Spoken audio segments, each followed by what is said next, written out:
Hachette Audio presents Games Untold. Written by Jennifer Lynn Barnes. Read by Christy Moreau, Maxwell Hamilton, and Juliet Golia. Be sure to look for your bonus PDF of illustrations and a Games Untold story timeline. That night in Prague. Nothing in this place was infinite, except for Jameson and me. The morning after. I wasn't worried about him. Worrying about Jameson Winchester Hawthorne was about as useful as trying to argue with the wind.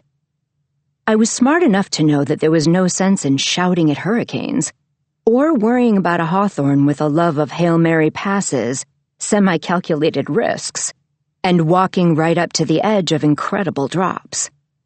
Jameson had a habit of landing on his feet. "Avery?" Orrin announced his presence, a mere courtesy considering my head of security was never far away. "It's almost dawn. I can have my team take another sweep and—" "No," I said quietly. I couldn't shake the feeling that Jameson wouldn't want me looking for him. This wasn't hide and seek. It wasn't catch me if you can. Every single one of my instincts said that this was something. "It's been 14 hours. Orrin's voice was a military kind of calm. Brisk, matter of fact, always prepared for the worst. "He disappeared with no warning. He left no trace behind. It happened in an instant. We have to consider the possibility of foul play."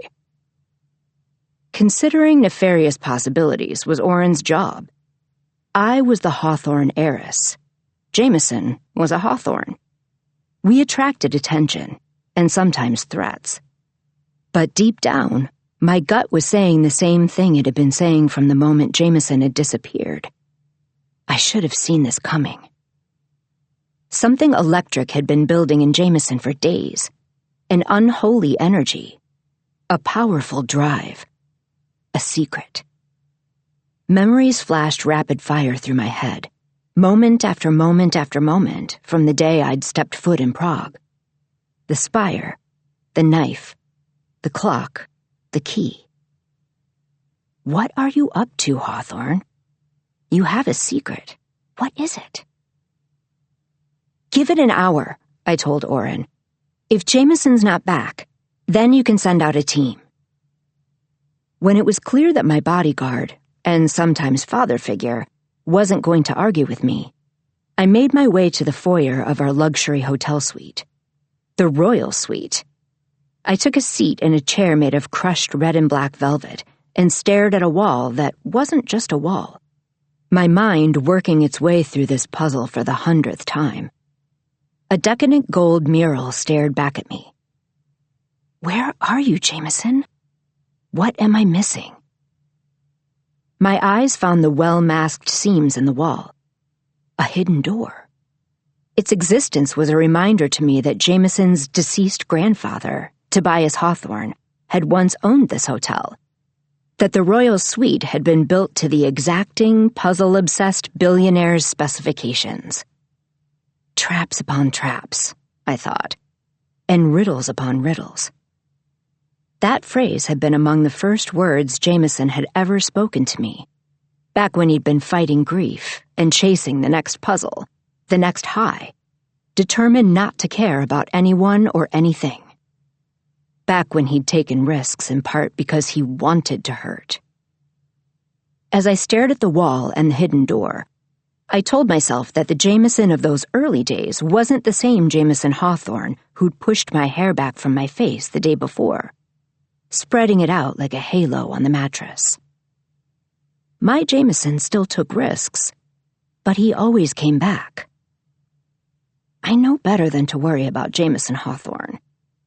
And yet, I willed the hidden door to open. I willed Jameson to be standing on the other side of it. And finally, just before my hour was up, it did. And he was. Jameson Winchester Hawthorne. The first thing I saw as he crossed into the light was the blood. Chapter 1. 3 days earlier. The postcard in my hand matched the view out the jet's window. Prague at dawn. Centuries of history was silhouetted against a hazy gold sky, the dark swirling clouds above the city a deep purple gray. Jameson had sent me the postcard, a callback to the way his uncle had once sent postcards to my mother. The parallel made me think about what my mom would say if she could see me now. The private plane, the inches-thick stack of documents I'd gone through on the flight. The way I still caught myself holding my breath when the reality of moments like this one hit me with the force of a tidal wave. Prague at dawn. My mom and I had always talked about traveling the world. It was the one dream I'd allowed myself to hold on to after she'd died. But at 15 and 16 and 17, I had never let myself daydream for more than a few minutes at a time. I had never let myself want this, or anything, too much. But now, I ran my thumb over the edge of the postcard. Now I wanted the world. I wanted everything. And there was nothing standing in my way. "One of these days, you'll get used to it," the person sitting across from me on my private jet said. Then she laid 3 magazines down on the table between us. My face was on the cover of every single one. "No," I told Elisa simply, "I won't." I couldn't read any of the words on the covers. I wasn't even sure what language 2 of the 3 were in. "They're calling you Saint Avery." Elisa arched a brow at me. "Care to guess what they're calling Jameson?" Elisa Ortega was my lawyer, and the Foundation's, but her expertise went well beyond legal advice. If something needed fixing, she fixed it. At this point, our roles were clearly defined. I was the teenage billionaire heiress philanthropist. She put out the fires. And Jameson Hawthorne blazed. "Yes," Elisa reiterated as the jet touched down. "What they're calling him." I knew exactly where this was going. But I wasn't a saint, and Jameson wasn't a liability. We were 2 sides of the same coin. "Are they calling him Don't Stop?" I asked Elisa seriously. Her perfectly sculpted brows pulled together. "Sorry," I said in a completely deadpan. "I forgot. That's what I call him." Elisa snorted. "It is not." A borderline Hawthorne grin pulled at the edges of my lips, and I looked out the window again. In the distance, I could still see the spires disappearing into the gold-purple-gray sky. Elisa was wrong. I would never get used to this. This was everything, and so was Jameson Hawthorne. "I'm not Saint Avery," I told Elisa. "You know that." I'd kept enough of my inheritance that I would literally never be able to spend even a noticeable fraction of it. But all most people saw was the amount I'd given away. By popular opinion, I was either a paragon of virtue or about as intelligent as a sack of rocks. "You may not be a saint," Elisa told me, "but you are discreet."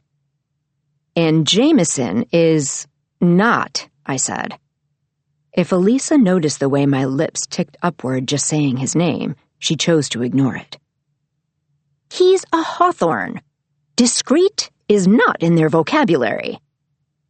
Elisa had her own history with the Hawthorne family. "The Foundation's work is gaining steam. We don't need a scandal right now. When you see Jameson, you tell him, no puppies this time.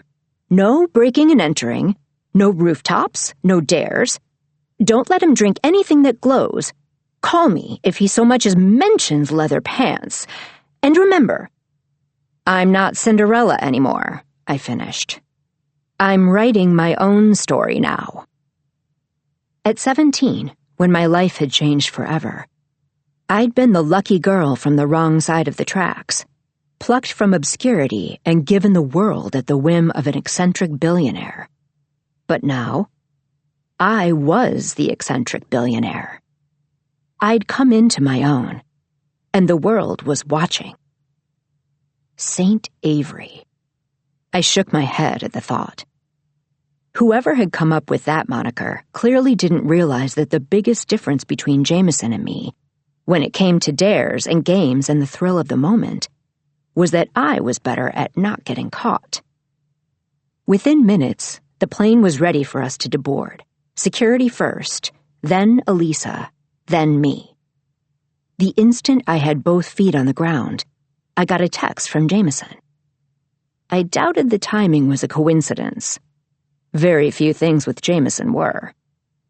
I read his text, and a surge of energy and awe, reminiscent of what I'd felt when I'd looked out the window at the ancient city below, came rushing back.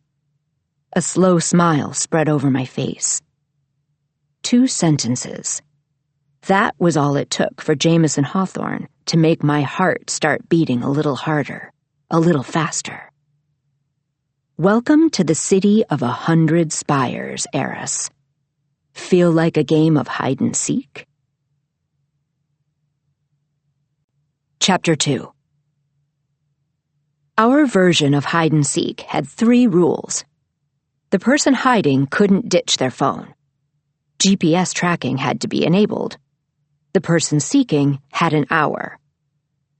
In the past 6 months, Jameson and I had played in Bali, Kyoto, and Marseille, on the Amalfi Coast, and the labyrinthine markets of Morocco. Following the GPS coordinates was never the hard part, and that held true today. No matter how many times I checked Jameson's location, the pulsing blue marker stayed in the same half-block radius, just outside of Prague Castle. And that was the challenge. My Achilles heel in hide-and-seek was always how hard it was for me to not lose myself in my surroundings, in the moment, or in this case, in the view, the castle. I'd known before coming to Prague that it was among the largest castles in the world, but knowing was different from seeing, was different from feeling. There was a certain magic in standing in the shadows of an ancient, massive structure that made you feel small, something that made the earth and its possibilities feel enormous. I gave myself a full minute to take it all in. Not just the sights, but the feel of the morning air on my skin, the people already on the streets all around me. And then I got to work. Per the GPS, Jameson's location had varied between several points, all of which seemed to be located in the palace gardens, or sometimes just outside the garden's walls. I walked those walls looking for the entry. It didn't take me long to realize that the garden in question was actually multiple gardens, interconnected, all of which were closed, or at least, they were closed to the public. When I approached the entry, the iron gate swung inward for me. Like magic. I'd meant what I said to Elisa on the plane. I would never get used to this. I stepped through the gate. Oren followed at a reasonable distance. Once we were both inside, the iron gate swung closed behind us. I made eye contact with the docent who'd closed it. He smiled. I had no idea how Jameson had managed this. I wasn't sure that I wanted to know. My body buzzing with the thrill of the game, I made my way inward until I reached a set of stairs, narrow and steep. The kind of stairs that made you feel as if climbing them might take you back in time. I made it to the top, looked down at my phone, and then looked back up at the surrounding terrace gardens.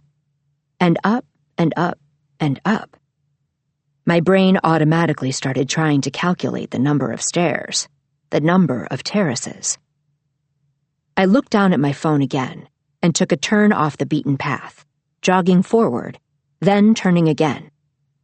The instant my GPS location brushed up against Jameson's, his blinking blue cursor disappeared from the map. Technically, That made 4 rules for our version of hide-and-seek. The hunt was on. "Found you," I said. Once upon a time, I'd been a more gracious winner, but now I relished my victories like a Hawthorne. "Cutting it close this time, heiress?" Jameson spoke from behind the tree that stood between us. No part of his body was visible to me, but I could feel his presence, the outline of his long, lean form. 58 minutes, 19 seconds, Jameson reported. 1 minute and 41 seconds to spare, I countered, circling the tree and stopping when my body was directly in front of his. "How did you get them to open this place early?" Jameson's lips curved. He turned 90 degrees and took 3 slow steps back toward the garden path. "How didn't I get them to open early?" 3 more steps and he was on the path. He knelt, picking something up off the stone. I knew before he stood back up and brandished his bounty that it was a coin. Jameson twirled the coin from one finger to the next. "Heads or tails, heiress?" My eyes narrowed slightly, but I deeply suspected my pupils were dilating, drinking it all in. This was us. Jameson, me, our language, our game. Heads or tails? "You planted that," I nodded toward the coin. I had a collection of them, at least one from every place we'd visited, and every single one of those coins had a memory attached. "Now, why," Jameson murmured, "would I ever do a thing like that?" "Heads, I kiss you," he'd told me once. "Tails, you kiss me. And either way, it means something." I reached out to pluck the coin from his hand, and he let me. Not that I wouldn't have prevailed either way. I looked down at the coin. The outer ring was bronze, the inner circle gold, bearing the image of a castle. On the reverse side, there was a golden creature that looked like a lion. I twirled the coin through my fingers the way Jameson had through his, one by one by one. I caught it between my thumb and the side of my index finger, and then I flipped it into the air. I caught it in my palm, I spread my fingers, and looked from the coin to him. Heads. Chapter 3. 40 minutes later, we were on a rooftop. Sorry, Elisa. I still had the coin. "You could make a wish," I told Jameson, twirling the coin between my fingers again, my lips swollen and aching in all the right ways. I cast a glance back over our shoulders at the gardens below. "There's no shortage of fountains down there." Jameson did not turn to look at the fountains. He leaned into me, the two of us perfectly balanced, on the roof and with each other. "What fun is wishing?" Jameson countered. "No game to play, no challenge to best, just poof, here's your heart's desire." That was a very Hawthorne perspective on wishes, on life. Jameson had grown up in a glittering, elite world where nothing was out of reach. He hadn't spent his childhood birthdays blowing out candles. Every year, he'd been given $10,000 to invest, a challenge to fulfill, and the opportunity to pick any talent or skill in the world to cultivate, no expenses spared, and no excuses accepted. I considered leaving the topic alone, but ultimately decided to push back a bit. In my experience, Jameson Hawthorne liked being pushed. "You don't know what you would wish for," I said, my tone making it clear that the words were a challenge, not a question. "Maybe not." Jameson shot me a look that was nothing but trouble. "But I can certainly think of some fascinating games I'd like to win." That statement was every bit as much of an invitation as heads or tails. Holding back, just a bit, just for a moment longer. I pulled the postcard Jameson had sent me out of my back pocket. It was starting to look a little wrinkled, a little worn. Real, the way most people's dreams never were. "I got your postcard," I said. "No message on the back." "How long did you spend trying to determine if I'd written something in invisible ink?" Jameson asked. "Nothing but trouble." I countered his question with my own. "What kind of invisible ink did you use?" Just because I hadn't been able to reveal it didn't mean it wasn't there. Beside me, Jameson leaned back on his elbows and looked up at Prague Castle again. "Maybe I just considered writing something, then decided not to." He gave a careless little shrug, a very Jameson Hawthorne shrug. "After all, it's been done." For decades, another Hawthorne had sent postcards just like this one to my mother. Theirs had been a star-crossed kind of love, but real. Like the creases in my postcard, like Jameson and me. "Everything's been done by someone," I pointed out quietly. Jameson's gap year was 3/4 done. Day by day, I could feel him growing more restless in his own skin. I'd been Hawthorne adjacent long enough to know that billionaire Tobias Hawthorne's real legacy hadn't been the fortune he'd left me. It was the marks he'd left on each of his grandsons. Invisible. Enduring. This was Jameson's. Jameson Winchester Hawthorne was hungry. He wanted everything and needed something. And because he was a Hawthorne, that elusive something could never be ordinary. He couldn't be ordinary. You should know by now, heiress, that the words, "everything's been done by someone," sound a lot like a challenge to me. Jameson smiled, one of those uneven, edged, wicked Jameson smiles. Or a dare. "No dares," I told Jameson, grinning right back. "You've been talking to Elisa," he said.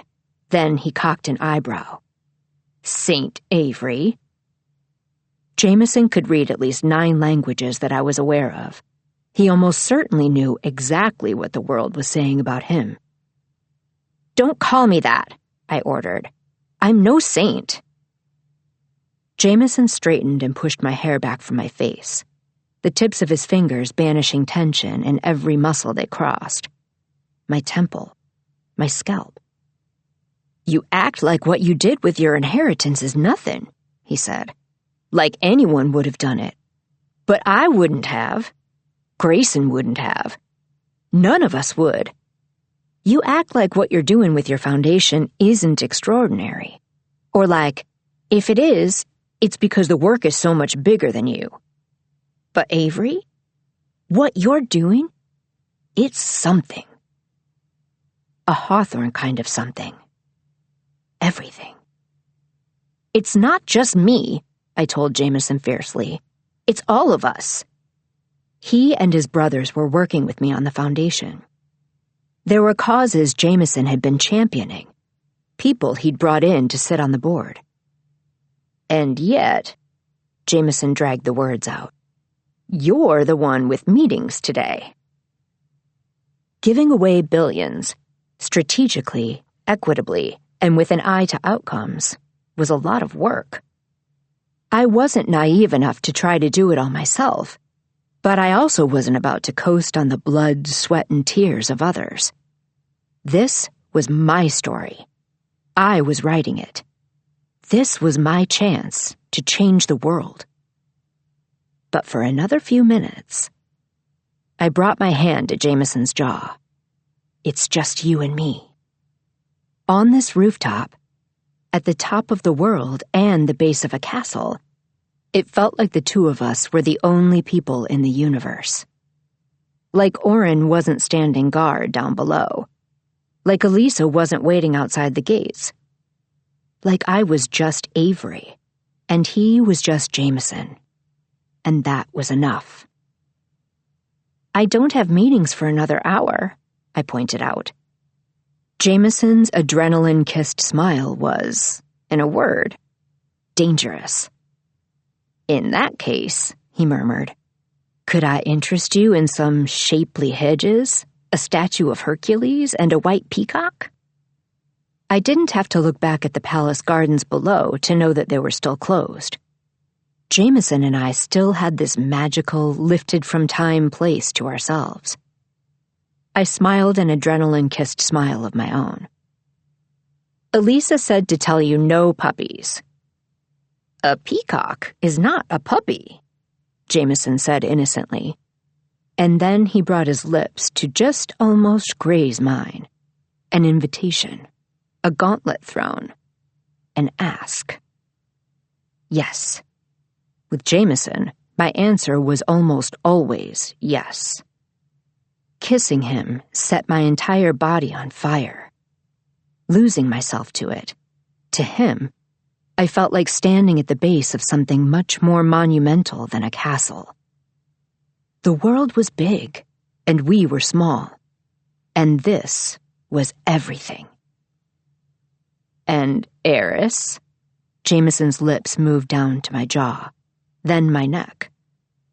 "For the record," I felt him everywhere. My fingernails dug lightly into the skin of his neck. "I would never," he whispered roughly, "confuse you for a saint." The morning after. There was blood on Jameson's neck, on his chest.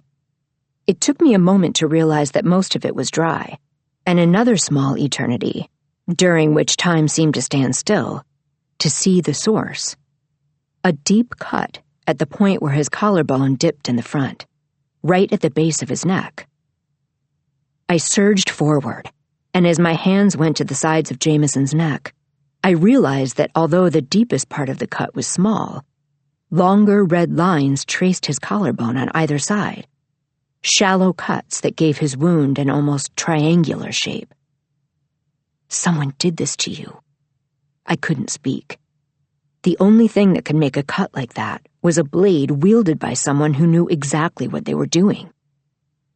A knife? The thought of someone holding a knife to Jameson's neck, that close to his carotid arteries, sent a chill down my spine. My voice still trapped in my throat, I skimmed my hands gingerly down his neck to just above the cut. I stared at the delicate rivulets of dried blood on his chest, and then I noticed his shirt. When Jameson had disappeared, he'd been wearing a button-up shirt, but now, the top 4 buttons were gone. Cut off, exposing the skin underneath. Jameson! I never in my life said a word that urgently. "I know, heiress." His voice was low and hoarse, but he managed a rakish smile. "Bleeding is a good look for me." Jameson was Jameson. Always. The pace of my heartbeat evened out. I opened my mouth to ask Jameson where the hell he had been and what the hell had happened to him. But before I could get a single word out, I realized. He smelled like smoke, like fire, and his shirt was smudged with ash. Chapter 4. 3 days earlier. After working nonstop all day, I had only one thing on my mind. One person. From the moment I saw our hotel, surrounded by centuries-old buildings on all sides, anticipation began to build inside me with every step. Into the lobby. Into the elevator. Out of it. The royal suite was on its own floor. I noted 2 of Oren's men stationed in the hall. There had been a third in the lobby. As far as I knew, that was the entire team he'd brought to Prague. Threats against me were at an all-time low. That didn't stop Oren from putting his body squarely in front of mine as we walked down the hall. He opened the door to the suite and cleared the foyer and adjacent rooms before I was allowed to enter. The moment I did, I realized something. From the hallway, the door I'd just walked through had appeared as just a door. But on this side, as it closed behind us, it disappeared into an ornate golden mural on the wall, creating the impression that the foyer had no entry and no exit, that the royal suite was a world unto itself. The floor was made of white marble, but just ahead, there was a deep red carpet that looked so soft and lush that I gave in to the urge to kick off my shoes and step on it with bare feet. Nearby, 2 chairs sat facing the mural. The marble table between them was a work of art. Literally. The front of the marble had been chiseled into a sculpture. It took me a moment to recognize its shape from the coin. The lion. A coat of arms. "We're clear," Oren told me. In other words, he'd checked the rest of the suite, which raised a question. "Where's Jameson?" I asked. "I could answer that question," Oren replied, "but something tells me you would prefer if I did not." He raised a hand to his ear, a signal that someone was talking on his earpiece. "Elisa is on her way up," he reported. Elisa would want to debrief about my last meeting of the day, which she had been unable to attend. For that matter, Jameson's brother Grayson would want to report on all of my meetings, but I suppressed the urge to take out my phone. "I could answer that question," Oren had said, "but something tells me you would prefer that I did not." Interpreted one way, that sounded ominous. But I knew what it looked like when Oren was coming close to thinking about, possibly, almost smiling. I walked from the foyer into a dining room, complete with crystal chandelier overhead and gold-rimmed china on the table. At each of the 12 place settings, there was a champagne flute. Inside the champagne flutes, there were crystals. Thousands of them, diamond-like and small. I made my way around the table and stopped when I saw a flash of color inside one of the flutes. Green, like Jameson's eyes. Moving carefully but swiftly, I dumped out the crystals. Among them, I found a larger gem. An emerald? It was the width of my thumbnail, and as I picked it up and turned it back and forth in the light, I realized there was something on its surface. An arrow. I turned the gem in my hand, and the arrow moved. Not a gem, I realized. I was holding a very small, very delicate compass. It took me less than 3 seconds to realize that the compass wasn't pointing north. Jameson. I felt my lips curve. I'd never smiled like this before I'd met him. The kind of smile that tore across my face and sent a ripple of energy surging through my body. I followed the arrow. Coming into a living room, complete with another crystal chandelier, another lush red carpet, and windows that offered a breathtaking view of the river.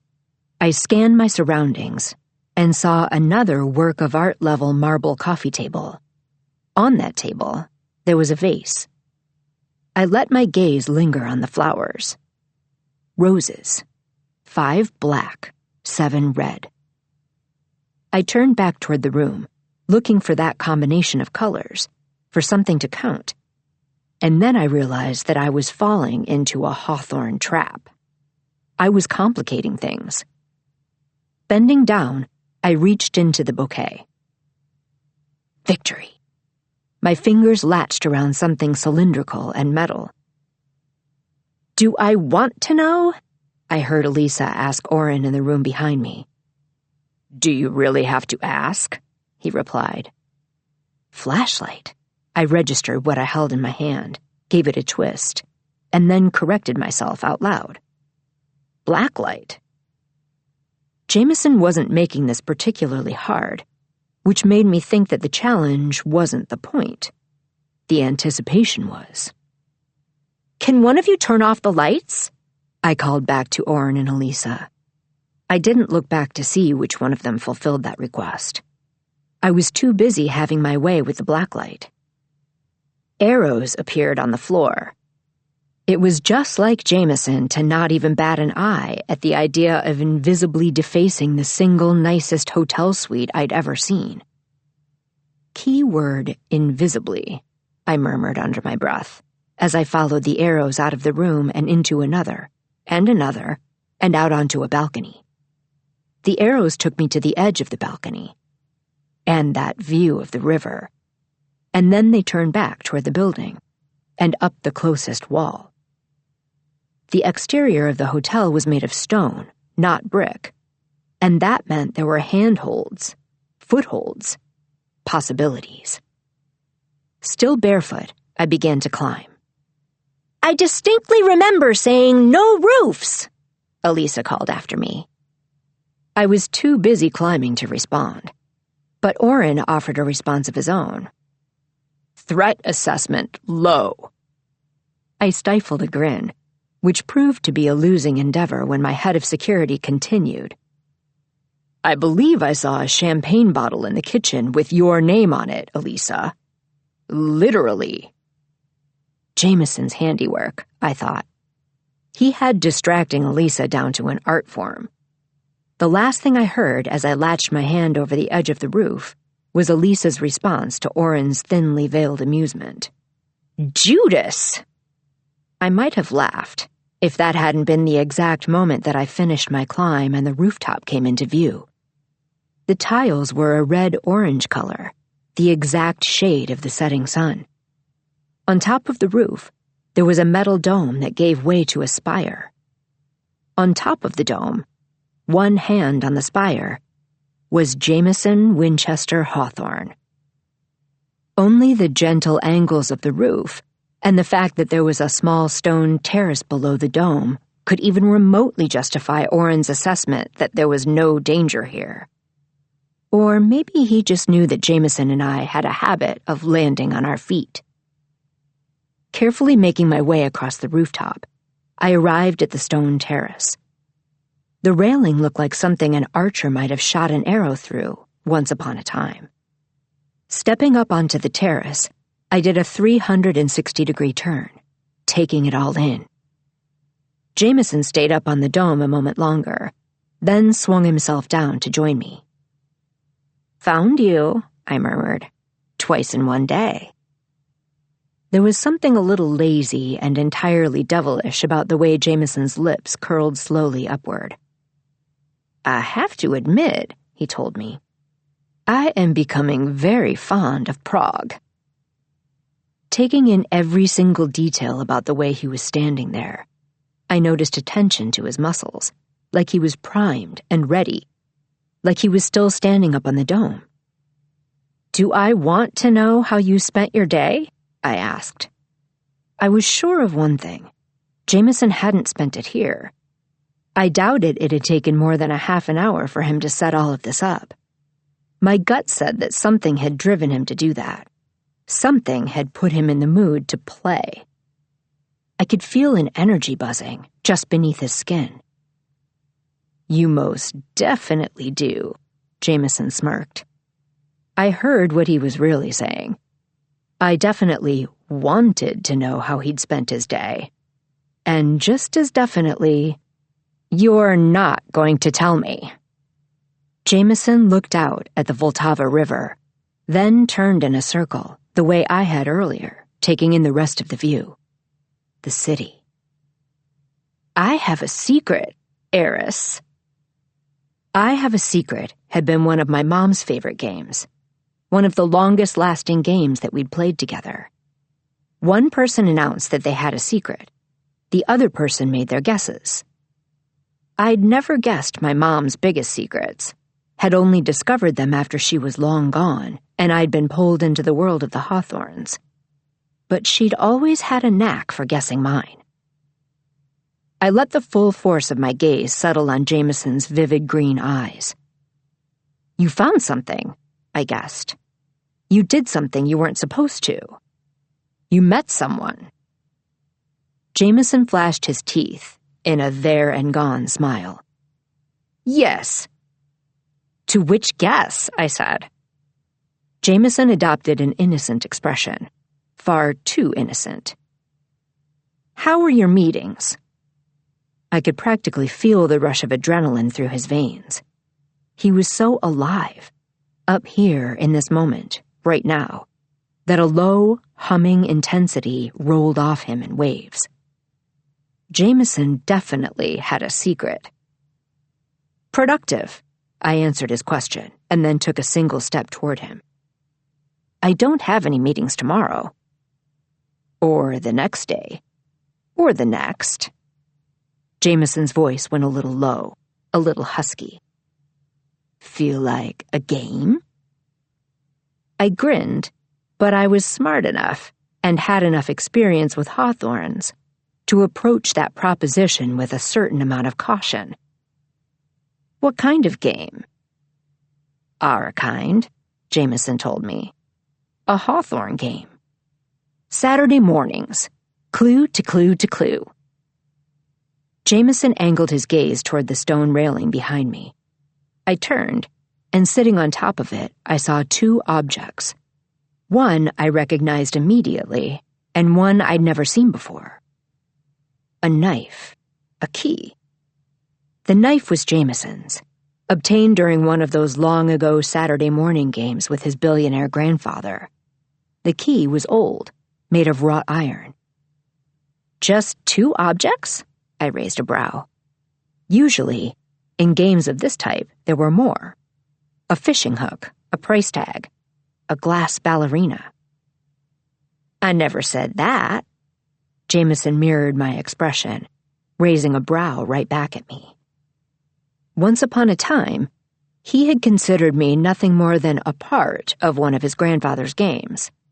Now, he'd never dream of treating me as anything other than a player. "A game," I said, eyeing the knife and the key. "Technically, I was thinking we'd play two. One of my design and one of yours. 2 games. Our kind of games." "We've got 3 more days in Prague," I noted. "Indeed we do, heiress." He had a good poker face, but not nearly good enough. "You've already made your game, haven't you?" I demanded. This place, this city, practically did it for me. There it was again, the hum of energy in Jameson's voice that told me that he wasn't just playing, that something had happened. "I have a secret." "1 day for my game," the magnetic, adrenaline-drunk, beautiful, buzzing boy across from me proposed. "1 day for yours. Each game can have no more than 5 steps. Player with the fastest time sets the itinerary for our final day in Prague." Jameson's tone made it very clear what his itinerary would involve. I had no idea what had come over him in the past few hours, but whatever it was, I could taste an echo of it on the tip of my own tongue, a light and tantalizing thrill. I could feel Jameson's energy pumping through my veins. "You have a secret," I thought. "All right, Hawthorne," I told him. "Game on." The morning after. My fingers stopped just short of touching the ash on Jameson's white shirt. "You smell like smoke," I told him. "I don't smoke, heiress." Jameson Hawthorne, master of deflection. "That's not the kind of smoke I'm talking about," I said. But Jameson knew that, just like I knew from the expression on his face alone that he wasn't going to say a single word about fire, or flames, or how close he'd come to getting burned. What happened? I searched his eyes, and then my gaze went back to the cut at the base of his neck, deep at its lowest point, shallower as it went up. Who did this to you? Instead of asking anything out loud, I ran my fingers over the lines of dried blood on his chest. Streaks of it, like heavy drops of blood, had run down his chest like tears. I could see sweat beaded on his skin even now, and when I brought my gaze back up to his face, there was something guarded about the set of his features. Jameson was still smiling, but everything in me said that smile was a lie. "Bleeding is a good look for me," he'd quipped. "I'm not done asking questions," I warned him. Jameson reached out and touched me, a light brush against my cheek, like I was the fragile one here. "Never thought that you were, heiress." The sound of footsteps alerted me to Oren's approach. My head of security rounded the corner and took in the scene in front of him in a heartbeat. Jameson, me, the blood. Oren folded his arms over his chest. "I also have questions." Chapter 5. 2 days earlier. On my second day in Prague, I woke with the dawn, Jameson still asleep beside me. 1 day for my game, he'd stipulated the night before. 1 day for yours. Per the rules we'd agreed to, after a lengthy and not quite G-rated negotiation the night before, I had until midnight to make it to the end of his game. As tempting as lingering in bed was, I knew better than to think Jameson might have gone easy on me. His game was going to be a challenge. I was going to need every minute I had. Rolling over in bed, I propped myself up and reached across Jameson to the nightstand, and the objects. The knife. The key. As I pulled the latter toward the former and closed my fingers around both, Jameson stirred beneath me. For a moment, my gaze was drawn to his bare chest and the jagged scar that ran the length of his torso. I knew every inch of that scar. Just like I knew that Jameson Winchester Hawthorne played to win. "Good morning, heiress." Jameson's eyes were still closed, but a smile pulled at his lips. I had a split second to make my choice. Did I stay propped up in bed beside him, or go for a position that would give me a bit more leverage? I went for the latter. By the time Jameson's eyes opened, I was straddling him, one hand on his chest, the other firmly holding the objects meant to start off his game. There were advantages to keeping your opponent pinned down. Jameson didn't so much as try to prop himself up on his elbows. He just looked up at me with a very particular curve to his lips. "You are not going to distract me, Hawthorne." "Wouldn't dream of it," Jameson smirked. "I have scruples, you know." "I know that," I said. "You don't." Jameson had a bone-deep belief that he wasn't the good guy, the one who made the right choices, the hero. On his worst days, he looked at me and thought that I deserved better than him. This wasn't going to be one of those days. On top of him, I shifted my weight. Setting the key on his rock-hard abdomen, I turned my attention to the knife. This wasn't my first time seeing the blade, or holding it. I knew for a fact that there was a hidden compartment in the handle. It didn't take me long to find the trigger. The moment the compartment opened, I turned the knife over in my hand. A small piece of paper fell out, like a fortune from inside a fortune cookie. I almost rolled off Jameson to read it, but decided not to. Keeping his lower body pinned beneath mine, I leaned forward and unrolled the thin strip of paper on his stomach, next to the key. Jameson's haphazard scrawl stared back at me from the paper. A poem. A clue. "Does finding this count as step 1? I asked Jameson. The night before, he'd said we would each be limited to 5 steps in our puzzles. Jameson put his hands behind his head and smiled, like he didn't have a care in the world. Like his body wasn't tense in all the right ways beneath me. "What do you think?" he shot back. "I think that if I don't get off you, I'm never going to make it out of this room." I rolled off him, off the bed, and to my feet on yet another plush red carpet.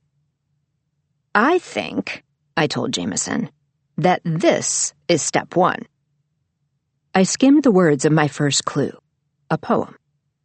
Once I'd made it to the end, I reread the words slowly, line by line. Borrow or rob, don't nod. Now, sir, a war is won. 9 minutes till 7, on the 2nd of January, 1561. I walked over to the window and pulled the massive curtains, staring out at the Vltava River and the city beyond it. I heard Jameson get out of bed, heard him padding toward me. "What are you searching for?" That wasn't Jameson asking what I was looking at. He was asking what I made of this clue.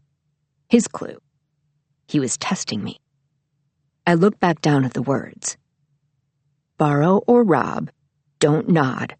Now, sir, a war is won.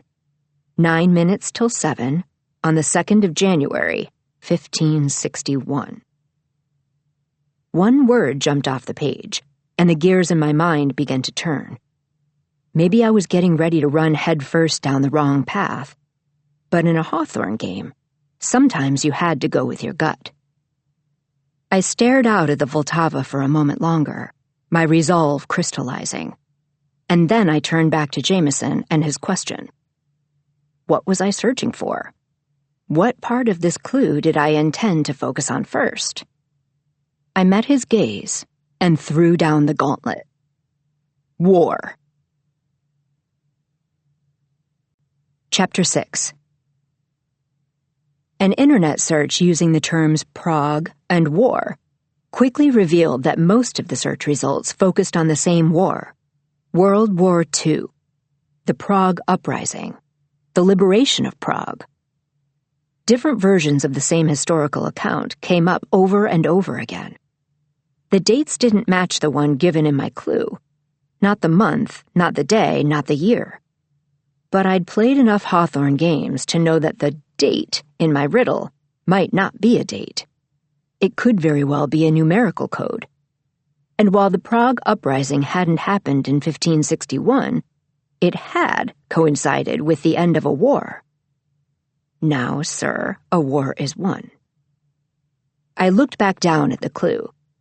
If my initial instincts were correct, if I'd zeroed in on the part of the clue meant to start me off, then the meaning of the other lines of the poem might only become clear later, once I was close to the answer. Physically close. Jameson had said the city had practically laid out his game for him. I wasn't meant to spend the day in this hotel room. What I was looking for was out there. The city of 100 spires. The Golden City. Prague. My mind whirring, I refined the search terms on my phone to be specific to World War II, then added 2 more words, monument and memorial. It didn't take me long to find exactly what I was looking for. 6 locations marked on a map. And now, Jameson murmured, satisfaction clear in his voice, she's off and running. I found nothing at the first 3 locations. But at the 4th, an elderly woman wearing a burnt red scarf over her hair struck up a conversation with me. I told her that I was exploring World War II monuments in the city, looking for one in particular. I just wasn't sure which one. The old woman assessed me, not even bothering to hide the fact that she was doing so. After a long moment, she almost smiled, then parted with a single piece of information. You might be looking for one of the plaques. The plaques? I queried. To mark the fallen heroes. The woman fixed her gaze on the horizon. Some known, some unknown. They're everywhere in this city, if only you know to look. Everywhere? I was already 2 hours into my search, and though I was falling in love with Prague, block by block and mile by mile, I'd gotten nowhere. How many plaques are there? I asked. The old woman swiveled her gaze back toward me. 1,000, she told me. Or more. The old woman had been right. Once I knew to look for the plaques, they really were everywhere. Most were small and made of bronze or stone. Some bore specific names. Some were dedicated to unknown fighters. One thing was crystal clear. I was going to get exactly nowhere unless I could narrow it down. I turned my attention back to the exact wording of the clue. Borrow or rob, don't nod. Now, sir, a war is won. 9 minutes till 7 on the 2nd of January, 1561. This time, I zeroed in on the number, the only one in the clue written as a numeral. If 1561 wasn't a year, it could be an address. But was that too obvious? I went back to the beginning of the clue again. Borrow or rob. I looked up from the page. The streets were crowded now, bustling. I made my way to a street vendor selling pastries, bought one, then tried my luck at asking a local for information once more. Is there, by any chance, a street around here whose name in Czech has something to do with robbers? I asked. I'm trying to solve a puzzle. Borrow or rob. It was worth a shot. Robbers? Luckily for me, the vendor spoke English. As in thieves? The man handed me my pastry. Yes, I told him, exactly. He didn't ask what kind of puzzle I was trying to solve. Instead, he turned to the next customer. Just when I was on the verge of giving up, the vendor turned back to me. If this puzzle of yours involves thieves, you're not looking for a street, he said brusquely. Then he nodded toward a spire in the distance. You are looking for the arm. Chapter 7. The Basilica of St. James was beautiful. A massive, breathtaking Baroque marvel. The moment I stepped across the threshold of the entry, I felt like I'd stepped into another world. And then I looked up. At the arm. The thief's arm. I stared at it way longer than I wanted to. An actual, mummified arm, hanging from a pole near the ceiling. Ripping my gaze away from it, I pushed down the urge to shiver and shifted my attention to the church around me. Borrow or rob, don't nod. Did that mean I was supposed to keep my chin up? And look for some marker of the war? I thought you might end up here. Jameson. I turned to face him. His green eyes found mine like a homing beacon, like they'd been made for looking at me. Guess again, heiress. That was as close to a hint as I was going to get. At some point, I'd misstepped. I was barking up the wrong tree, and he was smirking. You're going down, Hawthorne, I told him. Jameson took a single step back. Catch me if you can, heiress. He took off, slipping out of the church before I could even blink. I followed him, out of the building, down, weaving through a crowded street, around the corner, to nothing. There was nothing there. No plaques. No addresses involving the number 1561. And no Jameson. It was like he'd disappeared. I came to a standstill. Where did you go, Hawthorne? I whirled, but Jameson was gone. I looked up, expecting to see him scaling the side of one of the buildings lining the alleyway, but he wasn't. There was nothing for him to have grabbed onto. I looked down the alley. There was nowhere for him to hide. Where are you? I backtracked around the corner, wondering if my mind was playing tricks on me. If I'd only thought that he'd come this way. Still nothing. Jameson was nowhere to be seen. Catch me if you can, he'd said. I was willing to bet he'd known that I wouldn't be able to. He'd had a plan. But I didn't have time to go down the rabbit hole of thinking about it. That mystery could wait. I refocused on the task at hand and what Jameson had said when he'd found me in the Basilica. Guess again. That was his way of telling me I was on the wrong track. With the plaques, the thieves' arm, World War II, all of it? I wondered. Or just part. I stood there, thinking, lost in my own world for almost a minute. From his position at the entry to the alley, Orrin didn't say a word. My head of security knew better than to interrupt my concentration.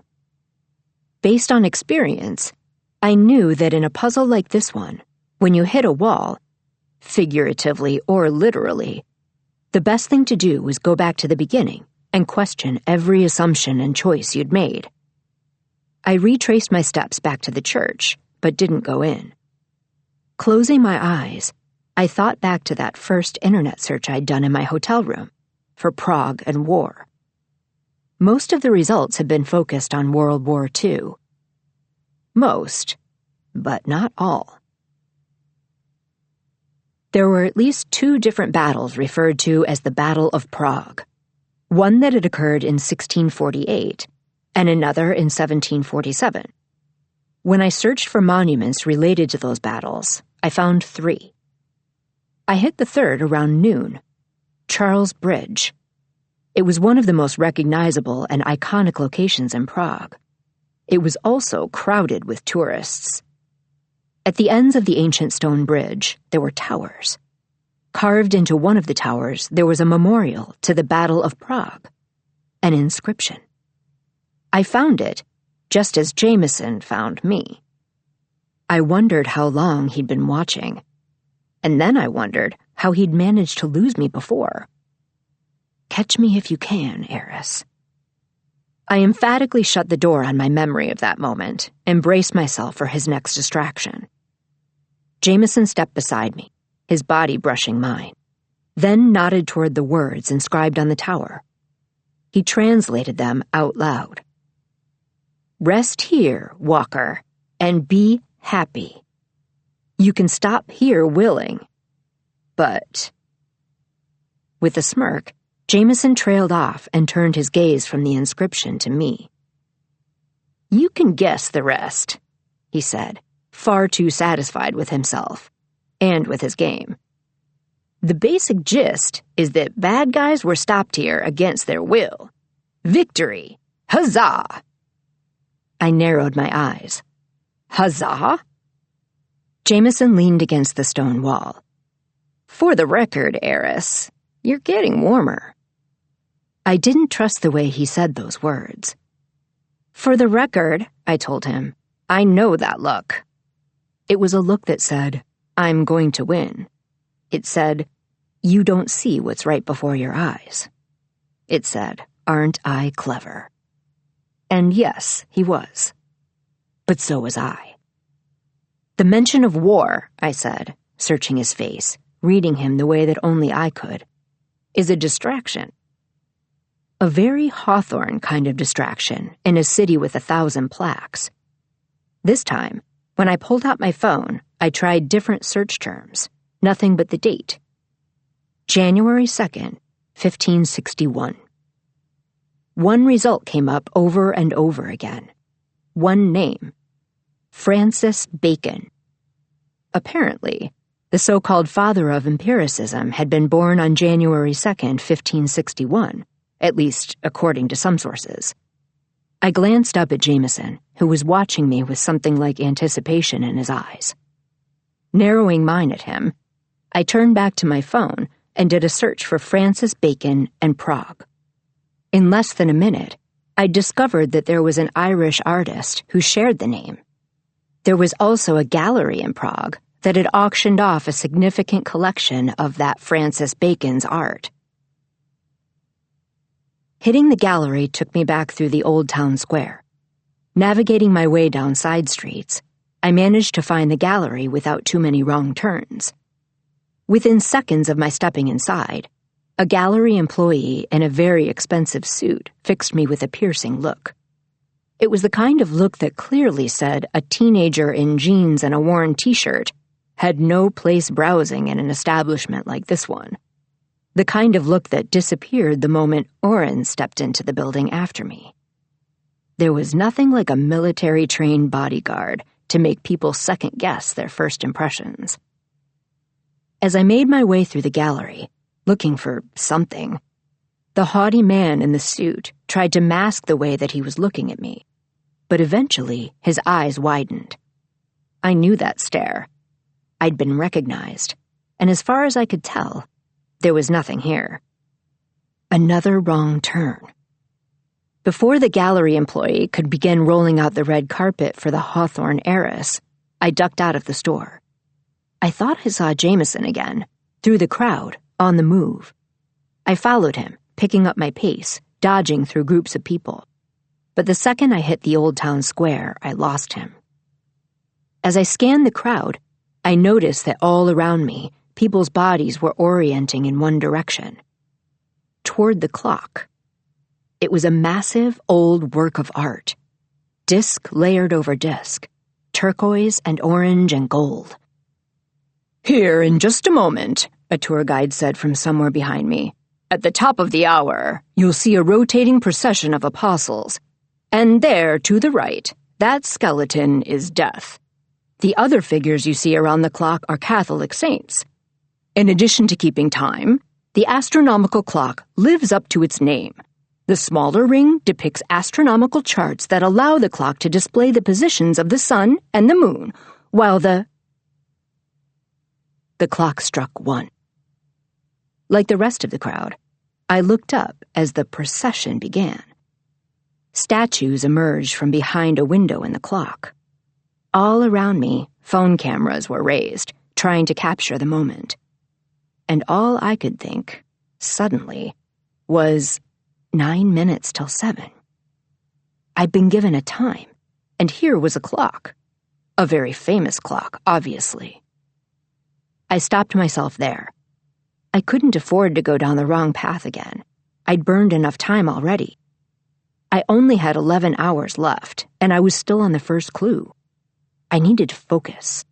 I needed to see. I was missing something. Tobias Hawthorne's games had always had a clear answer. Jameson's would too. I knew that. I knew it, but I'd been grasping at wisps all morning. As the procession of apostles continued above, I focused on breathing and clearing my mind. I could do this. 9 minutes till 7. That was 6:51. Something about that number stuck with me. Unsure why, I took out the clue again and read, "Borrow or rob, don't nod. Now, sir, a war is won. 9 minutes till 7 on the 2nd of January, 1561.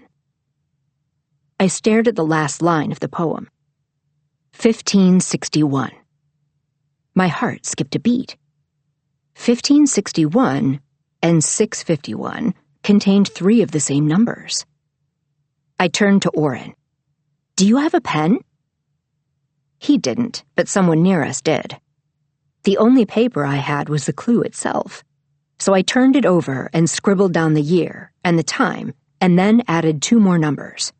The 2nd of January, 2 for day, 1 for month. I stared at my list of numbers.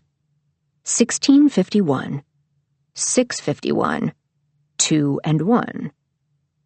And just like that, I saw it. I rearranged the numbers and wrote them out.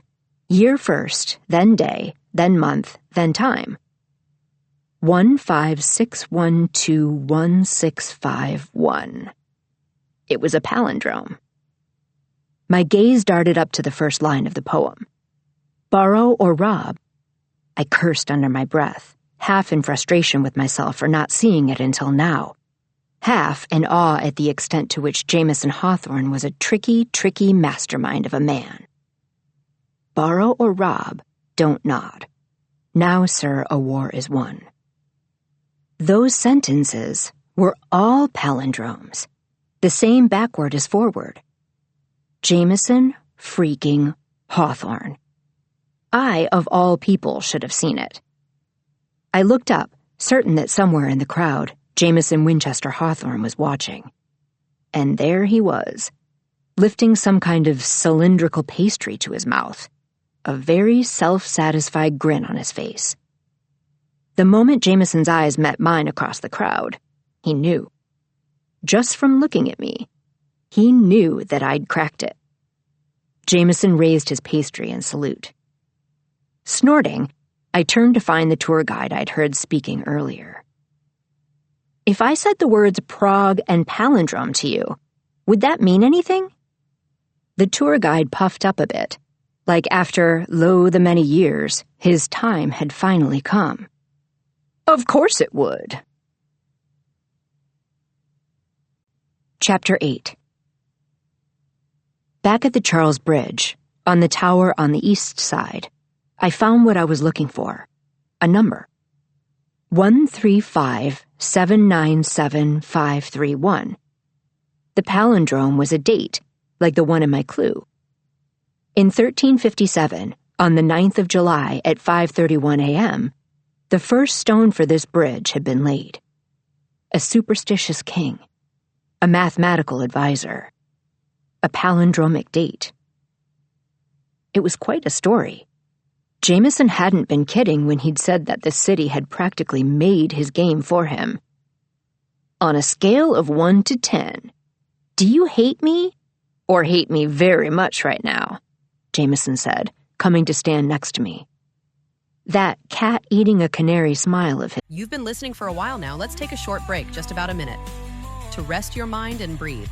Thank you for being here with us today. We'll continue the story shortly.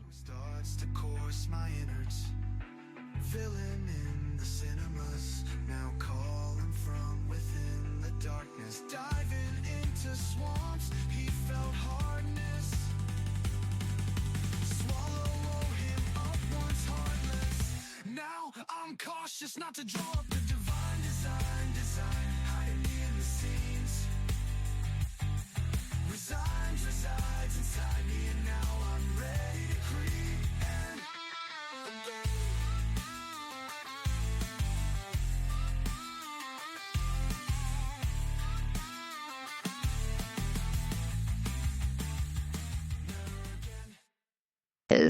made me want to do things.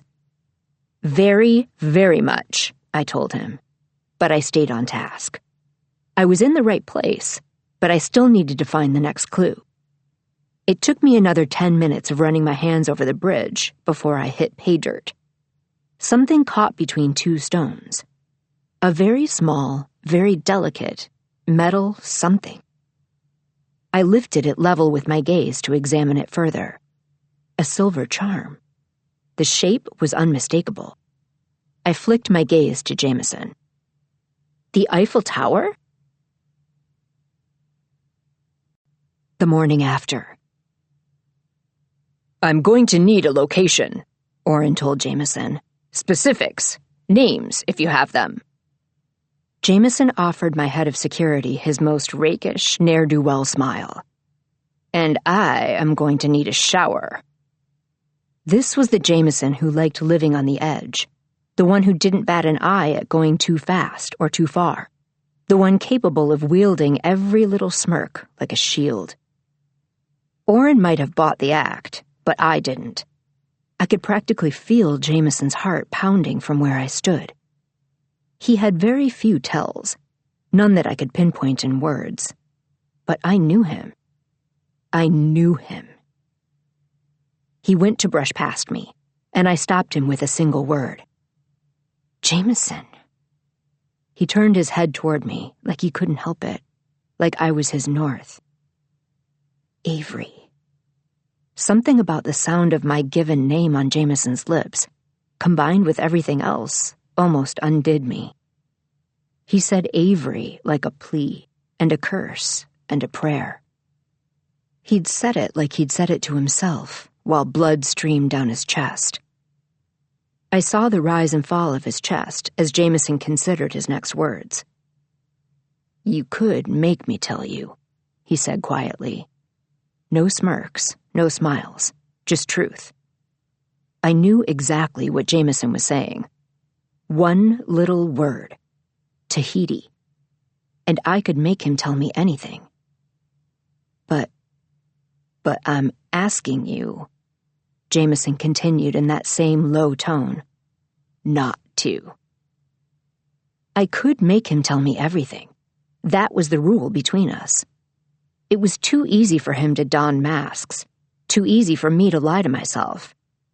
But Tahiti meant no protection, no dancing around the truth, no hiding. Tahiti meant bearing it all. You could make me tell you, but I'm asking you not to. Jameson Hawthorne didn't ask for much. He tempted, he invited, he created, he gave. But he was asking me for this. I swallowed. You go shower, I told him, my voice coming out hoarse. I'll get a bandage.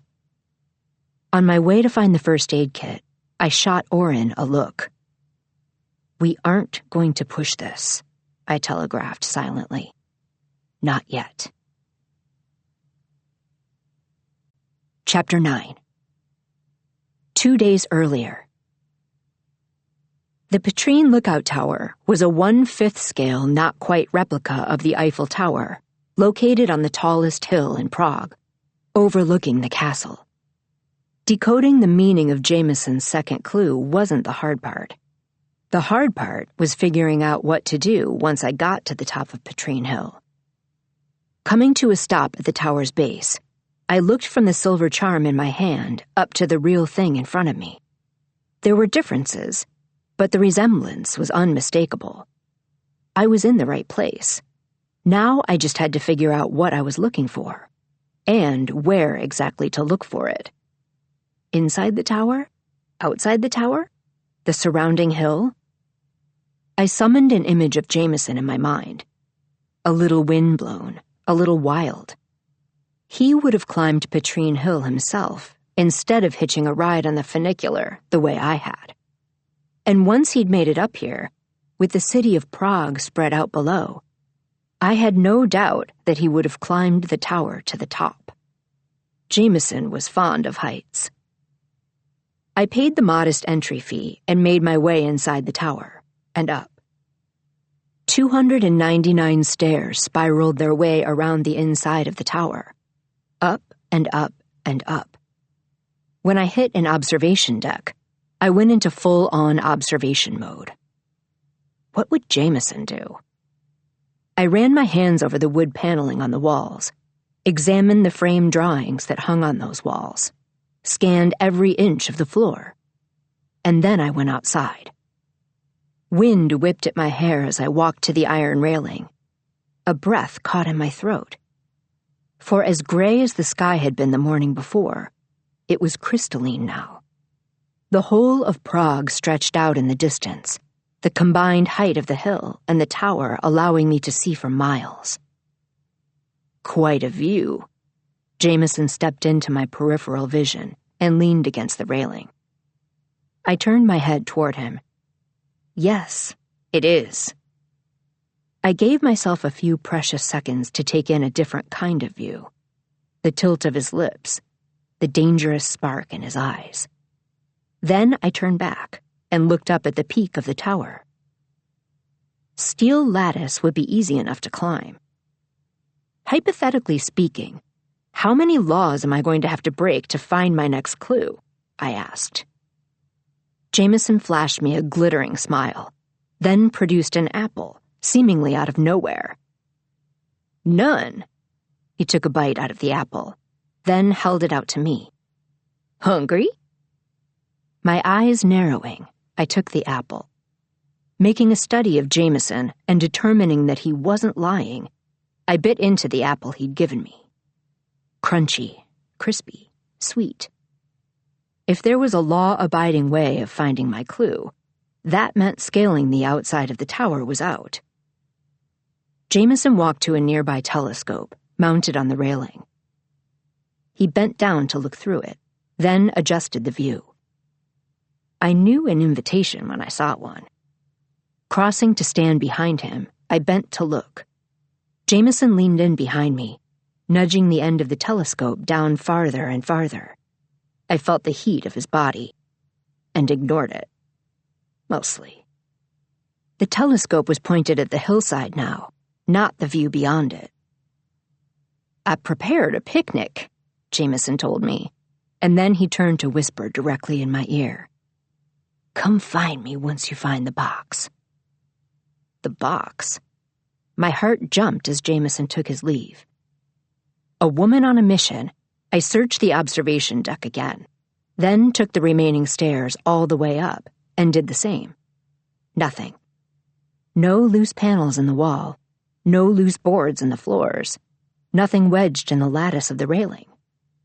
No box. A separate spiraling staircase took me down to the base of the tower, and I searched that too. Nothing. The staircase led out into a gift shop. I paused. I could just see Jameson hiding something here, among all the trinkets the shop had for sale. An electric feeling rising inside me, I perused shelf after shelf, scanning the contents of each one, picking up speed as I went.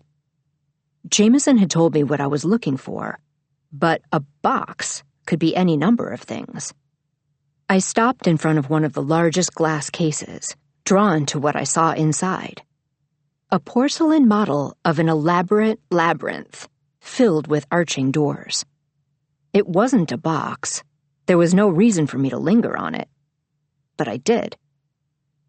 After a minute, maybe more, I felt someone approach, in part because of the way Orrin shifted as they did. "You like it?" A gift shop employee nodded toward the piece that had captured my attention. "What is it?" I asked. "The mirror maze." My expression must have made it clear that I wasn't following, because the employee elaborated. "In the chateau next door," she told me. A mirror maze. I couldn't think of anything more Hawthorne than that, but I pushed back the urge to leap before I looked. I'd already lost hours to impulsivity on this game. Jameson's prior clue, number 2 in this 5-step game, had led me here, to the tower. I wasn't leaving until I'd made damn sure there was nothing here for me to find. The mirror maze would have to wait. I paced the rest of the gift shop, continuing my search. Inside the last glass case I examined, there were 3 items. 2 were blown glass Christmas ornaments. The third was a wrought iron box, 6 inches wide and 6 deep. The box's design was intricate, but the part that captured my attention was the wrought iron lock. At the start of this game, I'd been given 2 objects, a knife and a key. Chapter 10. I found Jameson on a blanket that matched his eyes, a deep emerald green. Spread out around him was what could, by some definitions, be considered a picnic, though by most, it would probably have been described as a feast.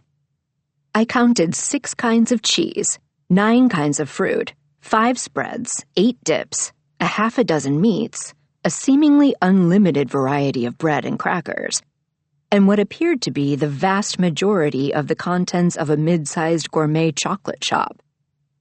I plopped down beside Jameson on the blanket, crossed my legs, and placed the wrought iron box in my lap. A moment later, I held the key in my hand.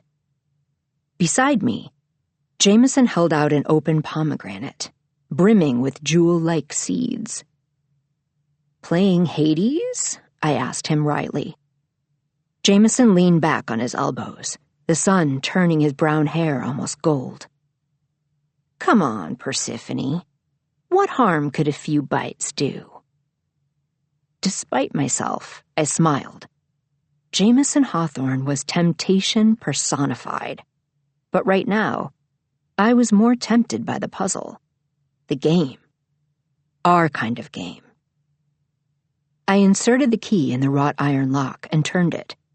Almost immediately, the box began to unfold, a mechanical marvel of cause and effect that didn't stop until the box had transformed into a flat black square. Carved into the metal, on what had once been the bottom of the box, there was a name. Joel. My gaze went to the 2 items that sat on top of the square, just under the name. The first object was a glass vial.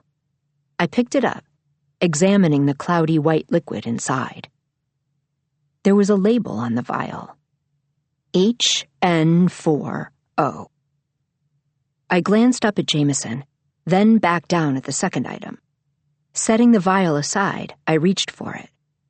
The object was a small cardboard cube with a tiny metal crank attached to the side.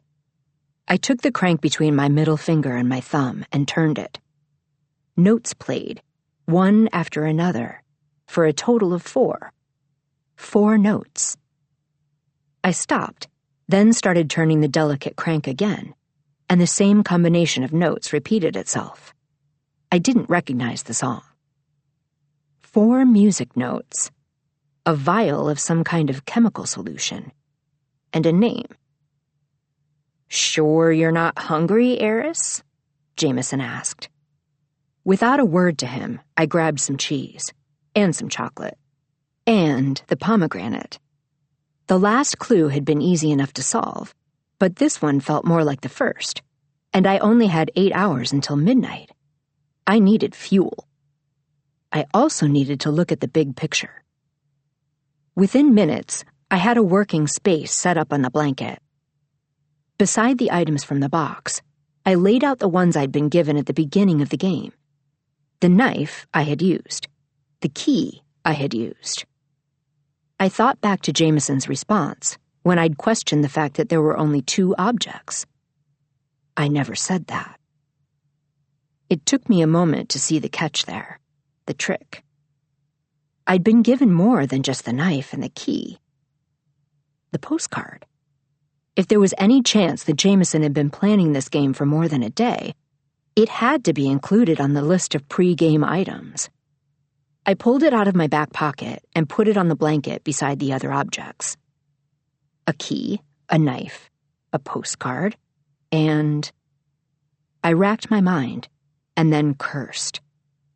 The blacklight! I hadn't brought it with me. "I'm a generous man, Eris." The next thing I knew, Jameson was twirling the blacklight between his fingers, one by one. I reached out and nabbed it. 4 objects, I said out loud. A knife, a key, a postcard, a black light. I've already used the knife and the key. I turned on the black light, shining it on the liquid in the vial, raking the beam over every inch of the no longer a box. When that yielded nothing, I tried it on the postcard. Still nothing. I paused. Thinking back to our conversation on the palace rooftop above the gardens, Jameson hadn't actually denied that there was invisible writing on the postcard. He'd used the word maybe. Maybe he'd decided against using invisible ink because it had been done before. And maybe not, I thought. Setting the black light aside temporarily, I uncorked the vial, then dipped the end of my t-shirt into the liquid inside. I went to brush the liquid onto the postcard, but Jameson stopped me. "Not yet, Eris." Not yet. Like the moment when he'd told me I was looking for a box. That hint felt both deliberate and insufficient to give me any insight into what I was supposed to do next.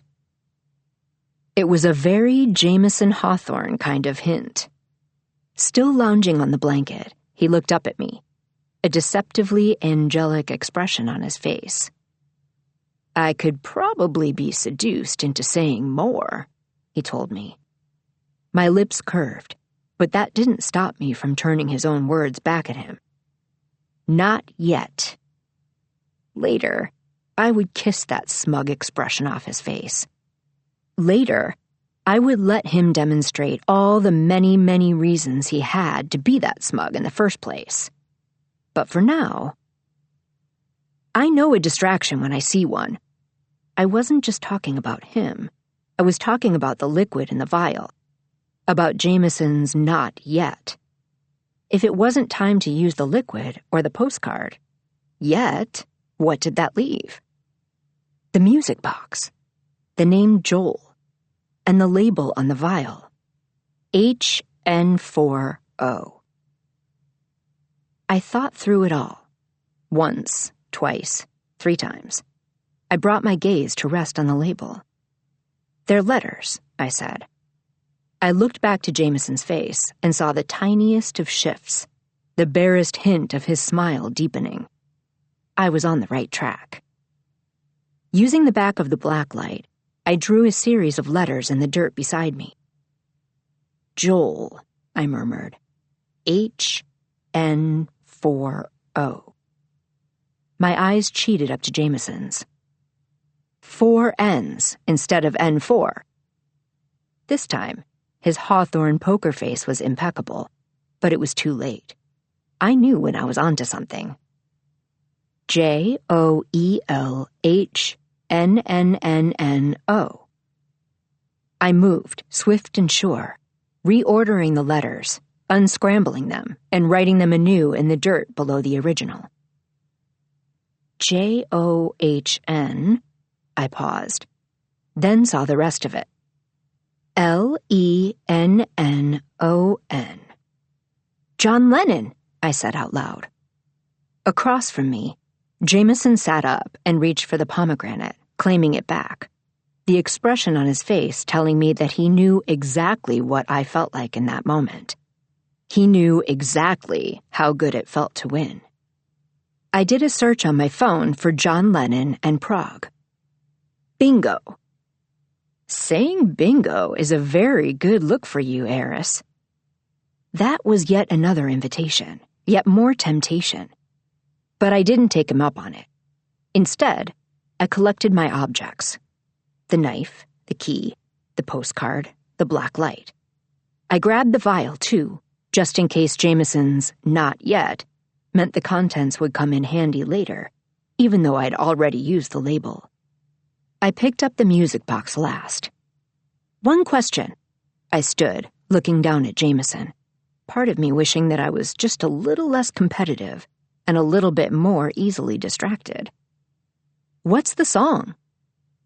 I turned the crank, slowly, gingerly, to those same 4 notes. Excellent question, Persephone.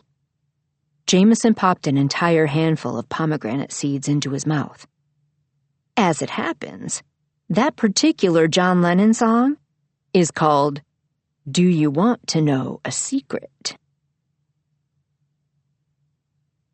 The morning after. The sound of the shower couldn't drown out the low roar in my ears, or the thoughts swirling in my brain. Something had happened to Jameson, and he was asking me to drop it. I didn't want to. Tahiti. I could feel our code word on the tip of my tongue as I entered the bathroom. All I had to do was say it, and he would strip away every layer, every mask, everything, leaving only the raw truth behind, leaving nothing between us. Tahiti. I didn't say it. I just stood on one side of the fogged-up glass, while Jameson stood under the spray of the other. I could see the outline of his body. Something in me ached to join him, but I didn't. I let him wash off the blood alone. He's fine. I knew better than to worry about Jameson Hawthorne. No matter what had happened, he was and would remain fine. But still, I wanted to know. I needed to, the way I needed him. On the other side of the glass, Jameson turned off the spray. The towel disappeared from the top of the shower door, and I wondered if he was using it to wipe away the last smears of blood on his chest. I counted my breaths and the time it took for him to open the door. 4, 5. The glass door opened, and Jameson stepped out, the towel wrapped around his waist. My gaze trailed up from the towel, along the jagged scar on his torso, to the new cuts at the base of his neck. All clean, Jameson told me. I brought my hand to his chest. It's not even going to scar, he told me, like that somehow made the fact that someone had cut him less concerning. Giving him a look that clearly communicated exactly what I thought about that, I let my fingers lightly trace the lines where the blood had once been. His body was hot to the touch, and wet from the shower. All clean, I repeated. I turned to the counter where I'd laid out the medical supplies and reached for the antibacterial gel first. I smeared some over my finger and then turned back to Jameson. With a feather-light touch, I spread it over his cuts. There were 3 of them total. The small but deep one at the base of his collarbone, no wider than the width of my smallest nail, and the lighter ones, no more than scratches now, that gave the wound its pseudo-triangular shape. No, I thought, as I pulled my hand back. Not a triangle. An arrow. Chapter 11. The John Lennon wall was full of bright colors. Spray paint was clearly the medium of choice, and just as clearly, the visuals looked to have been the work of more than one artist. Taking in the colors and angles and images, I wondered how many times this wall had been painted. Once upon a time, anyone could add their own paint to the wall. Jameson walked up to lay one hand flat on the mural beside a vivid neon depiction of Lennon's face. Now, visitors are limited to markers and specific regions of the wall. Only invited artists are allowed to pick up a can. Anyone else who tries to do so, well, they might find themselves on the wrong side of the law. If I knew one thing for certain, it was this. Jameson was not a particularly law-abiding person. I scanned our surroundings.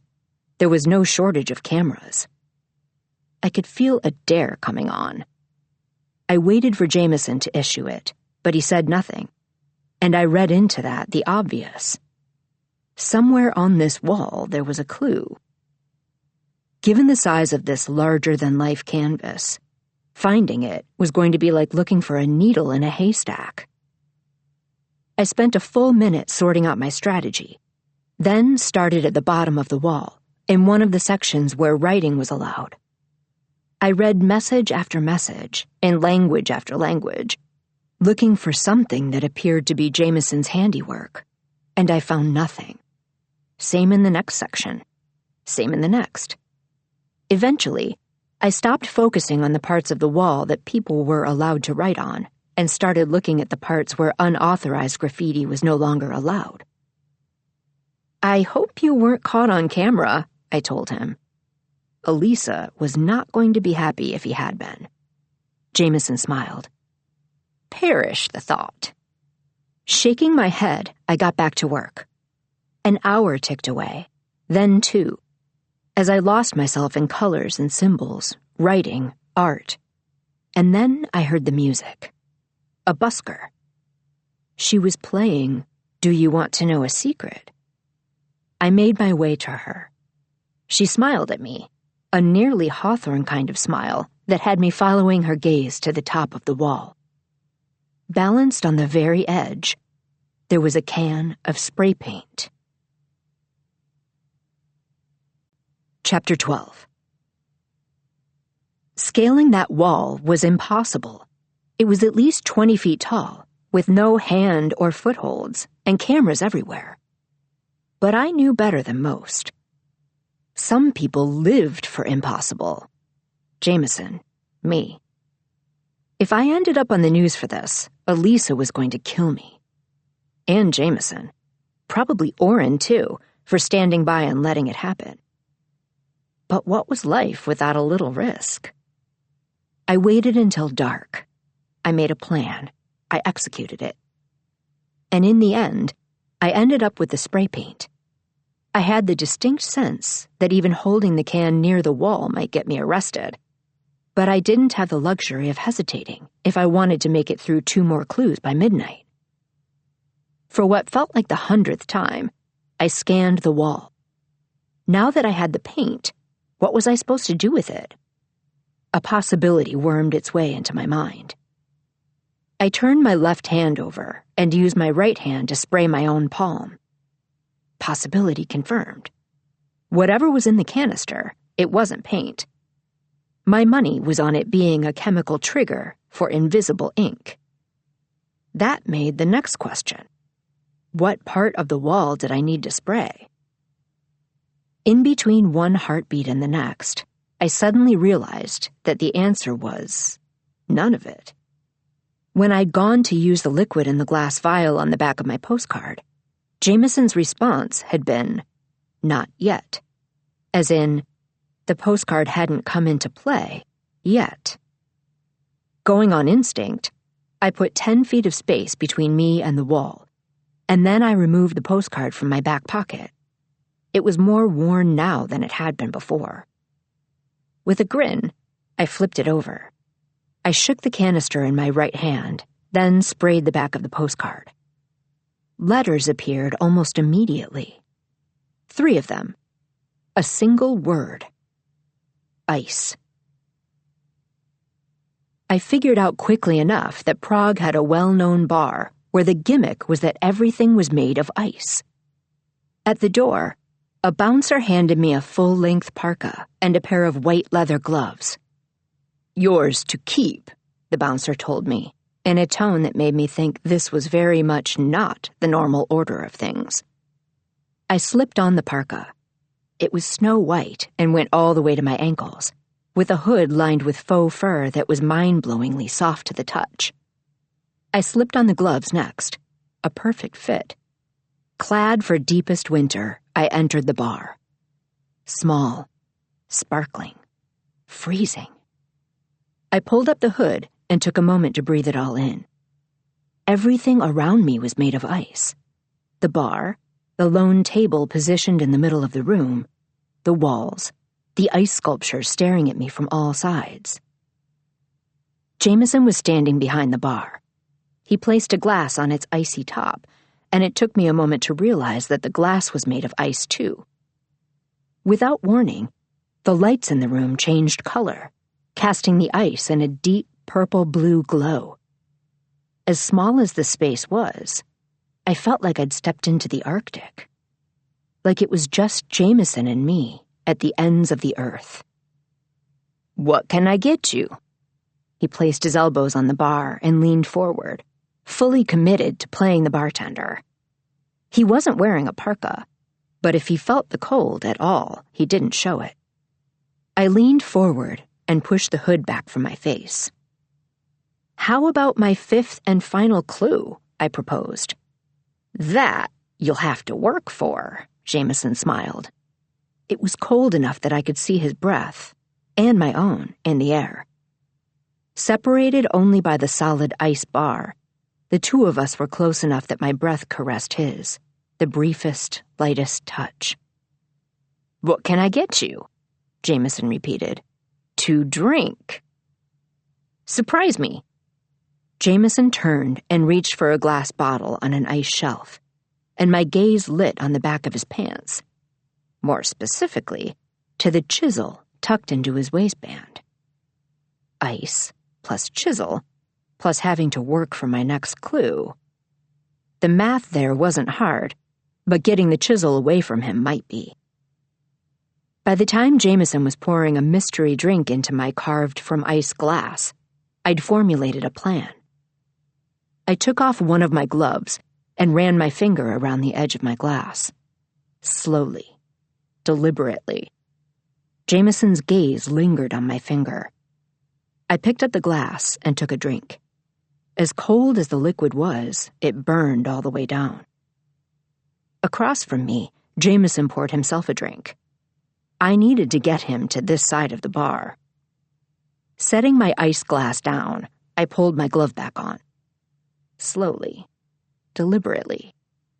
His gaze tracking my movements. "Feel like a dance?" I asked. There was no music, just the 2 of us. But that was enough. Jameson slid over the top of the bar. I held out my gloved hand. He took it, then pulled me in. Even through my parka, I could feel the hard lines of his body. That was the thing about knowing someone the way that I had come to know Jameson Hawthorne. Every touch triggered the memory of 1,000 others. My body anticipated every move of his. Our breaths met in the air between us like smoke.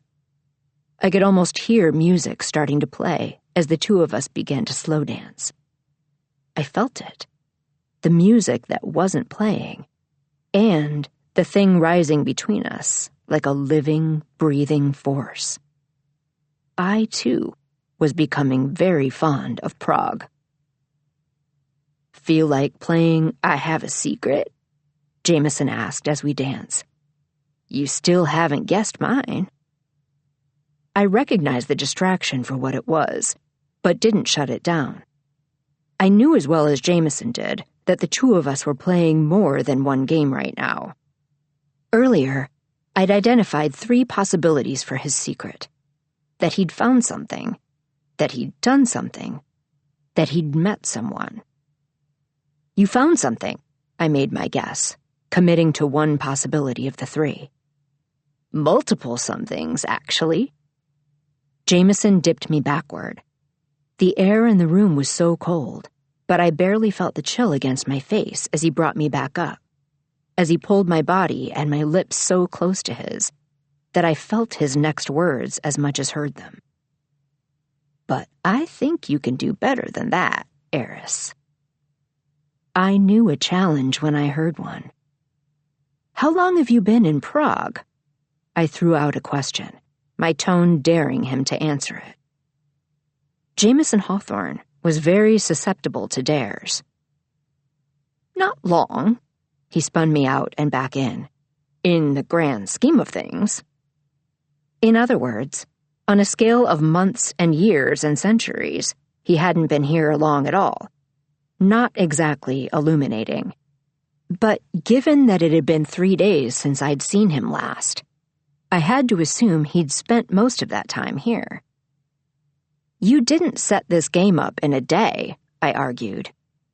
"I never said that I did," Jameson smiled. There was absolutely nothing to trust in that smile. It was an "I got you," clear as a bell. Something occurred to me, something that should have occurred to me much earlier. "And when exactly am I supposed to set up mine?" Today we played his game. Tomorrow, Jameson was supposed to play mine. It was possible I'd overlooked a key detail in the middle of our negotiating the night before. In my defense, he was a very good negotiator. Always read the small print, Eris. Always look for the catch, I thought. Jameson had been raised doing that every single day under his grandfather's tutelage. Billionaire Tobias Hawthorne had always had an eye for loopholes. "You stacked the odds in your favor," I accused. "Of course I did, Eris. But don't tell me your mind isn't already working at warp speed, plotting out the details of your game while playing mine." He wasn't wrong, but I didn't have to tell him that. I had his attention, and that had been step 1 of my plan. All I had to do was keep him distracted just a little bit longer. "You've been watching me all day. Anything I do, you see." I allowed my arm to wrap just a bit farther around Jameson's back. Next, I would slide it down, inch by inch, toward that chisel. "Maybe I can think about my game, but I can't do anything." "That's not why I've been following you," Jameson murmured. "I've been watching you play this game because I want to see it through your eyes." Neither of us stopped dancing. My head was cradled against his chest, tucked just below his chin. My gaze aimed upward and his down. "I've seen the world, Eris. Been there, done that. I'm jaded. But there's nothing the least bit jaded about you. If you could see the way you look when you step into a new place for the first time." There was a timbre to his voice that made me ache to listen to it more. But I stayed on task, sliding my hand down his back and closing my fingers around the chisel. Success! I didn't want to stop dancing. I didn't want to pull away. But I wasn't about to give my opponent a chance to take the chisel back. Over my body's strenuous subjection, I put space between us. Jameson eyed the way I was holding the chisel. "Plotting a murder?" "The heiress in the ice bar with the chisel." Trust me, Hawthorne. If murder is ever on my mind, you'll know. With a smile, I turned my attention back to my surroundings. The bar and shelves were clearly permanent fixtures, as were the walls, which made my best bet for using this chisel, the ice sculptures. A castle, a dragon, a swan, a woman. I stopped when I reached the fifth and final sculpture, the one closest to the door through which I'd entered. It was simpler than the others, with less detail. A simple symbol. 8. I ran a gloved finger over the icy outline of the shape, then turned my head sideways. Or infinity. I looked back at Jameson, memory crashing into me. The bridge over West Brook. Jameson and I had found a clue that looked like this once before. I guessed that it was infinity, Jameson murmured. You said it was an 8. I was right. You usually are, heiress. I turned back to the sculpture. I'm guessing infinity this time. Near the top of the ice sculpture, buried deep in the ice, I saw something. A glint of gold. The chisel and I got to work. 5 minutes later, I held a ring in the palm of my hand. Rather than a jewel or knot on top, the gold ring bore the infinity symbol. Jameson took it from me, then turned my right hand over, slipping the ring onto my right ring finger. A breath caught in my throat. Maybe it was the way his skin had brushed across mine with the motion. Maybe it was the fact that Jameson Hawthorne had just slipped a ring onto one of my fingers. Or maybe it was the knowledge, heavy in the air between us, that in our lifetimes, this probably wouldn't be the only ring that Jameson gave me. Like it?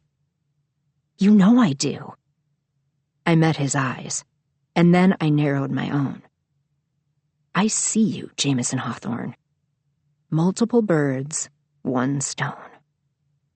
I slipped the ring off my finger and turned my attention to the inside of the band.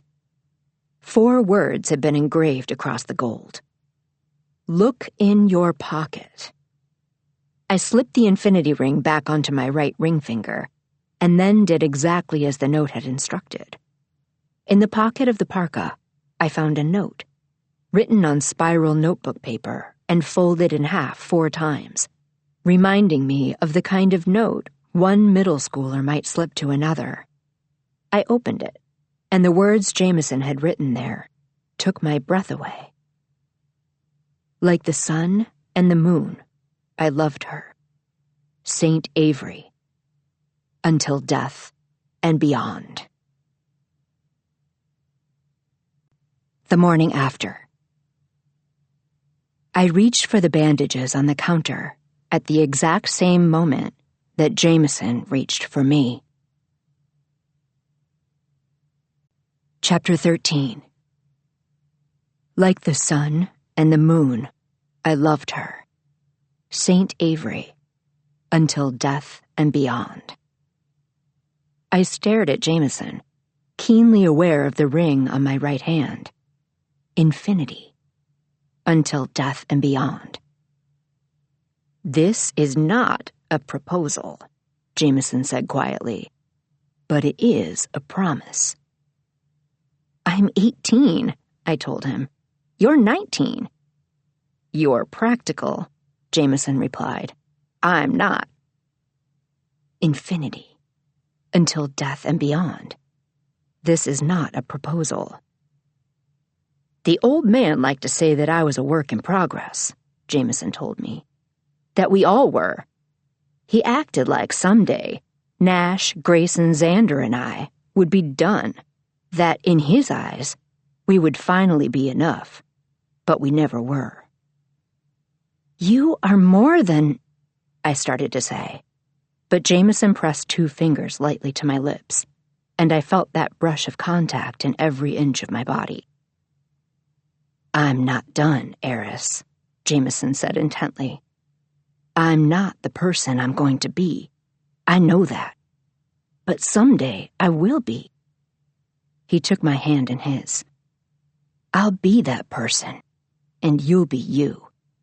And this is what we're going to have. He looked down at the ring on my right ring finger. Infinity, I said. Until death and beyond. Someday. Now, you have a secret, too. Jameson pushed a strand of hair away from my face, then pressed me gently back until I hit a wall of ice. And, incidentally, you also don't have very long until midnight. Traps upon traps, I murmured, and riddles upon riddles. Jameson meant everything he'd just said. The ring wasn't just a distraction. The promise he'd just made to me was real. But this, the note, the ring, all of it, was also a part of the game he'd laid out for me. Our kind of game. I looked down at the ring. This isn't your I have a secret, I said. Earlier, I'd guessed that he'd found something, and he'd responded that he'd found multiple somethings. I doubted he'd found the ring. He definitely hadn't found the note. But together, those two items were clue number 5. I unzipped my parka and let it drop to the floor, heedless of the cold. An instant later, I'd fished out the black light. It was the only object I hadn't yet used in today's game. I turned the light on, then I aimed it at Jameson's note. His love note. In the purple-blue light of the ice chamber, 4 words lit up. Like the sun and the moon, I loved her. Saint Avery. Until death and beyond. True words, I said, acknowledging that between us. But they have a second, hidden meaning. Very good, heiress. I stared at the words. Sun, moon, saint, death. And just like that, I knew. The morning after. Jameson's hand cupped my shoulder. My fingers hovered over the box of bandages until his wrapped back around to my shoulder blade. Jameson didn't turn me to face him, but I turned. Unable to do anything else, my shoulders squared to his, the bandages on the counter forgotten. My arm fell to my side, and he brought his other hand up to my other shoulder. Under Jameson's touch, my shirt felt paper-thin, like the fabric was as insubstantial as smoke. Like there was nothing separating my skin from his touch at all. I felt Jameson's hands make their way beneath my hair, which was hanging loose down my back. Those hands pushed up to my neck. My breath hitched as Jameson's fingers went up farther, past my hairline, into my hair. Jameson's fingers curled, grasping my hair, tilting my chin up.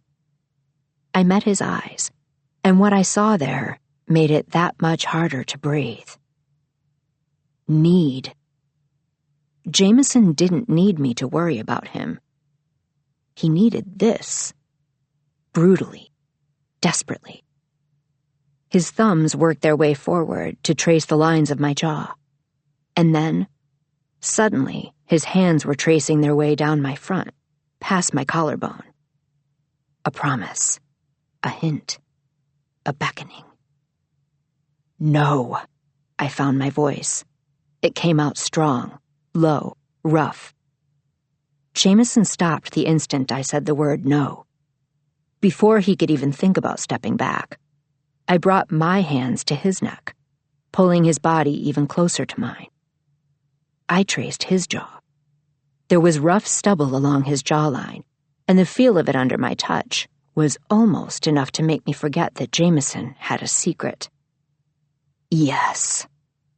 Jameson gave me his consent, his voice lower even than mine, hoarser. I rose on my toes, and Jameson leaned forward until our foreheads touched.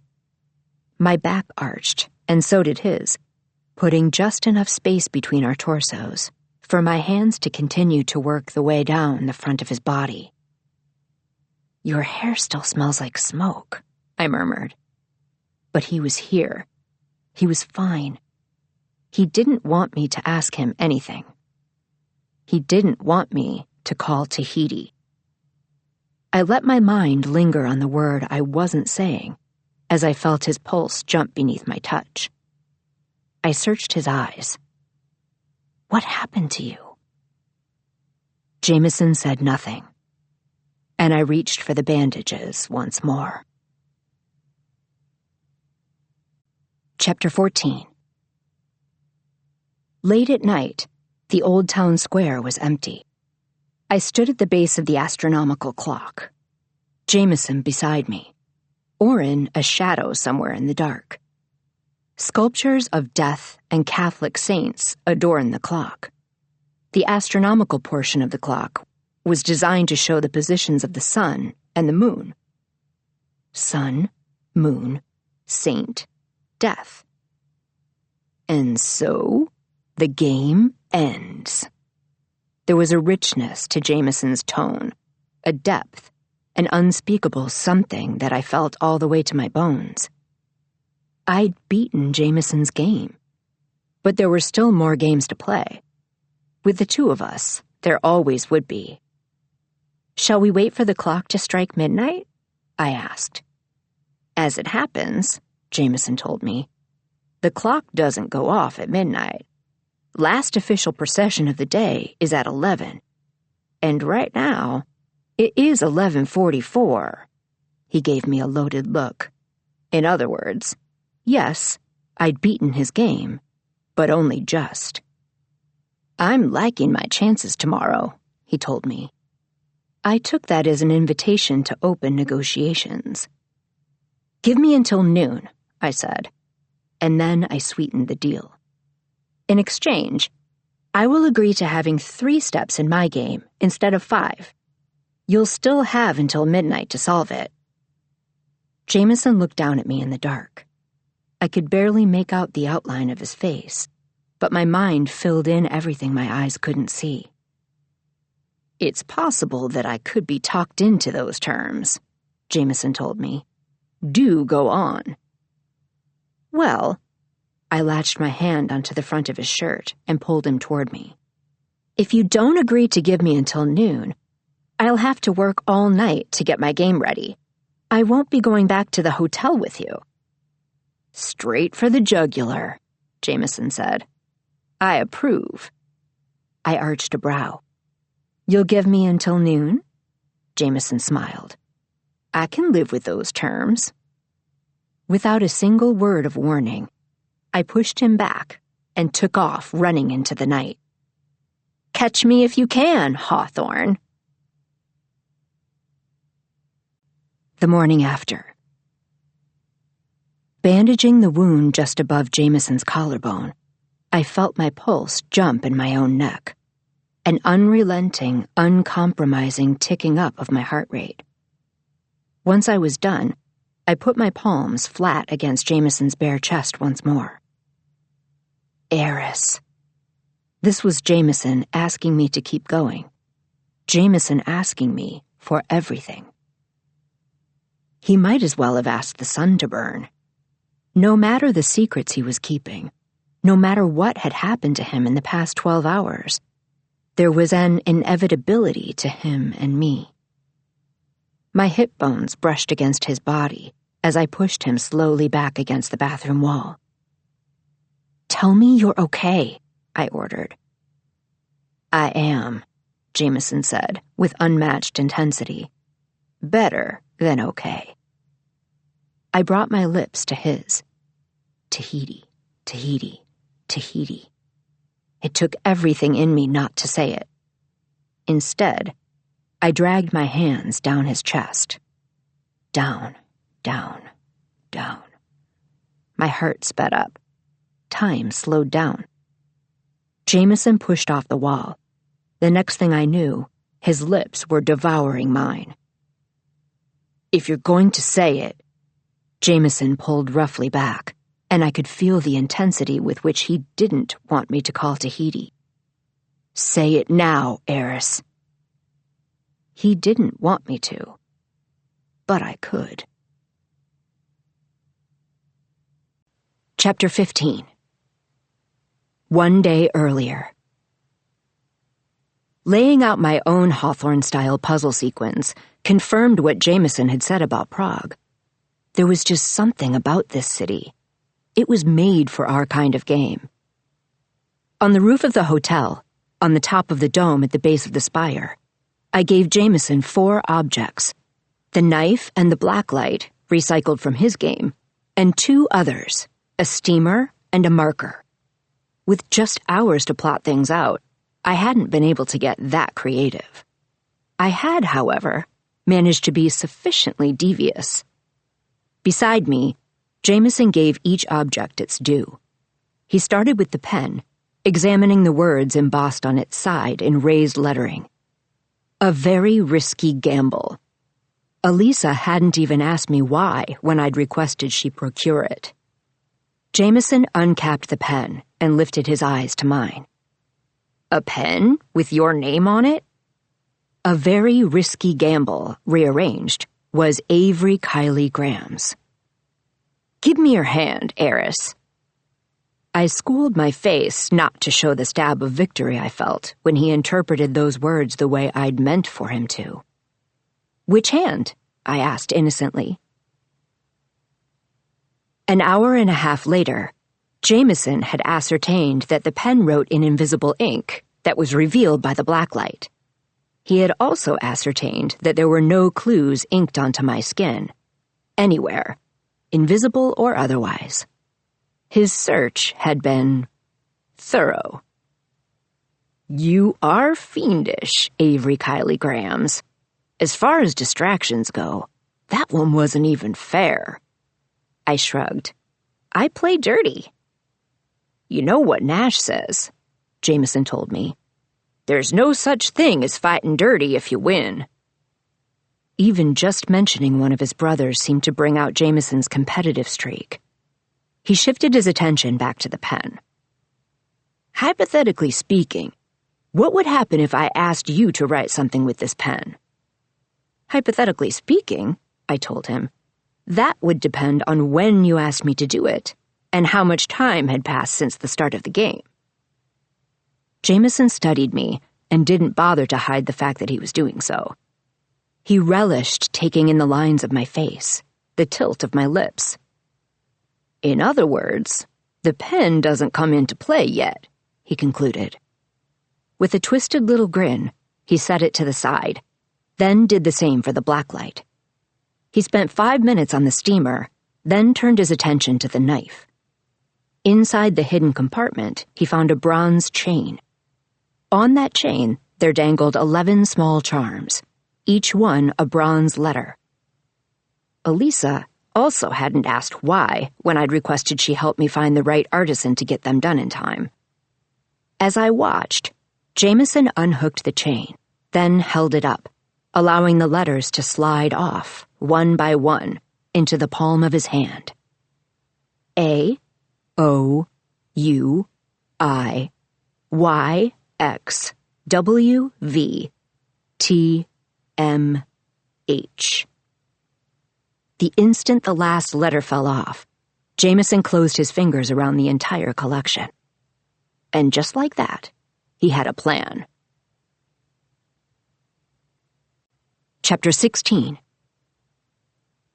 A, O, U, I, Y, X, W, V, T, M, H. Watching Jameson try to work his magic on the letters was better than being a spectator at almost any professional sport. He wasn't a person made for stillness, especially when he was thinking. And thinking. And thinking. With may vox you. Mouth ivy wax. Mouth way XIV. XIV, I said, drawing his eyes to me. Roman numeral 14. Jameson lifted his eyes to mine. Though, based on your expression, and the fact that you just asked that question, Eris, apparently not. Eventually, Jameson followed the maxim he'd once taught me. Whenever you get stuck on a game, return to the beginning. In this case, he picked up the marker. Hypothetically speaking, what would you do if I asked you to write something with this pen now? I checked the time. He'd been working long enough. I wanted to get out of this hotel room and into the city as much as he did. I shrugged. I would say, take off your shirt. A few minutes later, the same collection of letters from the charms was written on Jameson's chest. AOUIYXWVTMH. I checked my work with the blacklight, then capped the pen. Seriously? Jameson asked me. That's my hint? That's your hint. Jameson threw back his head and laughed. He laughed the way he ran or drove or flew, with abandon, holding nothing back. Remind me not to get on your bad side, Eris. Tell me something about your secret, and maybe I'll be a little more generous. Jameson's eyes sparkled. Now, where would the fun be in that? He paced the room, circling it with an almost feline grace. And then, suddenly, he went still. He looked to me, then took the blacklight from me. He aimed it down at his chest. 11 letters, all capitalized. All written in a plain hand with not a single flourish. All very difficult for him to see from his current angle. I cannot help but notice, Jameson said, an undertone of energy building in his voice, that you didn't exactly make these easy for me to read. He paused, and something about that momentary silence felt filled to the brim with an unspoken something. Clever, Eris. An instant later, he was scaling down the rooftop and swinging himself back down onto the balcony. I followed suit. Inside our hotel room, Jameson stopped in front of an ornate gold mirror. Brandishing the blacklight, he flashed it on his own chest. The letters I'd written on his chest were reflected back. Exactly. Even with the help of the blacklight, I couldn't fully read what you'd written on my chest due to the angle. But given that you burned 2 of your remaining 3 objects to write it there, it was obvious there had to be some significance to it, beyond what you wrote. Jameson paused. It occurred to me that the significance might be the angle. Perhaps I was not meant to read them by looking down. Perhaps I was meant to read them in a mirror.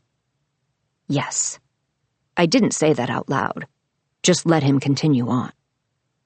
There are only 11 letters in the English alphabet that have perfect vertical symmetry.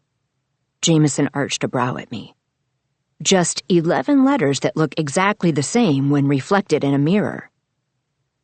AOUIYXWVTM and H.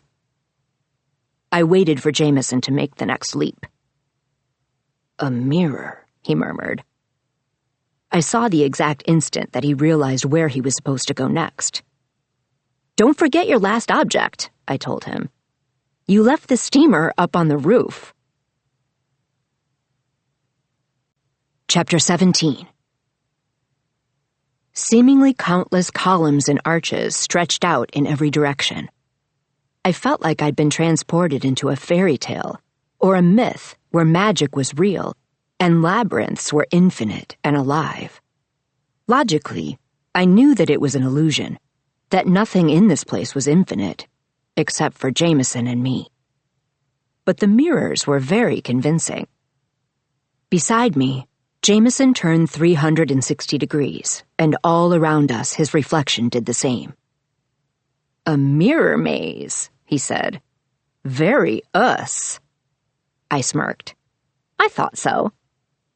There was a distinct chance that I got more pleasure than I should have out of turning the tables on him. I ordered a picnic if you get hungry, I told him. And then I left him to navigate his way through the maze, to find the clue I'd left for him among the mirrors. I was really starting to understand why billionaire Tobias Hawthorne had loved his traditional Sunday morning games so much. It took Jameson 3 hours to find what he was looking for and meet me on the picnic blanket I'd set up at a point overlooking the castle. He sat down next to me, then flashed the blacklight at his arm where he'd written the clue that he'd found. The words, "Not out," with an arrow below them pointing left. I looked from Jameson's arm to his eyes. "How long did it take you to realize you needed the steamer?" He snagged a chocolate-covered strawberry off a tray in front of me and brandished it in my direction. "Longer than it should have. Not as long as it could have. It also took me some time to find the right mirror. And then I spent far longer than I would like to admit trying to treat your clue as a map." I snagged the blacklight from him and aimed it at his arm again. "Not out," an arrow pointing left. I repressed a smile. "The arrow is pointing due west on a compass," Jameson said. "But inside the maze, it was pointing north-northeast, and incidentally, it was pointing directly at another mirror, not an exit." "So you're saying it wasn't pointing out?" I knew he'd hear the challenge in my voice, plain as day. He answered it by rising to his knees, closing the space between us, and bringing his lips very close to mine. "Not out," he said, his voice low and smooth. He studied my face. I stared right back at him. "Has anyone ever told you that you have an excellent poker face, Eris?" I knew better than to take that to mean my poker face was working. "What do you see?" I asked, another challenge. "You're happy." Jameson sat back on the picnic blanket and stretched his long legs out. "A little smug." He let his gaze travel over my poker face once more. "A lot smug." I shrugged. "I'm smug," I told him. "And you're on the clock." We ate. He worked. I watched him. "Not out." Jameson returned the favor and watched my reaction to his words. Also known as in. My face gave away nothing, even to him. I was sure of it. "In," Jameson repeated. "Say it out loud, and you might as well be saying the letter N." He was almost there, so close he could taste it. I could too. "N," Jameson reiterated. "And an arrow." N plus arrow equals... It took everything in me to not give him the prompt, but I managed to do nothing but lean back on my elbows on the picnic blanket, the way he had the day before. N. Arrow. Jameson smiled. "Put them together." He snagged one last strawberry. "And you get narrow." He wasn't wrong. The question was, having decoded the clue, did he know where in the city of spires he was headed next? With liquid grace, Jameson rolled to his feet. "Race you there." The morning after. I didn't call Tahiti as I pushed Jameson backward into the bedroom. I didn't say that magic word as I pushed him down onto the bed. I didn't say it as I straddled him.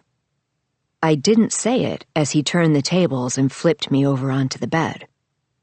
The blood, the smell of smoke in his hair. I have a secret.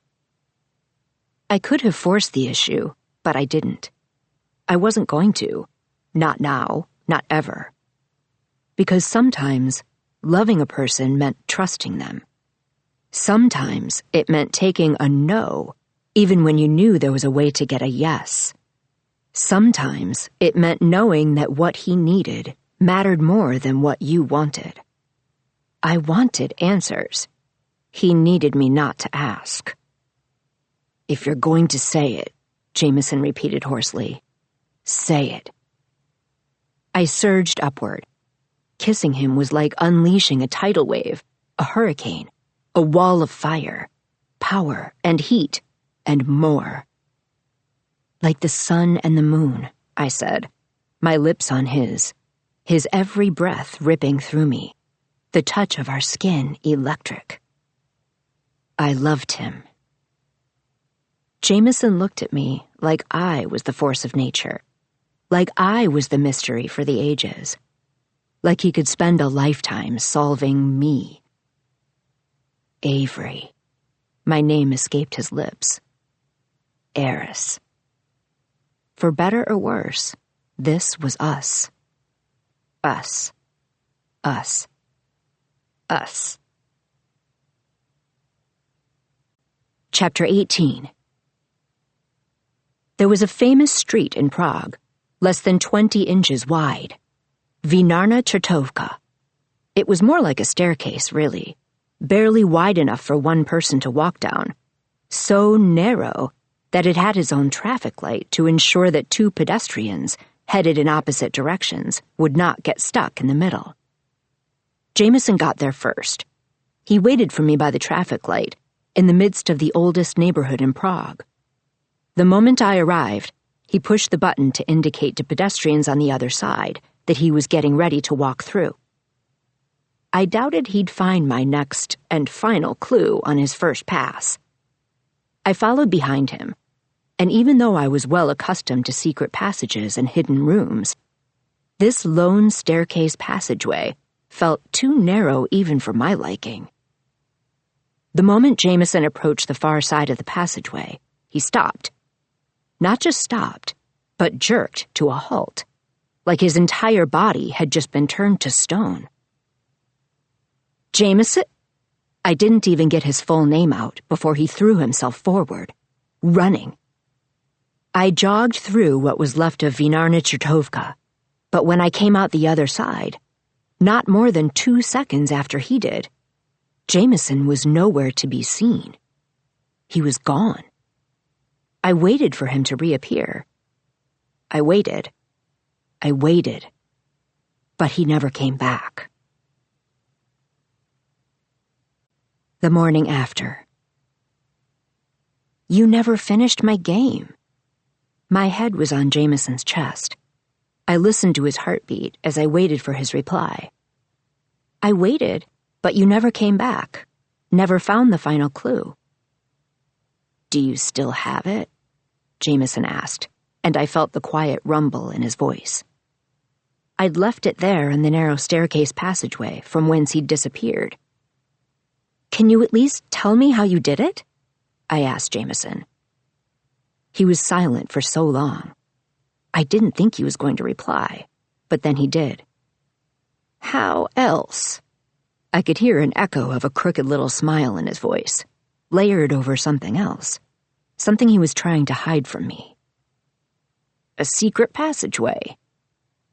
I thought back to the guesses I'd made about his secret, the secret that had filled him with an indescribable energy, that had put him in the mood to play.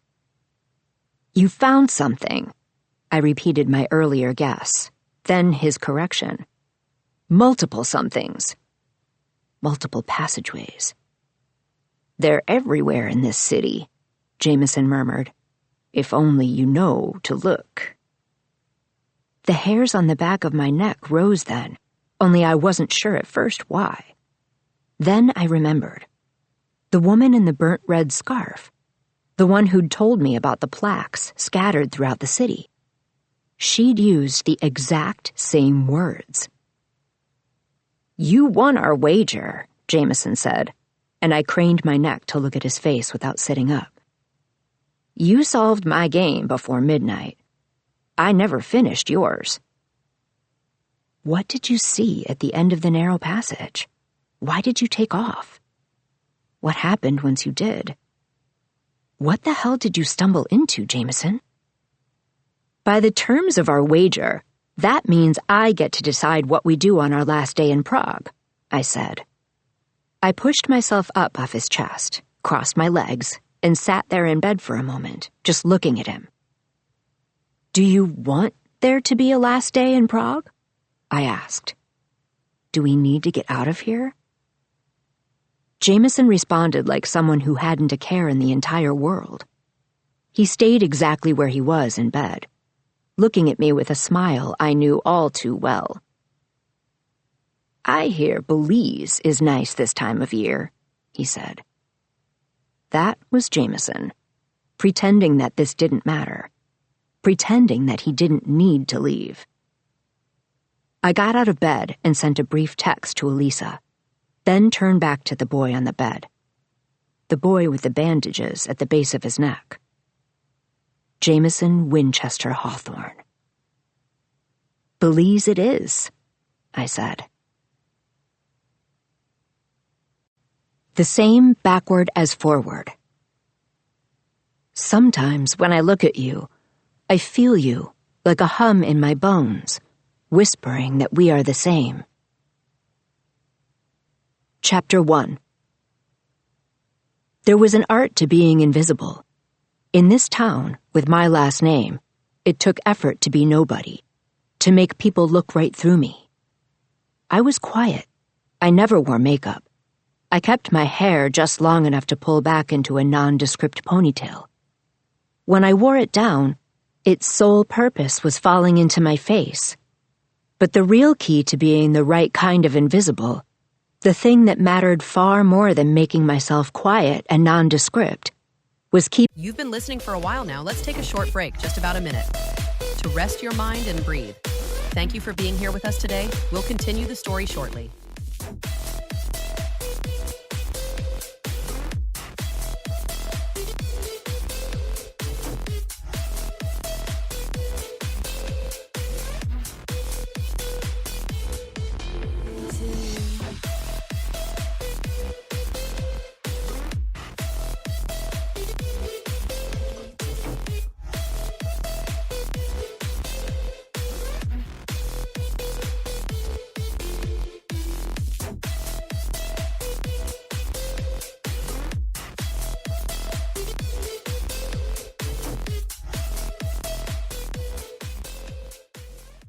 The world at arm's length. I was a master at being alone, but not lonely. Loneliness would have been a vulnerability, and I was Rooney enough to know how that would end. Weakness of any kind was nothing but blood for the sharks. At 20, I'd survived by keeping my head down and my eyes open. I'd made it out of the house, and out of the family in every way that mattered. Except for one. Kaylee? I didn't raise my voice as I called out to my sister, who was currently dancing rather enthusiastically on top of a pool table. She shouldn't have been able to hear me over the dull roar of the small-town drunks on a mission to get drunker, but Kaylee and I always had a sixth sense for each other. Hannah! My sister kept right on dancing, as delighted to see me as she'd been when she was 3 and I was 6, and I'd been her favorite person in the world. Dance with me, you beautiful bitch! Kaylee was an optimist. For example, she thought that there was a chance in hell that I was joining her on top of that pool table. My sister's knack for misplaced optimism was half the reason she had a rap sheet. The other half was that no matter how good I was at fading into the background, I'd never been able to shield her, too. Kaylee had been born dancing on tables and shouting her joy to the moon, and sometimes her fury, too. Her fearlessness suited our mother. Some of the time. I'll have to take a rain check, I told my still dancing sister. Your loss, you glorious thing, you. Kaylee twirled in a circle, adeptly avoiding the half-dozen balls scattered over the table's surface. The trio of guys holding pool cues, whose games she had presumably interrupted, didn't seem to mind. Collared shirts, expensive shoes, prep school looks. Those 3 weren't locals. In this bar, that spelled trouble. I'll race you home, I tried to tempt Kaylee off the table. She had a competitive streak. Last I checked, It's not your home anymore, oh serious one. Kaylee walked along the edge of the pool table, her arms held to the sides, her long hair streaming down her back. When she reached the end, she bent at the waist to place a hand on the shoulder of one of the pool cue-holding boys. My sister, Kaylee confided in him in a stage whisper, is faster than she looks. Faster, stronger, smarter. I was a lot of things that Kaylee didn't need to be advertising. Luckily, the guy on the receiving end of her attention, who didn't look older than 18 or 19 himself, couldn't have glanced away from her leather-clad torso if he'd tried. As for his friends, one of them was relishing the view of Kaylee from behind, and the other one shifted his gaze languidly toward me. His hair was a dark, almost reddish brown, and long enough to hang over his eyes, which did absolutely nothing to mask the way they roved over my body. I could feel him taking in my faded blue scrubs, my dishwater blonde hair, the exact set of my mouth. I have to ask, he said with the air of a person to whom everything was a very dark joke. Exactly how fast are you, Hannah? My instincts, honed from years of watching and trying not to be seen, told me two things. First, that he was drunk or high, or both. And second, that, even inebriated, he missed nothing. I gave him no visible response. My quiet was the kind of quiet that didn't blink, didn't flinch. Dark green eyes, shining with the light of bad ideas and worse ones, locked onto mine. It's nice to meet you, too, he said dryly. We hadn't met, and we weren't going to. You're not from around here, I commented. That was a warning. He didn't heed it. Instead, he picked up a piece of pool chalk and spun it through his fingers, one after another. What gave me away? He asked mockingly. That was a rhetorical question, but my brain generated an automatic response. Your tan is too even. Your hands aren't calloused. You're wearing a button-up shirt. The top 3 buttons were undone, his collar more rumpled than popped. Smirking, he leaned against the pool table, as casual as a demigod who found some amusement in sizing up little mortals. There was a canny looseness to the way he moved, not even a hint of tension visible anywhere in his body. It was all too easy for me to imagine him as an ancient royal, sprawled across a litter, being carried around by servants. Or soldiers, I thought. Something in me whispered that he was spoiling for a fight, and in this bar, as an outsider, he was likely enough to find one. Not my problem. Kaylee, I called. To everyone else in the bar, my voice probably sounded exactly the same as it had before, but my sister heard the difference. The two of us had been forged in a different kind of heat. She hopped off the pool table and sauntered around to my side, slowing as she passed the guy who'd zeroed in on me. Maybe I'll see you around. Kaylee's smile was trouble. You won't. I directed those words at the outsider. Will I not? Eyes on me, he set his whiskey glass on the edge of the pool table, partially overhanging the edge, just daring gravity to make itself known. The glass stayed exactly where he'd placed it. And what about you, palindrome girl? The stranger's hair still hung in his face, casting his razor-sharp cheekbones in shadow. Hannah. Will I see you around? We could have a little fun, set the world on fire. He held a hand to his heart and lowered his voice. If you're a Hannah without the H on the end, I don't want to know. I was a Hannah with 2 H's, and I was supposed to be invisible. The two of us definitely wouldn't be seeing each other again. We wouldn't be setting the world on fire. He never should have seen me At all. 15 minutes later, Kaylee was walking along the rocky shore, the same way she'd glided over the edge of the pool table, like she lived life on the high wire. As I walked behind her, she looked up at the night sky, not even bothering to watch where she was stepping. There was an energy to my sister, an unspoken something that was a little frenetic and utterly full of life. "You took their wallets, didn't you?" I said, resigned to the answer before she even gave it.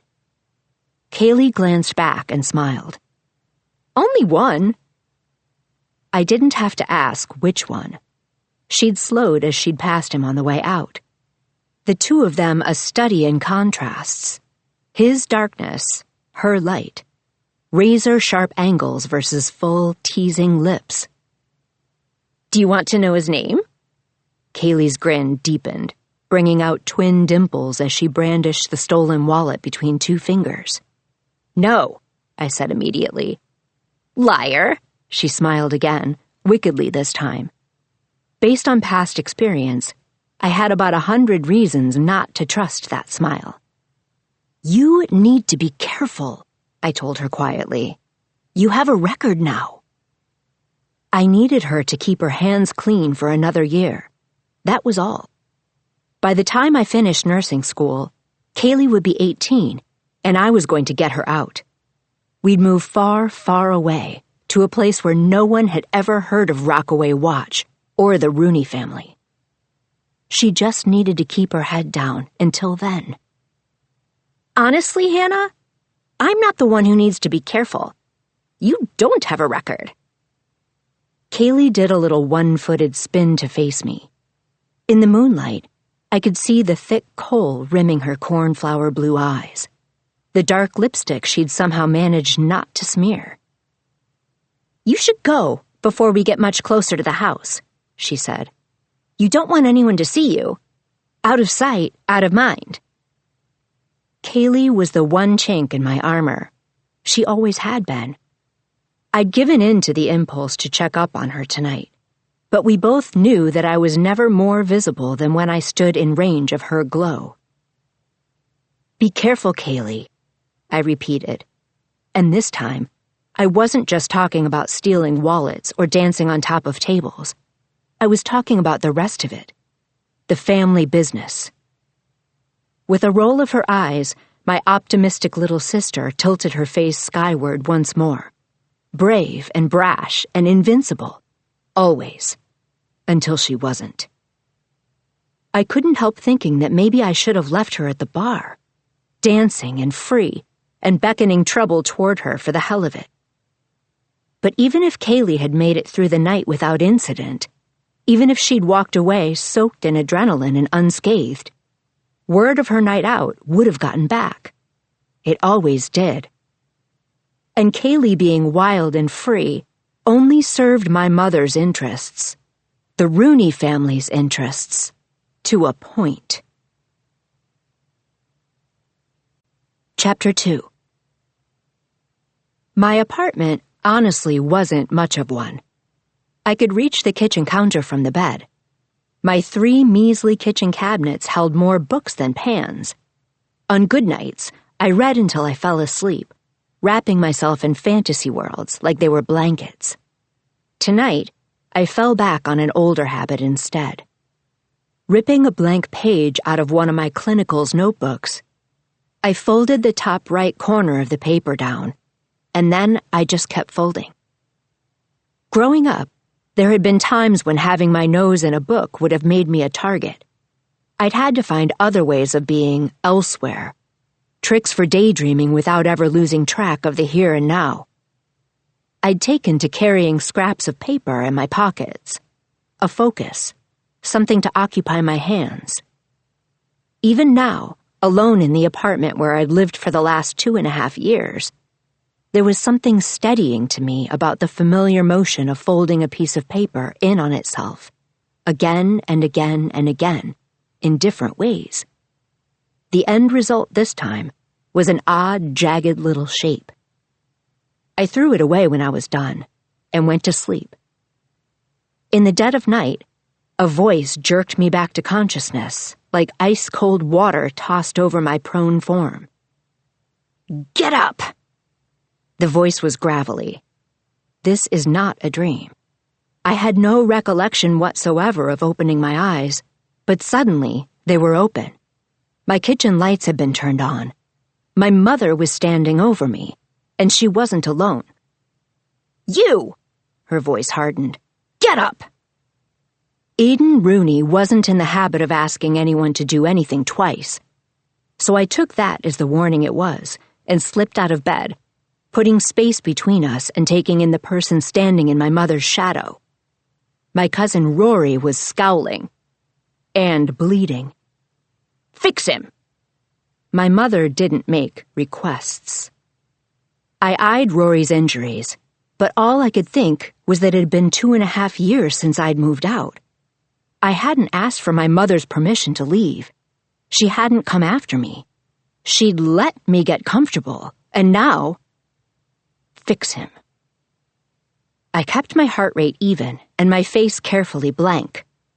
The worst of Rory's injuries, that I could see, was a deep cut on his cheekbone, maybe 2 inches long. It wasn't the type of injury that people in my mother's line of work typically concern themselves with. I'd seen one of my uncles dig a bullet out of a guy's shoulder with a spoon. This was clearly a test. I was a nursing student, but I was deep into my clinical hours, and I'd buried myself in internships almost from the moment I'd started. What my mother wanted was within my capabilities, but the test wasn't what I could do. The test was whether I would push back, and the one thing I knew for certain was that if I did, I'd never be invisible to Eden Rooney, or the Rooney family, again. "Supplies?" My voice was muted, unemotional. I knew how to make myself disappear, even when she was staring right at me. No weakness, no rebellion, no emotion at all. Wordlessly, my mother dropped a black pouch on my bed. I unrolled it. Inside, there was a rudimentary surgery kit: scissors, scalpel, forceps, needle, suture thread. "I suggest you make yourself useful, Hannah." I heard what my mother didn't say. "I let you go because it suited my purposes to do so, but you're still mine, body and soul. You always were." All I said out loud was, "There's no anesthetic." "He doesn't need it." My mother's diamond-hard gaze traveled from me to Rory. "Just like I didn't need this little asshole getting himself injured in a bar fight tonight of all nights." Bar fight. My mind went immediately to a preppy boy with a dark aura, to green eyes and sharp cheekbones cast in shadow, to a glass placed precariously on a pool table's edge. "I need to wash my hands." I bought myself some time going to the kitchen sink, but not much. Just enough to focus on the fact that my mother apparently wasn't doing this just to teach me a lesson. She was using me to teach Rory one. He had 5 years and at least 100 pounds on me, but he would sit there while I dug a needle into his face over and over again without anesthetic, because the alternative was doubtlessly worse. I turned off the faucet and made my way back. I didn't want to do this. If anyone found out, I'd get kicked out of my program, and possibly worse. I would be complicit in whatever the family had going on right now that made Rory's choice to get into a fight tonight of all nights that much more objectionable to my mother. But if I didn't do this, she might, and that would be so much worse for Rory. My cousin looked like he wanted to spit on me, and vomit, in that order. "Sit," I told him. I had to hope that if I could do this without faltering, without showing a hint of weakness or rebellion, that might pacify her into forgetting me again, or, if not forgetting precisely, at least putting me on the back burner for a while. Long enough for me to finish school. Long enough for me to find a way to get Kaylee out. Rory sat, I tilted his chin back. Buying myself one last reprieve, I went into the bathroom and grabbed some antiseptic. I applied it, then opened the needle and thread. At least they were pre-sterilized. "Get on with it!" My mother took a single step toward me. "Do it," I told myself. But getting started was made harder by the lengths Rory was going to not to flinch. Lifting the needle, I didn't bother telling him to relax and opted for distraction instead. "Which one?" I said. "Huh?" Rory was not, by any measure, the smartest of my cousins. "The rich boys slumming it at the bar tonight," I clarified. "Which of the three of them did this?" The question commandeered enough of his attention that I was able to start. The needle was just a needle. Skin was just skin. My hands were steady. "Doesn't matter." Rory spoke in a low voice, his face barely moving. "I'm gonna kill all three of the little bastards." In my family, statements like that weren't always just for show. "Hannah, stop!" My mother's voice ricocheted through the room like a bullet, but all I could think was, do no harm. I finished the stitch, and then I stopped. My mother bent until her eyes were even with Rory's. She pressed her thumb into the flesh of his cheek, right below the partial line of stitches. "Do you have any idea who those boys are?" When Rory didn't answer, my mother snorted. "Didn't think so." She pressed her thumb into his face a little harder, then slid her gaze to mine. "Let's see if Hannah here can work it out. Rich boys in Rockaway Watch, heads up their asses, and looking to commission a boat in the morning. Who are they?" The last stitch I'd done popped, tearing through Rory's skin. I forced myself to focus. A boat. There was only one place close enough to serve as a destination from Rockaway Watch, a private island owned by a billionaire. Hawthorne Island. "Who are they?" I answered my mother's question. "Hawthorns. At least she has a brain." My mother swiveled her gaze back to Rory. "One Hawthorne, 2 friends, and the Hawthorne in question would be Tobias Hawthorne II. Toby, the only son of one of the country's richest men. Little bastard might have a death wish, but we won't be the ones granting it, will we, Rory?" "No," Rory gritted out. My mother dropped her hand from his face. "You'll want to fix that last stitch," she told me, her voice utterly devoid of feeling. I swallowed back bile as I finished the job. To keep myself steady, I retreated elsewhere in my mind. Tobias Hawthorne II. Toby. I thought about the boy with the reddish-brown hair and his emperor lounging on a litter looseness. He was the Hawthorne of the group. I was sure of it. And apparently, I had his overprivileged, trouble-starting ass to thank for tonight, too. I finished the last stitch. My mother didn't linger. On her way out, Rory following like a dog on her heels, she paused in the doorway and looked back at me. "You have a steady hand," she said. That didn't sound like a compliment. It sounded like a promise. She would be back. Chapter 3. I didn't sleep the rest of the night and left my apartment at sunrise. It was my day off, but I had to do something. I needed to clear my head, so I went to the grocery store and then headed to the outskirts of town, farther even than my own apartment. I couldn't afford rent in any of the towns closer to the community college or hospital than Rockaway Watch, but I'd chosen to stick to the very edges.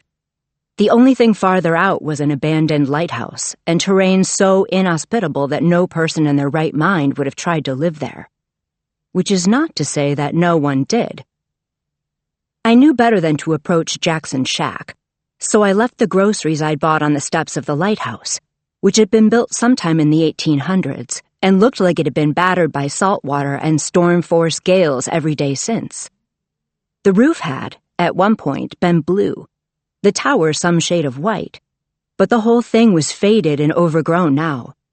The beacon hadn't worked for decades. The stone walls were literally crumbling. It was my favorite place in Rockaway Watch. Lighthouses had always felt like something out of a fairy tale to me, a warning not to come closer, a liminal space between here and there. This one wasn't easy to get to, but I made the climb every 2 weeks, groceries in hand. "I ought to shoot you." I turned to face the gruff, copiously bearded fisherman who'd just spoken those words. "Please don't," I said calmly. Jackson Curry wasn't technically a shut-in. He left his house to go out on his boat and interacted with others when necessary to dispatch the fishing haul. But he loathed people, all people, myself included. He scowled at the bag I'd left on the lighthouse steps. "I told you to stop doing that." "How's your arthritis?" I asked. He couldn't have been older than 40 or 45, but a lifetime of fishing had wreaked havoc on his hands and wrists. "None of your damn business." "About the same, then," I said, as I reached out and took his right hand in mine, gently prodding the joints at the base of his fingers, lightly flexing his wrist, rubbing my thumb over it, then up the adjacent bone. "Do you need any more cream?" I read his answer to that question in his expression. None of my damn business. I checked his other hand. When I finished, I expected him to storm off, with the groceries, but he didn't. He didn't curse at me, or threaten to shoot me again, either. "Storm's coming."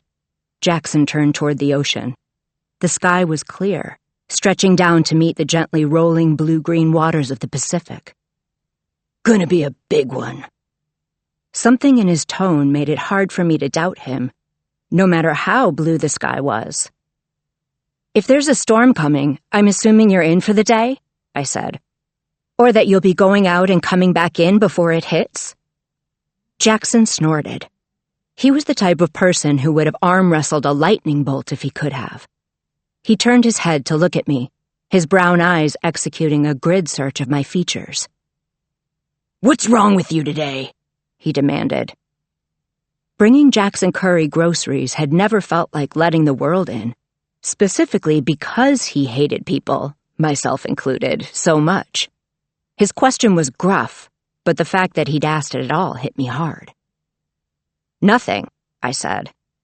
If I didn't think about what had happened the night before, maybe I could pretend it away, for a few hours at least. Jackson gave a little nod. "None of my damn business," he concluded. Hours later, I drove 2 towns over to the hospital, even though it was my day off, and even though I'd told myself I wasn't going to. If I'd been certified, I might have been able to pick up a shift, but instead, I headed to the cafeteria.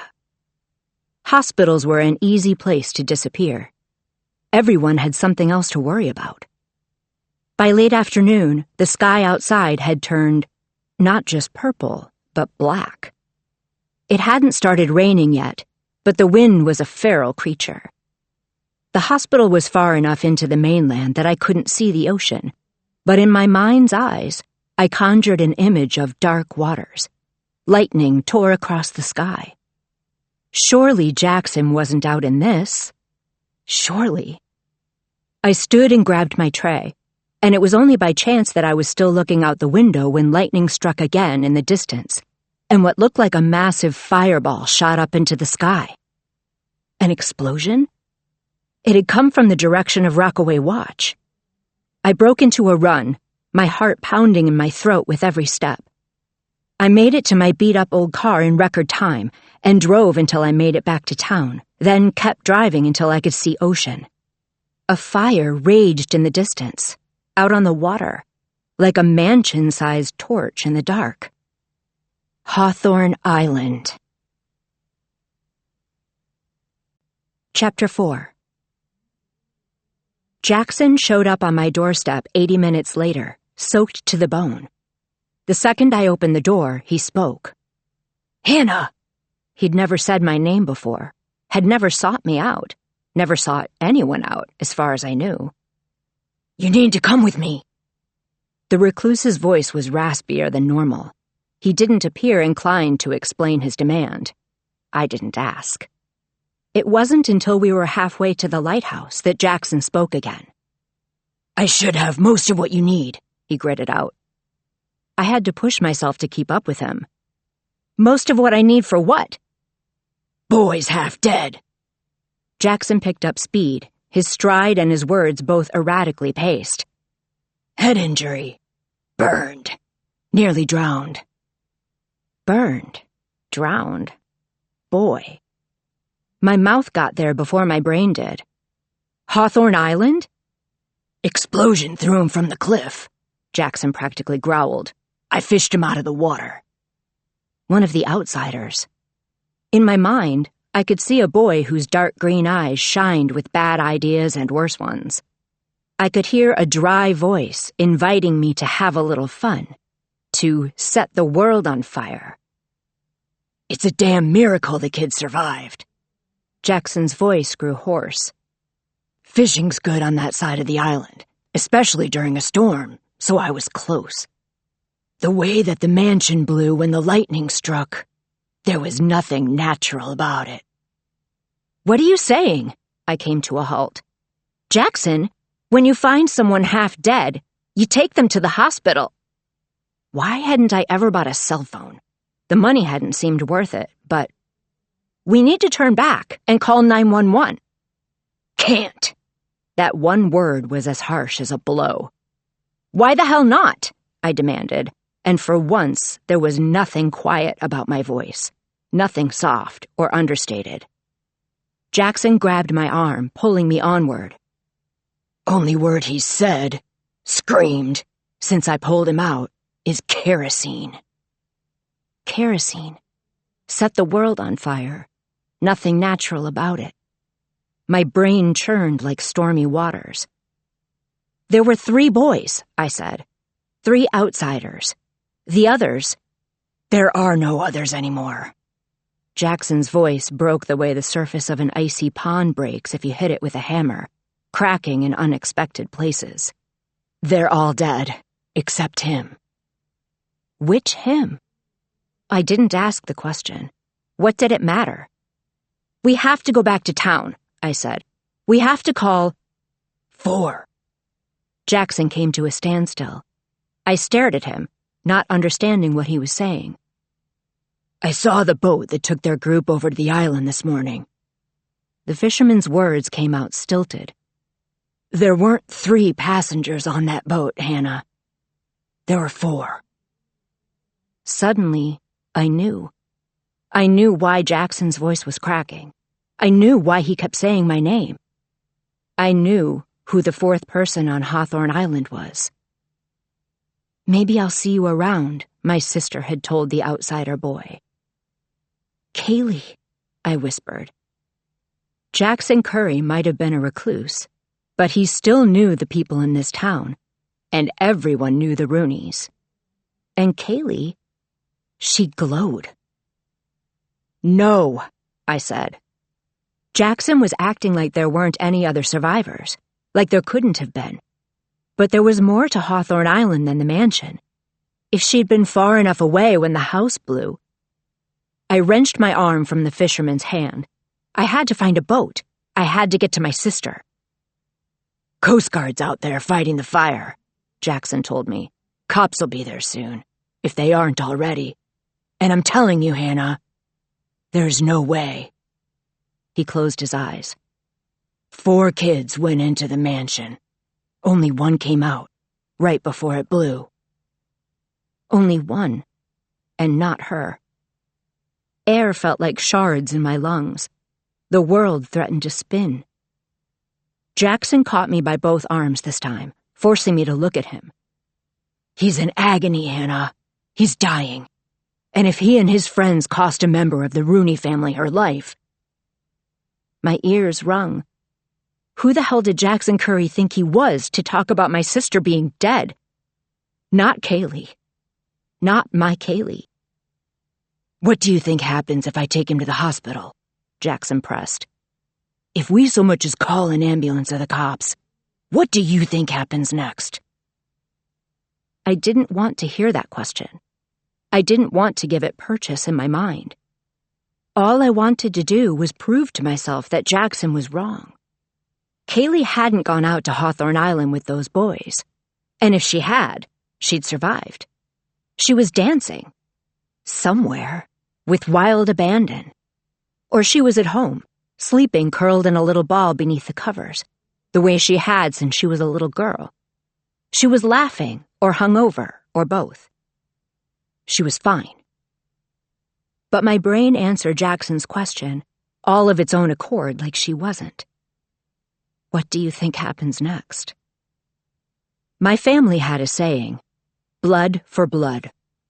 My mother had ordered Rory to keep his hands off the outsiders. She hadn't been interested in the trouble that the wrath of a billionaire could bring to a town like this and an operation like hers. But if Jackson was right, if Rooney was dead, if Kaylee wasn't dancing, wasn't sleeping, wasn't laughing, if my sister wasn't anything anymore, if Kaylee was dead, all bets were off. The person responsible wouldn't be safe in a local hospital. He wouldn't be safe with local cops. My family ran the drug trade and the weapons trade all up and down this stretch of coast. They owned the cops. Blood for blood. If my sister was dead, and one of the people responsible was alive, he wouldn't be for long. Chapter 5. I went with Jackson. No part of me wanted to, and a big part of me said to let whoever he'd fished out of the water die, alone, in agony. It wasn't my concern.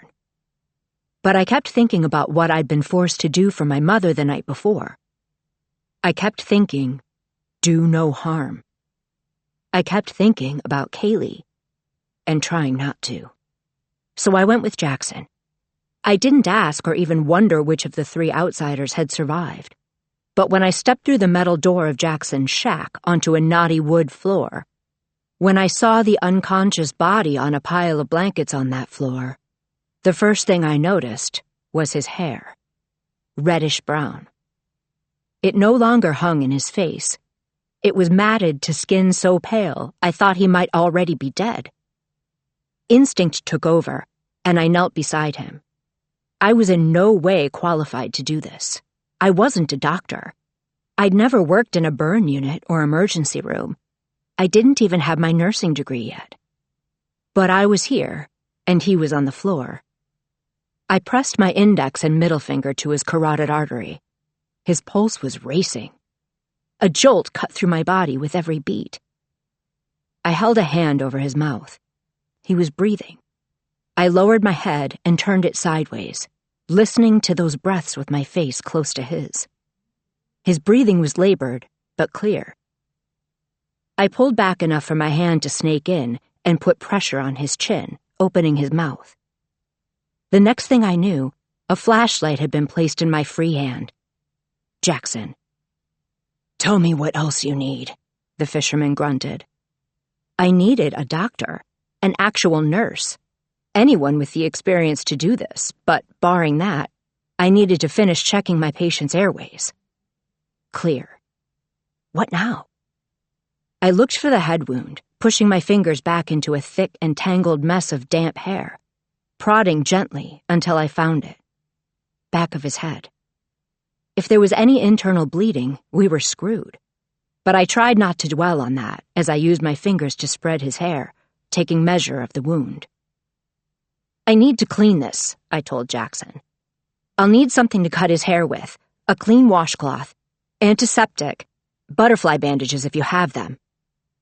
I withdrew my hands from the boy's hair and turned my attention from the head wound to the rest of his body. Second-degree burns on his arms and over his collarbone, I noted. Very little remained of his shirt, but what there was, I tore off, except where it stuck to burns. I'm going to have to clean this and dress his wounds.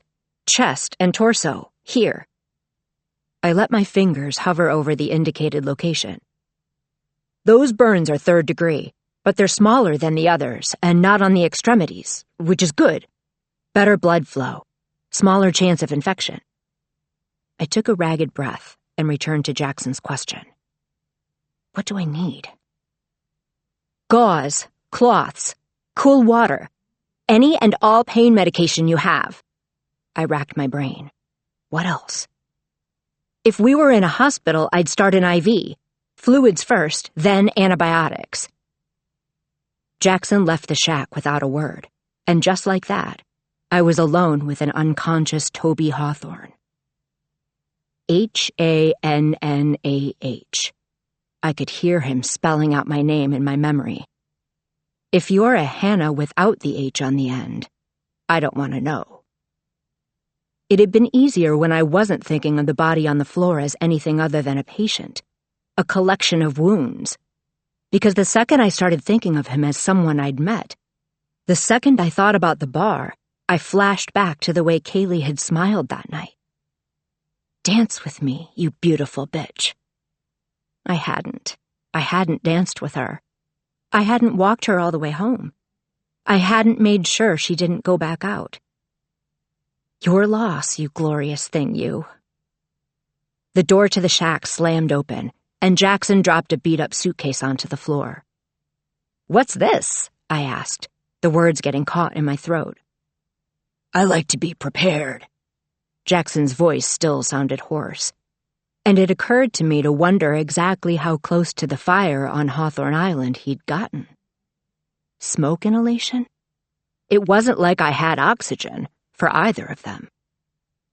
Focus on what you can do, I thought. With shaking hands, I unzipped the suitcase Jackson had dumped on the floor. Inside, there was a mess of medical supplies. I spotted the arthritis cream I'd bought him, but that was just the tip of the totally chaotic and disorganized iceberg. In any other circumstance, the fact that the recluse had so many medical supplies would have made him look unhinged and paranoid. But even a broken clock was right twice a day. I started sorting through the mess, pulling the supplies I needed. Gauze pads, 3 sizes, sterile. Bandages. Over-the-counter pain meds, acetaminophen and ibuprofen. Gauze rolls. Iodine wipes. Alcohol wipes. Saline? That surprised me enough that I said it out loud. Why would a recluse have a bag of saline? More than one, actually, with lines attached. I looked up at Jackson. If I dig around in here, am I going to find a catheter and needle? Like I said, Jackson grunted. I like to be prepared. He lived in a shack that probably could have qualified as a bunker. Was I really all that surprised? Do you know what to do with any of it? I queried. Jackson threw his hands up in the air. Would I have dragged you out here if I did? The boy on the floor chose that moment to suck in a frantic breath and moan. Have you given him anything for the pain? I asked Jackson. I was too damn busy saving his life. I grabbed a bottle of pills and considered propping my patient up, but given the burns, I didn't want to risk lifting his upper body. Instead, I cupped a hand behind his head, gently pulling it toward me. I'm going to open your mouth now, I told Toby Hawthorne. I had no idea if he could hear me, no idea if I wanted him to be able to hear me. I'm going to put pills in, one at a time. I looked to Jackson. Get me some water. Unless and until I got some morphine, alternating large doses of the 2 over-the-counter medicines was my best bet. I placed the first pill on Toby's tongue. His breath was warm against my hand. I brought water to his lips, then did my best to help him drink. I closed his mouth, willing him to swallow. And that was when he opened his eyes. So dark a green, I could almost imagine them black.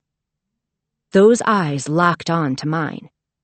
He should have been moaning, writhing, screaming, but he was silent. He swallowed the pill. As I placed the next one in his mouth, all I could think was that his face wasn't burned at all. Chapter 6. Toby Hawthorne passed out again before I dressed his burns, before I sheared a patch of hair on the back of his head to his scalp and bandaged his wound, before I got the IV going. We're going to need more supplies. I didn't say that to Jackson, in large part because I told myself that there was no we. I'd done what I could. I'd done no harm. And that was more than I could say for the patient I'd treated. Kerosene. I stood and walked slowly out of the shack. It was only once I'd opened the door that Jackson spoke behind me. "You coming back?" I didn't turn around as I issued a response that sounded calmer than I felt. "When the saline bag runs out, sub the second one in. You'll want to change his dressing frequently. Cool water, not cold. Burn meds would help. Silver cream if you can get it." In other words, no, I'm not coming back. But in a strange way, I also didn't want to leave, because once I left, there would be nothing stopping me from making my way back to town, from finding out if Jackson had been right, if Kaylee really had been on Hawthorne Island, if she really was gone. I didn't want to know, and that meant, on some level, that I already did. Kaylee and I always had a sixth sense for each other. There wasn't a single car parked outside my mother's house. As I walked up the drive, a veritable pack of dogs threw themselves at the adjacent chain-link fence. Most were pit bulls crossbred with something larger. A final dog was leashed to a post on the front porch. None of them had names. They weren't pets. As I approached, the dog on the porch pulled to the end of his chain, ratcheting up the warning growls. I knelt to his level, just out of range of his jaws, never blinking, and stared back at him. "You know me," I said, even though I wasn't sure he did. The dog went still. I'd always had a way with animals, and this time, as I stood back up, I didn't even have to work to keep my fear, and every other emotion, at bay. I felt numb as I made my way across the porch and closed my hand around the front door. It wasn't locked. It never was. I found my father in the kitchen. The rest of the house was silent. He stood over the stove, but there was nothing on it. "She thought you'd come when you heard," he said without turning around.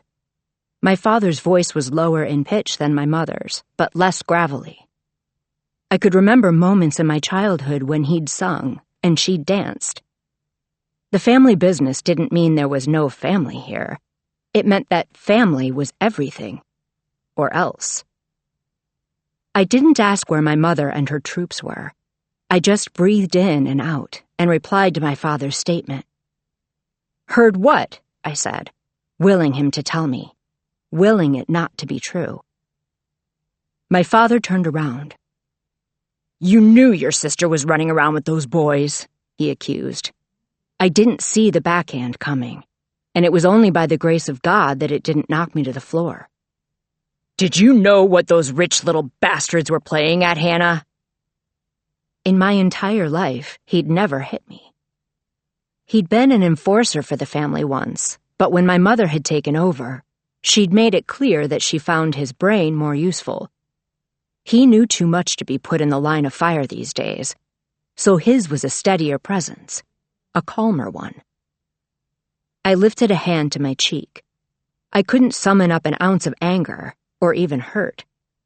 Part of me was glad that he'd lashed out, because that meant that he'd cared. About Kaylee. "I didn't know anything," I said, my voice breaking. Suddenly, my father pulled me to him. His arms enveloped my body. He held me, the way I couldn't even remember him holding me before. "I should have kept a closer eye on her," my father said into my hair. "Those boys were running their mouths off all over town. They bought accelerant, and lots of it." His voice hardened. "Just a little game of arson." A little game of arson. I thought about Toby Hawthorne on the floor of Jackson's shack. A game. My sister was dead for a rich boy's game. "Are you sure?" I started to say. Hannah. My father put a hand under my chin. She's ashes now. He blinked rapidly and gathered himself. Your sister is dead, and they'll pin this on her. You just wait and see. Arson, I realized. This was one of the charges Kaylee had been convicted of in juvenile court. She'd set the fire in question at my mother's command, a warning of money owed.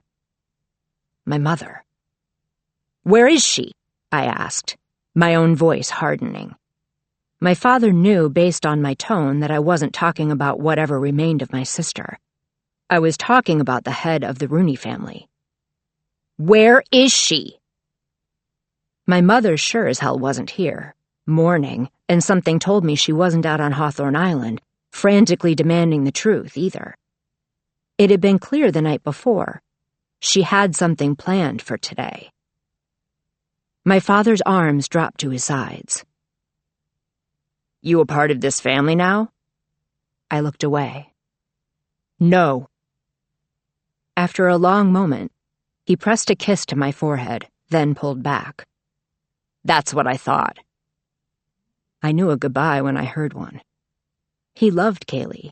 Maybe he even loved me. But it wasn't enough. I let myself out. I ended up on the shore, where the ocean crashed into the rocks, sending an explosion of sea spray into the air. The sky was no longer storm black. The haze over the ocean could almost have passed for fog. But I knew it for what it was. Smoke. I couldn't make out even the faintest outline of Hawthorne Island. A little game of arson. I blinked into the wind, and the next thing I knew, I was in the ocean, up to my ankles, then my calves. It was only when the water hit my knees that I stopped. My sister was out there.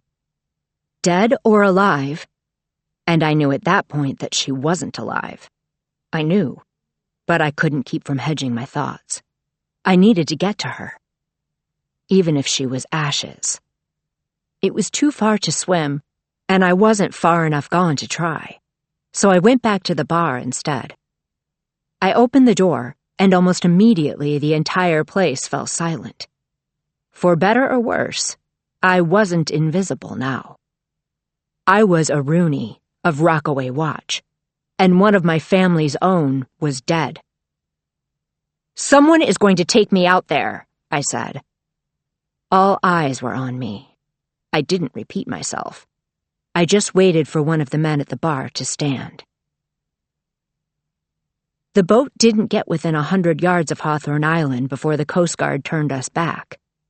The island was still burning. Here and there, scattered flames. The rain or the guard must have taken care of the rest. As I stared at the charred remains of what had once been a grand mansion, the Coast Guard's voice blared over the radio once more. Turn back, it reiterated. There are no survivors. I repeat, no survivors. Chapter 7. No survivors. The words haunted me late into the night. The Coast Guard clearly wasn't looking for anyone. They weren't combing the waters for Toby Hawthorne. They thought he was dead. Deep in my mind, a voice whispered, Is he? The next morning, I had a shift at the hospital. I went, dressed in a fresh pair of scrubs, dark rings under my eyes. My supervisor pulled me aside the second she saw me. You don't have to be here today, Hannah. In all the time I'd shadowed her, this nurse had been about as no-nonsense as they came, but there was a gentle undertone to her words now. She knows, I thought, about Kaylee. I hadn't changed my last name. Had I been kidding myself this whole time to think that I could be invisible? That everyone at this hospital didn't know exactly who my family was? I do need to be here, I said, my voice as even as I could make it. Please. Go home, Hannah. That clearly wasn't a request. Take a week, or 2. I'll talk to your advisor and make sure you aren't penalized. But I don't want to see you back here any sooner than 7 days from now. I wanted to push back, but I didn't. I left the hospital, fully intending to retreat to my apartment. But somehow, I ended up at the shack instead. I pounded 3 times on the metal door. "What do you want?" That was Jackson's paranoid version of who's there. "It's me." I didn't say what I wanted. I wasn't even sure I knew. The door opened inward, halfway. I squeezed in, and Jackson shut it behind me. For the first time in a long time, I registered how big he was. At 6'6", the fisherman loomed over me, over just about everyone. But he'd never scared me. I was much more afraid of what I would see when I looked past him. What I saw was a mattress on the floor. Toby Hawthorne was lying on his back on the mattress. His chest was still bare, but for the gauze that had been used to dress his wound. There was a pile of damp rags on the floor beside the mattress. He's alive, then. If Jackson had been tending to his wounds in my absence, Tobias Hawthorne II was still alive. "Did you get the silver cream?" I asked Jackson dully. "I dug some up." It wasn't until he handed me the jar and I saw the dirt smeared across the label that I realized he'd meant that literally. On the bed, Toby made a noise like the creaking of a door, half moan, half rasp. "You came back," Jackson noted. I shouldn't have, but I'd had to see for myself whether Toby was still alive. Based on that moan, he definitely was. I should have turned around and walked out the door, but I couldn't shake the feeling that Kaylee wouldn't have wanted me to. She'd never been the least bit capable of holding a grudge. I forced my feet to move, bringing me closer to the person whose little game of arson had cost my sister her life. The authorities already thought there were no survivors. If Toby Hawthorne died, they would be right. For the first time in my life, I felt like maybe I was capable of killing. Like maybe I really was a Rooney. Blood for blood. It wouldn't have been hard. All it would have taken was a hand over Toby Hawthorne's mouth, and another holding his nose. In this state, he wouldn't have been able to fight. I knelt beside the mattress and glared bullets at the boy who had my sister's blood on his soft, rich boy hands. And then I swallowed, blinked back tears, and glanced back at Jackson.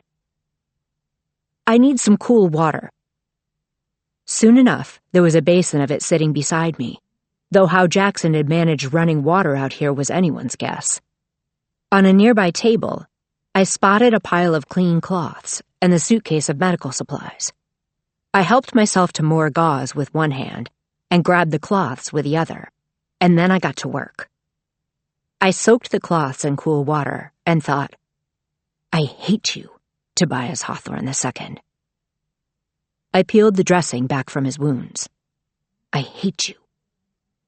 I laid the cloths on his burns, and his chest rose with a ragged breath. His eyes never opened, not once as I repeated the process over and over and over again.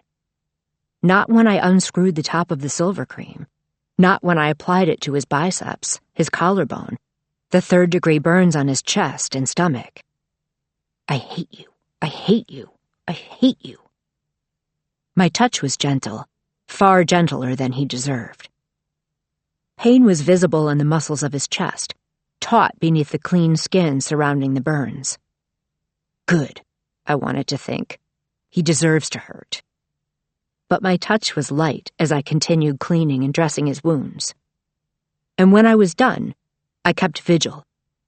I checked on him, again and again, through the night, watching for any signs of infection. "Hannah." Jackson said my name quietly, his voice almost, but not quite soft. "Don't," I bit out. "Don't tell me that you're sorry for my loss. Don't ask if I'm okay." Jackson went silent, and an hour later, the fisherman disappeared with the dawn. Left to my own devices, I went to change the dressings, wondering if Toby Hawthorne would consider this turn of events a very dark joke, like everything else. A little game of arson, I thought viciously. I peeled back the gauze, and a hand flew up to catch my wrist. Toby's grip was shockingly strong. His lips were moving. He was saying something. I pried his fingers from mine. Despite myself, I leaned down to hear what he was saying. Let. Even that one word, said in a ragged whisper, was labored. Let. He wheezed again. I thought he was going to tell me to let him go, but he didn't. Let. He choked out a third time. Me. A breath caught in my throat. Die. Fury rose up inside me like a beast with a life of its own. My sister was dead, and he had the gall to tell me to let him die? I leaned down to whisper directly in his ear, and then I went back to work, my touch soft, hoping that what I'd said echoed in every nook and cranny of his depraved Hawthorne mind. You don't get to die, you bastard. Chapter 8.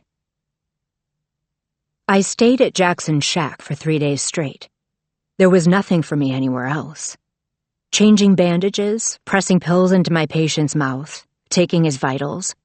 Those, at least, were things I could do. As soon as my week was up and the hospital would take me back, I'd leave. But for now, I bided my time. There was a single piece of paper in the pocket of my scrubs. I folded it and unfolded it 100 different ways. I'd made my decision. Toby Hawthorne was going to live if I had to drag him from the jaws of death myself. He was going to live with what he'd done. You should get some sleep. Jackson tried speaking to me at most twice a day. I don't need sleep, I said. I'd gotten a few hours here and there since I'd started down this forsaken path. Jackson had fed me, with the groceries I'd bought him, no less. Your body will give out on you sooner or later, little Hannah. Up until that point, I never would have pegged the town recluse, whose hobbies included firing warning shots and physically chasing people away from an abandoned lighthouse, as a mother hen. My body is fine, I said. A voice, rough as sandpaper, came from the mattress. That makes one of us. Jackson and I were both shocked into silence. I recovered first. You're awake. Unfortunately. Toby Hawthorne was smart enough to not try to sit up. He didn't even open his eyes. If you're so set on not sleeping, he continued, the pain in his sandpaper voice matched only by his arrogance, then perhaps you wouldn't mind shutting the hell up?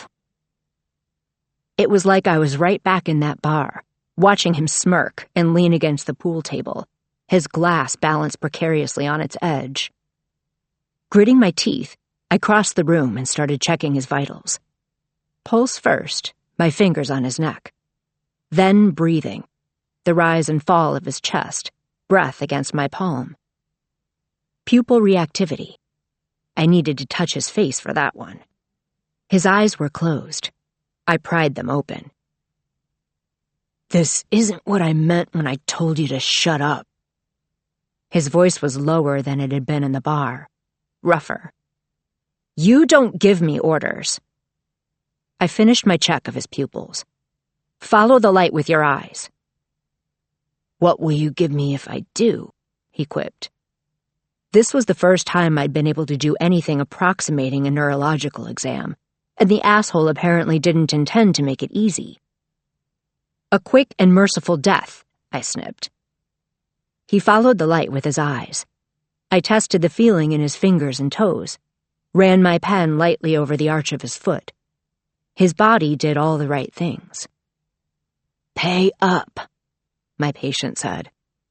I'd promised him a quick death. As it happens, I lied. You have a name, liar? Even with smoke-damaged vocal cords, he had a way of making questions sound like silky demands. I didn't reply. Better yet, he continued, addressing the words to the ceiling, his eyes closing. "What's mine?" "Your what?" I bit out. "My name." I stared at him, certain that he was messing with me, but my patient didn't say anything else, and a trickle of uncertainty began to snake its way through my mind. "My name," he repeated, less demand than command this time. "Harry." Jackson came to stand over the two of us. It took me a moment to realize that he'd given Toby an answer, the wrong one. Then again, I'd never had any indication that Jackson Curry actually knew who he had in this shack. "Harry," Toby echoed. It was the arch tone with which he said the fake name Jackson had just given him that convinced me that the Hawthorne heir wasn't putting on a show. He really didn't remember his own name. "Harry what?" he asked. "Don't know." Jackson gave a half-grunt, half-snort, which effectively communicated that not only did he not know Harry's last name, he didn't care. "I'm Jackson." His gruff voice grew gruffer. "She's Hannah." "Hannah?" the burned boy repeated, his voice smoky and hoarse. "Spelled the same backward as forward, assuming there's an H on the end?" Suddenly, I was right back at the bar again. "What about you, palindrome girl? Hannah, will I see you around? We could have a little fun, set the world on fire." He'd known, even then, he'd already known what kind of game he'd come to Hawthorne Island to play. I had no idea why a boy with everything would have been angry enough, reckless enough to want to play with fire. All I knew was that to him, it had been a game. "What the hell is wrong with you?" The question escaped my lips before I could stop it. The target of my ire almost managed a smirk. "You're the doctor. You tell me." "Nurse." My correction was automatic. "Mendax," he replied. He gave it a moment, and then, "It's Latin for liar." Pain slashed through his features, but he seemed dead set on ignoring it. "I appear to be the kind of person who recognizes lies when I hear them. You aren't a nurse, not exactly." He paused, breathing through the pain.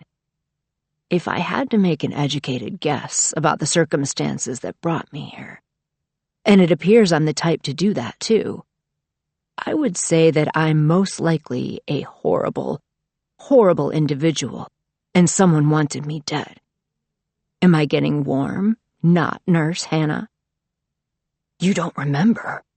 That was Jackson, coming to the same conclusion I had. "Amnesia." I said the word out loud, and thought about his head wound. I'd been more focused on the burns, but maybe I shouldn't have been. "Tell me, Hannah, the same backward as forward, are you the one who bashed my head in?" Toby tried to sit up. My hands went automatically to his shoulders, skirting the burns. "I'm the one who's going to," I told him, "if you don't lay back." He gave in to my command, or to the pain. His eyes went heavy-lidded, and for a moment I thought he might pass out again. But no such luck. "I don't know who you or too much beard over there are," Toby said. "Hell, I don't know who I am. But I have the distinct feeling that I'm the kind of person who could bring your entire world crumbling down. Just like that." He snapped his fingers without raising his hand off the bed. "You already did." I blinked back that thought, and every single memory that wanted to come. Kaylee, at 5, sitting on a fence, wearing a bathing suit and a feather boa. At 7, walking on her hands. At 17, throwing an arm around my shoulder. Toby Hawthorne had already stolen the world from me, but that didn't stop him from continuing. "So now would be a good time," he said, every inch the billionaire's son, "for someone to tell me what the hell is going on here." In that moment, I came to a decision. I didn't want to think of him as Toby Hawthorne anymore. He could be Harry, for all I cared. He could be no one, as long as I could find a way to look at him without thinking about what I had lost. What happened was that an explosion threw you off a cliff into the ocean. I kept my tone detached. Too much beard over there pulled you out of the water, and right now, the two of us are all you've got, so shut the hell up. I reached for a bottle of pain medication. And take these. Dark green eyes opened wider once more, and locked on the little white pills in my hand. Don't mind if I do. His lips curved slightly. I think I might be fond of pills. But these... He turned his head slowly to look at the bottle. These, I seem to find disappointing. I bet you do. My eyes narrowed to slits as I thought about the kind of drugs this rich boy was probably used to taking. Do no harm, I muttered to myself between clenched teeth. I brought the meds to his mouth. There was something that felt intentional about the way his lips brushed my palm as I fed them to him. I wasn't particularly gentle as I poured water down his throat. Word to the wise, Harry, I told him, my voice as close to emotionless as I could make it. You might want to get used to being disappointed. Chapter 9. On day 4, Jackson brought me coffee. I didn't ask where he'd gotten it because I deeply suspected the tin of chocolate brown grounds had been buried somewhere nearby. There were coffee filters in the med kit, which was about par for the course for Jackson's organization scheme. He produced an ancient coffee pot from somewhere under the sink. I still had no idea how he'd rigged this place up with running water, let alone electricity, but he had. I didn't drink coffee, but I made it anyway. And when Jackson tossed a baggie of restaurant sugar packets onto the table, I accepted that offering too. Day by day and hour by hour, it was starting to look more like Harry would live. His burns were healing slowly, if at all, but there was no sign of infection yet. I was starting to suspect his head injury might have resulted in more than just amnesia, that there might be neurological damage that affected motor abilities in the lower half of his body. But his cognition was intact, and he was conscious at least some of the time. He could swallow, and had only tempted my fury by refusing water once. He'd been in and out of lucidness, and the pain seemed to be getting worse, not better. But his vitals were strong. He was. We can't keep him here forever, I told Jackson, my voice low as I dumped the sugar packets out onto the small table between us. The piece of paper from the pocket of my scrubs had long since been worn to shreds by my folding. I needed something to occupy my hands. Keep him? Jackson snorted. Why the hell would we want to do that? Kid's a real piece of work. That was one way of putting it. With or without his memory, Harry, as I continually tried to think of him, seemed to have retained the arrogance of his pedigree. The unspoken but bulletproof certainty that the world would form itself to his liking. I wasn't exactly prone to kissing rings. One of us is going to have to go into town for more supplies soon. I kept my voice low, but if the object of my loathing woke up, he'd probably hear me all the same.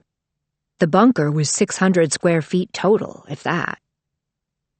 And by town, I assume you mean someplace other than Rockaway Watch. Jackson gave me a look. I'd been trying not to think about the world outside of these walls, but there was no skirting that reminder of how perilous our current situation was.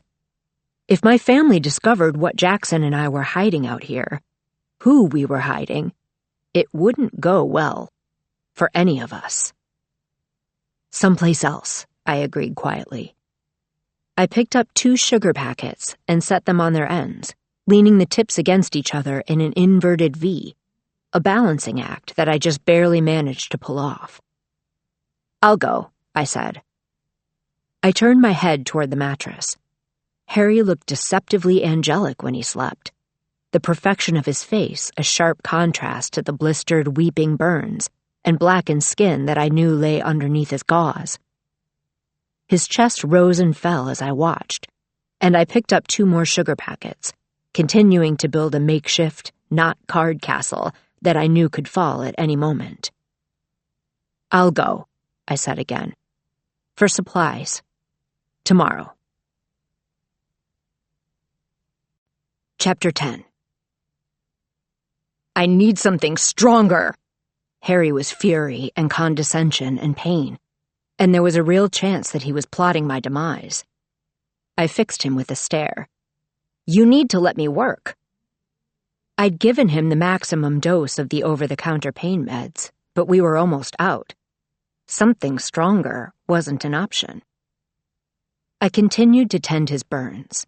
Strips of cloth, soaked in cool water, laid over his collarbone and arms. The silver cream and gauze were going to be next, and we were running low on those, too. "It feels like I'm being flayed alive," he gritted his teeth. I knew from having been down this road with him before. The pain was going to get worse before it got better.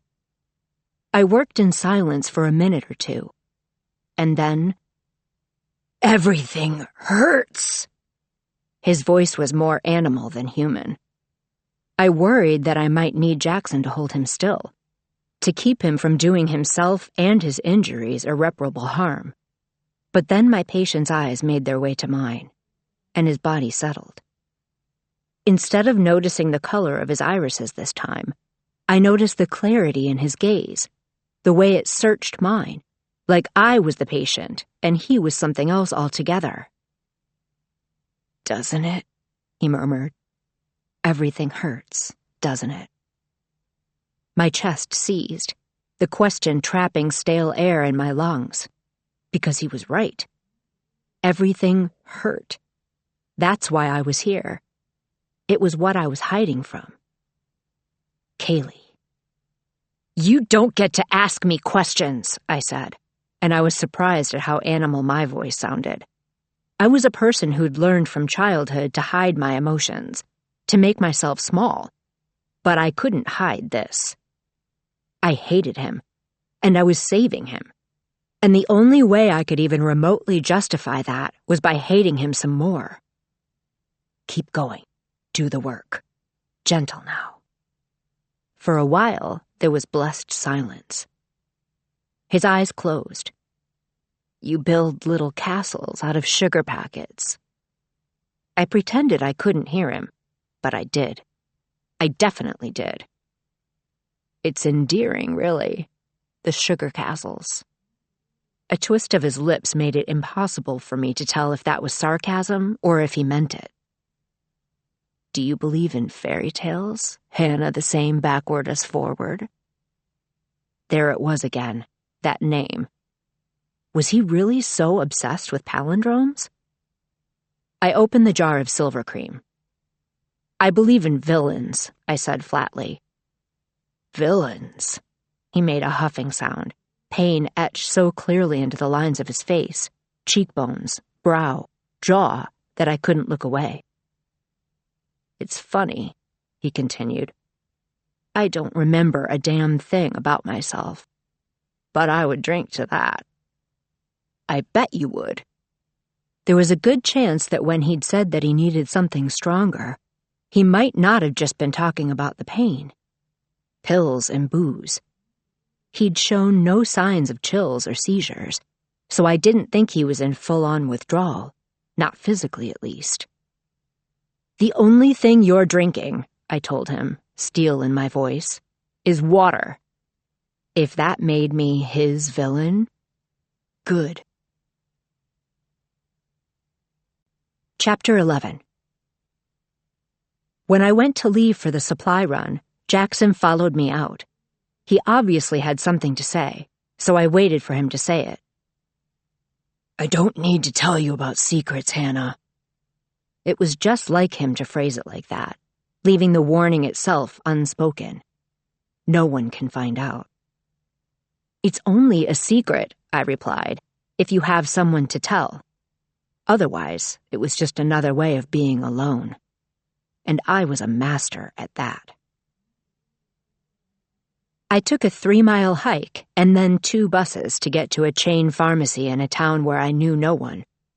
I was wearing a massive flannel shirt of Jackson's over the same pair of scrub pants I'd been wearing for days. No one paid me a second look. I planned to pay in cash. I'd worked from the time I was 14 until I'd moved out, and my second-year internship had been paid. I had enough money to make rent each month, and I was Rooney enough to keep cash on me by default. No one in a family like mine put things on cards, not unless there was a reason to want a paper trail. As an additional precaution, I mixed the medical supplies we needed in with other purchases: deodorant, snack food, menstrual products, and, on impulse, a spiral notebook, a pack of pens, and a deck of cards. I got in line with the male cashier and put the period products up first. He avoided looking too closely at anything I said on the counter after that. 2.5 hours later, when I arrived back at Jackson's, the first thing I saw was my patient, propped up just enough to throw back a glass of whiskey. "Miss me?" Harry said darkly. I turned to glare at Jackson. "We were out of meds," the fisherman grunted. "And now we're not." I dropped the plastic bags from the pharmacy onto the floor. "Good luck with that," I told Jackson. I'd been killing myself to save my patient's ungrateful ass, and he was well on his way to getting drunk. As I turned to leave, Harry's whiskey-laden voice rolled over me from behind. "Don't worry, Beardy. She'll be back." Chapter 12. It had been days since I'd been to my place. If I'd been a normal person, that kind of thing probably wouldn't have gone unnoticed. But I was almost as much of a recluse as Jackson was. I stepped into my apartment, assuming that no one had missed me, and then I saw the note. My sister's name was written in all capital letters at the top of the page. Kaylee. The only thing below it was a time, underlined with a heavy hand. 8 p.m. I had no way of knowing who had left this message, or when, but I knew it was from my mother, and I knew better than to ignore it. Best case scenario, that 8 p.m. referred to tonight. Worst case scenario, I'd missed the summons and would have to come up with a plausible explanation about where I'd been. As 8 o'clock approached, I made my way to my car. This time, when I pulled onto the dirt road that dead-ended at the Rooney compound, the number of cars parked outside made it clear I hadn't missed anything. And I wasn't the only one who had been summoned. This was a family affair. I let myself in. A dozen people were crowded into the kitchen, including both of my parents. There was food on the stove and the countertops, lots of it. Everyone else was wearing black. I was wearing jeans and a faded gray sweatshirt. No one gave them or me a second look until my mother turned to face me. The effect was instantaneous. When Eden Rooney took notice of something, everyone else did too. "Glad to see you made it to your sister's wake." My mother's tone was hard to read. "Hope the scumbag reporters didn't bother you on the way in." Reporters? Old instincts kept me from betraying even a hint of surprise. I didn't see any. "Imagine that!" Her lips curled slightly, and I thought about the many and varied methods my family might have used to run off unwanted visitors. "Where are the dogs?" I asked. "This is private property." My mother was a master at answering questions by not answering them. "Not my fault if someone ignores the no trespassing signs." There wasn't a single local reporter who would have taken that chance. Not in this town, not anywhere close by. This isn't just local news, I realized. I had no idea why it hadn't occurred to me until then that the fire on Hawthorne Island had probably made national headlines. Maybe even international. A private island, a billionaire's tragedy, young lives cut short. I tried not to think about the kind of media circus that would happen when Toby Hawthorne reappeared alive, and focused on the other part of what my mother had said instead. This was my sister's wake. Rooney's didn't do funerals. Bodies were always burned, legally or otherwise. No evidence left behind. Kaylee had already been ashes, so that was taken care of. There would be no official burial, no gravestone, no minister or priest. In our family, there was only ever a wake. She wouldn't like so many people wearing black, I said. It was unlike me to have said anything. That was Invisibility 101. Think she'd approve of gray? My mother asked me. Her voice was flat, but there was something almost human in her expression. I doubt it, I said, because the truth was that my sister would have hated my sweatshirt. You beautiful bitch, you glorious thing, you. She'd always seen me completely differently than the way I'd seen myself. My mother assessed me for a moment, then walked to stand right in front of me. I know you, Hannah. I thought for a moment that she might know something, but then she continued. You need to hear me say it. She held my gaze. She's dead. My mother didn't know, not about where I'd been or what I'd been doing or who I'd been doing it for. But she did know that until I'd heard her say it, part of me had still refused to fully accept that Kaylee was gone. I knew it was true. I felt it. But I'd been hiding from it for days. I know. My voice came out hoarse. Do you, Hannah? She studied my face. I knew what she was looking for. Fire, fury. Eden Rooney wanted to see some hint of violence in me, some desire for retribution. I gave her nothing. It didn't matter that I'd felt those things, all of them, that I still felt them every time I looked at Toby Hawthorne and forgot to recast him as Harry in my mind. I was not my mother's daughter. Eden, my father spoke from behind her, his voice uncharacteristically gentle. Let the girl eat. Once I left the kitchen, it was easy enough to fade into the background again. I ended up in the den, where a group of my uncles and cousins were gathered for the gnashing of teeth and the drinking of beers. Fixers, at least 3 of them, working for Hawthorne. I came in, mid-teeth gnash, to a conversation I had no context for. One after another, they one-upped each other. Damn cops are stonewalling us, which means they got a better offer. Wouldn't be an issue if state police hadn't taken over. Even the damn feds are circling. I wanted no part of this conversation, but backing out of the room ran the risk of drawing attention. So what? Rory spat. We just let them walk all over us because they've got money? We let them talk about our Kaylee like this? Rory slammed a newspaper down onto the table. I remembered what my mother had said about reporters, and then I remembered my father's words, days earlier. They'll pin this on her. You just wait and see. I stepped out of the shadows, which was probably a mistake, but almost every mistake I'd ever made, I'd made for Kaylee. I reached for the paper. It took me less than a minute to read the front page article. The picture it drew was clear enough. A bad girl, a drug addict with a criminal record. 3 promising young men, gone too soon. They're blaming Kaylee for the fire, I said it out loud. Forget the fact that those 3 boys had come to Hawthorne Island looking for trouble. Forget kerosene. It's bullshit, Rory growled. Eden should have let me. Rory! His father cut him off just as my mother stepped into the den.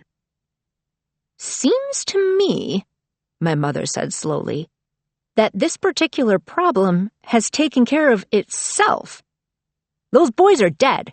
Trash took itself out this time. I flashed back to tending to Toby Hawthorne's burns, again and again. Harry. I used the name to build a wall up in my mind. His name is Harry. He's of no interest to anyone in this room. He's no one. "Cat got your tongue, Hannah?" Rory asked suddenly. I heard the seething resentment buried in his tone. I'd seen him weak and punished. He wasn't going to be forgiving that anytime soon, especially when my mother had just shut him down again.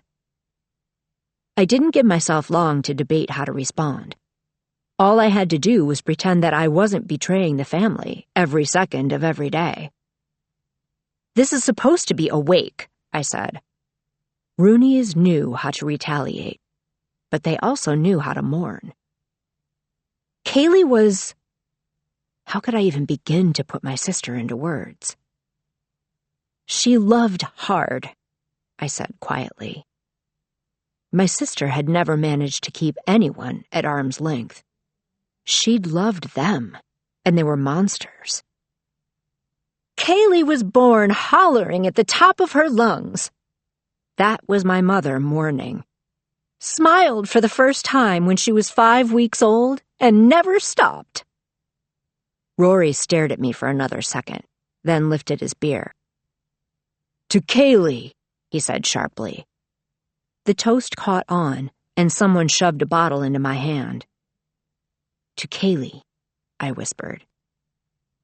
Hours later, once they were all well and truly drunk, I managed to slip out. As I walked away from the house I'd grown up in, it hit me that, without Kaylee, there was nothing holding me in Rockaway Watch anymore. Nothing stopping me from getting in my car and driving east and never coming back. I could transfer to a community college 1,000 miles away, far enough that it wouldn't be worth the family's effort to come after me. With Kaylee dead, they probably wouldn't even be surprised. All I had to do was leave. So why did I drive back to my apartment instead? Why did I break down in the shower instead of getting the hell out of Dodge? Why did I get out of the damn shower, get dressed, and decide to go back to the shack? To him. Chapter 13. "You've been drinking," I said when Jackson let me in. The fisherman smelled like a distillery. "You didn't want Harry having it," Jackson shrugged. "It was either this or pour the bottle out." The fisherman's tone made it obvious that pouring out whiskey had never been an option. I decided that it was just as well that Jackson had apparently drained the bottle. If he'd been sober, he probably would have noticed my blotchy skin, my bloodshot eyes. Between my sister and me, Kaylee had always been the pretty crier. Soon enough, Jackson was out like a light. Harry was likewise unconscious. I lowered myself to the floor next to his mattress and thought about the information I'd gleaned at Kaylee's wake. My patient's billionaire father had sent people to Rockaway Watch to do damage control. In all likelihood, that meant that all I had to do to be rid of the giant liability before me was find a way to contact one of Tobias Hawthorne's people. Within hours, if not minutes, they'd have the precious heir life-flighted to some fancy medical facility hundreds of miles away where my family couldn't touch him. I thought about the press and imagined what coverage of the resurrection of Toby Hawthorne might look like. "Would anyone even question your role in the fire?" I asked him silently. "Would you pin it all on a troubled girl?" I could feel the anger I'd denied myself in my mother's presence taking hold of my body. My fingers curled into my palms as the muscles in my stomach slowly knotted. I felt my rage at the way the world would remember my sister, in the ache of my jaw and the clench of my teeth. "I hate you." The words grounded me, soft and velvety in my mind as I laid a hand on Harry's chest, outside the burns. "I hate you. I hate you. I hate you."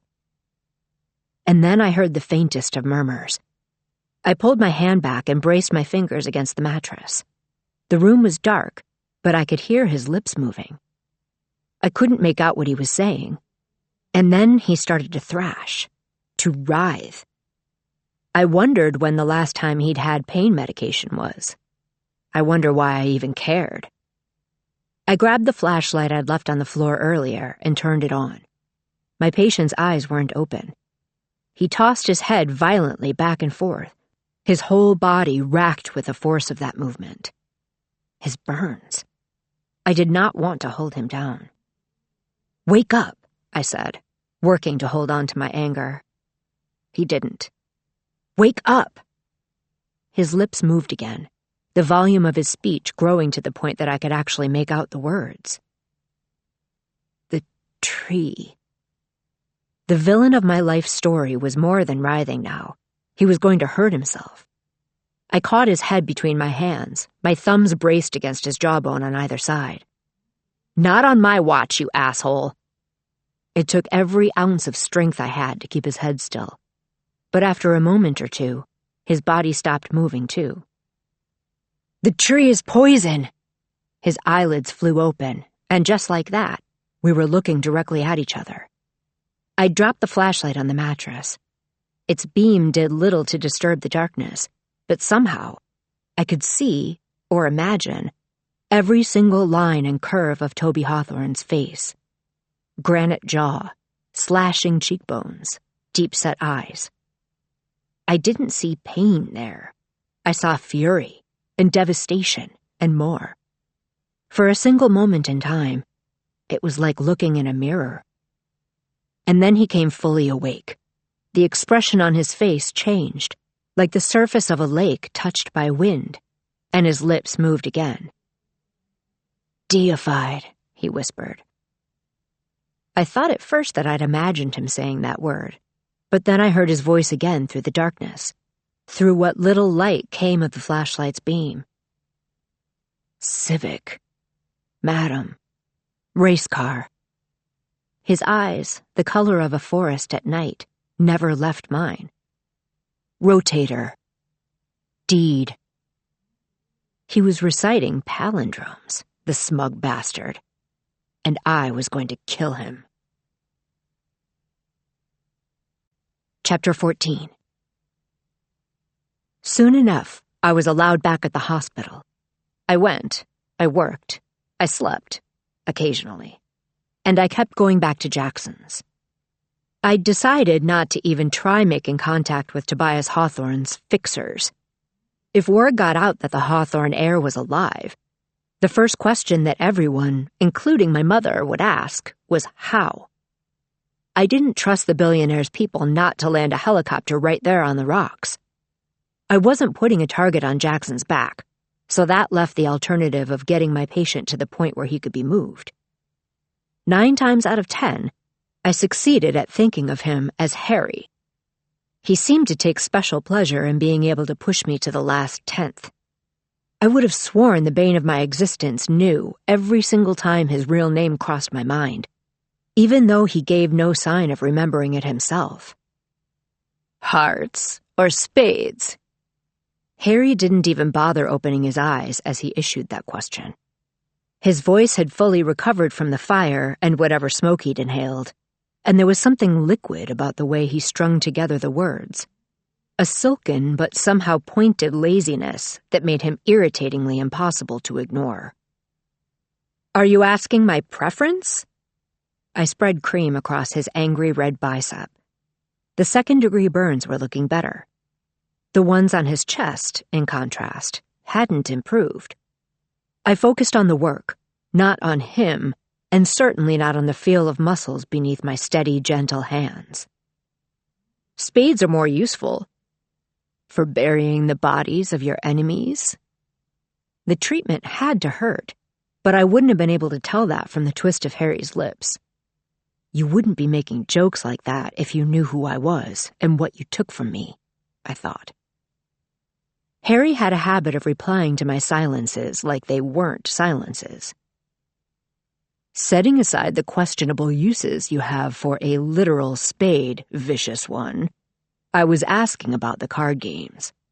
You bought a deck. Makes for better castles than sugar, I suppose." He seemed to take a very distinct pleasure in issuing reminders that, When it came to me, he saw everything, noticed everything. So, Hannah, the same backward as forward. Harry's voice was silken despite its rasp. What's your poison? Hearts or spades? Poison. That word made me think of the phrase he'd muttered in his sleep. The tree is poison. Neither. I squashed the memory like a bug. I have better things to do than play with you. I moved from his bicep to his collarbone, that much closer to his chest. Harry sucked in a breath around his teeth, but the pain didn't silence him for long. If you're so set on not playing games, he said, then why don't you tell me why I'm still here? Here, as in alive? Or here meaning in this shack? I didn't ask for the clarification. As punishment for my mortal sins, I deadpanned. That surprised a wheeze out of him, almost a laugh. Why am I here and not in a hospital, Mentirosa? I recognized the game he was playing. Spanish for liar, I guessed.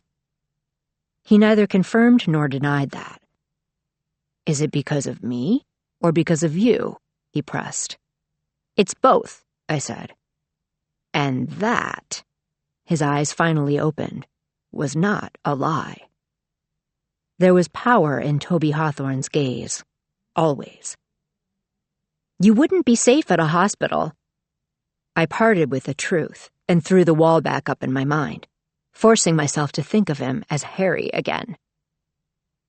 You can't just say something like that and leave me hanging, Hannah, the same backward as forward. Watch me, I thought, fixing gauze into place. Done. Until the next time. His tone was darker now. He smiled, a switchblade smile, the kind I knew better than to trust. It sure would be a shame if I hurt myself trying to get out of this bed and undid all that work of yours. I folded my arms. You'd pass out from the pain before you got very far. I'm feeling the need, Harry said, the barest hint of mockery in his tone as he tried another tactic. For a bedpan. Jackson will be back soon. Maybe I want your assistance. Maybe, I told him, you're bluffing. Bluffing, Harry repeated, savoring the taste of the word. Poker, then? 1 round. Something told me that if I turned him down, he'd make me pay for it, or he'd make himself pay for it. 1 round, I agreed, clipping the words. 5-card draw.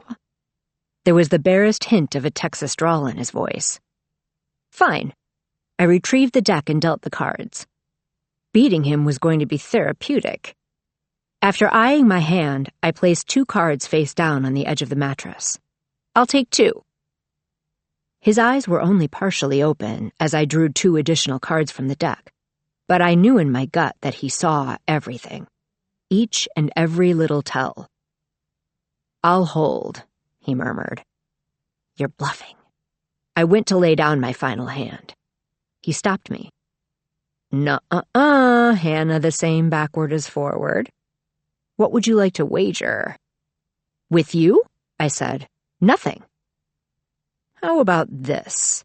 If I win, you give me a sheet of paper. That proposal took me by surprise. Harry was many things, but restrained and prone to modest requests were not among them. What do I get if I win? I countered. Silence. He had an answer for everything. Mine, for 1 full day. 1 day without him saying a word to me sounded pretty damn nice. 2 days, I countered. Harry accepted my terms with the slightest incline of his head. I call. I laid down my cards. 2 pair, kings. I named the higher of my pairs. 2 pair, he echoed, laying his own cards beside mine on the mattress. Jacks. He smiled a crooked little smile. Looks like you won. That felt a lot more ominous than it should have. Chapter 15.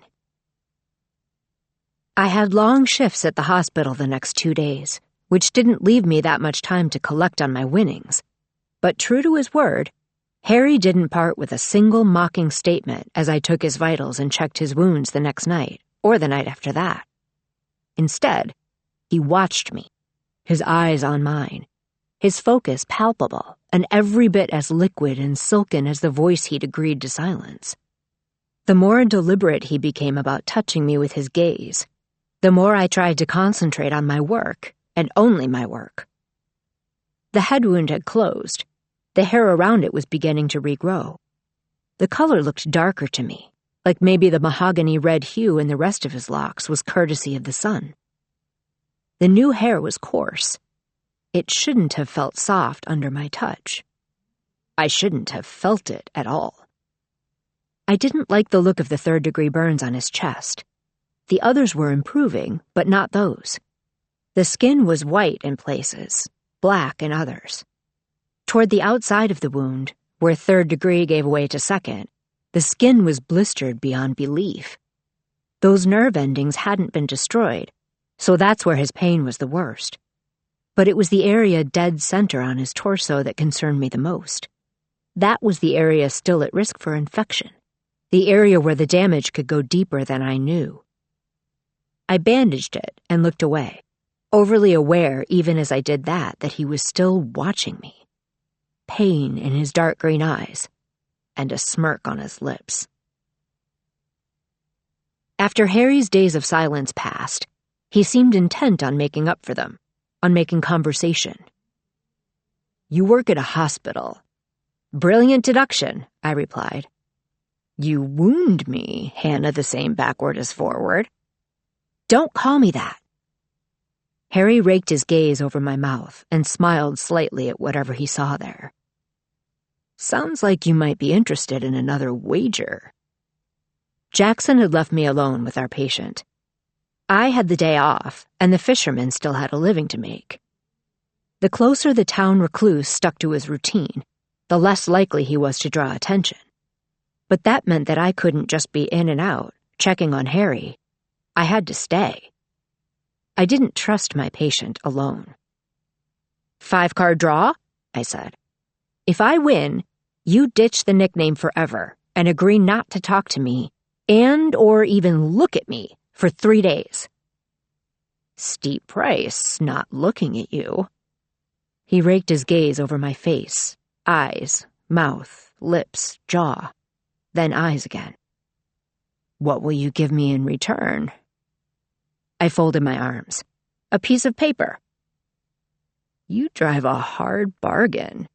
He smiled, the curl of his lips deliberate and slow. But I'll accept your terms. I dealt the cards. Taking in my hand, I decided to play it safe, knowing he wouldn't. I placed 2 cards face down. It's always 2 with you.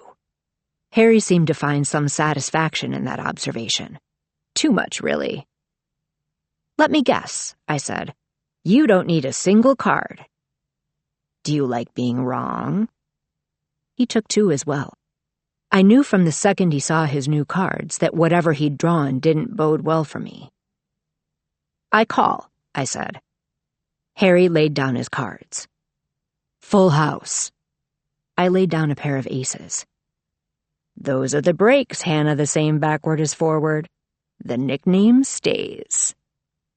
I walked over to the table and tore a page out of the notebook I'd bought at the drugstore, then returned to the mattress and dropped it, right beside his face. Did I do something to offend you, liar mine? I'm not your anything. I didn't say that. My quiet was the kind that didn't blink, didn't flinch. Do you want a list? He took his time responding, like he was rolling my question over in his mind, the way I'd once seen him roll pool chalk over and under highly skilled fingers, one after another. I get the sense, he said, his voice quiet and deep, like the calm before a storm, like still waters in the dead of night, that I don't know how to want anything anymore. Just like that, the walls in my mind came down. Just like that, I saw the boy I'd met that night at the bar, daring his glass to fall, knowing that it wouldn't. I saw the person who'd paid far too much attention to me, even then. The one who'd bought kerosene. Toby. And in the next breath, I thought about my dancing, smiling, fearless sister going up in flames. I stood and stalked away from the boy on the bed, but I couldn't leave. I was stuck there until Jackson got back. If I didn't steer the conversation, he would. Harry. Think of him as Harry. What tree? I said. My voice quiet, even. Everything he'd probably come to expect of me. Is that a riddle? Harry's tone made it clear. He liked riddles. You talk in your sleep. I wondered if he could hear, in those calm words, the fury I still felt every time I came even close to thinking my sister's name. I talk in my sleep. Harry's voice was every bit as dry as mine. About a tree? Apparently, it's poisoned, I said. Harry's reply was immediate, his tone as quiet and deep as it had been when he'd talked about wanting. Aren't we all? Chapter 16. On my next day off, I didn't go back to the shack until well after sunset. When I got there, the metal door was slightly ajar. It's never open. My pulse pounded in my throat as I pushed the door inward to find Jackson trying to get Harry off the floor. Trying, because Harry was wild-eyed and fighting. The burns. He was going to tear through the brittle, paper-thin flesh. Like hell you are, you bastard. Stop! The word burst from my lips. Now! The Prince of Agony went suddenly, eerily still. Do people always listen to you, not Nurse Hannah? Jackson looked like he was considering homicide. He wasn't the only one. My heart was still jackhammering my ribcage. When I'd seen that open door, my first subconscious thought had been that my family had found them. Found him. I don't know. I fixed my gaze on Harry. I try not to say much. How's that working out for you? Why was it that his damn lips seemed to have about 1,000 different ways of twisting? Just fine, I said. Until you. Get in bed. I crossed the room to help Jackson, and together we managed to get Harry back on the mattress. Far be it from me, Harry quipped darkly, to turn down an invitation from a pretty woman, especially when it involves a bed. I didn't know which was worse, the fact that he was acting like I'd invited him to bed, or the way he'd said pretty, like he meant it.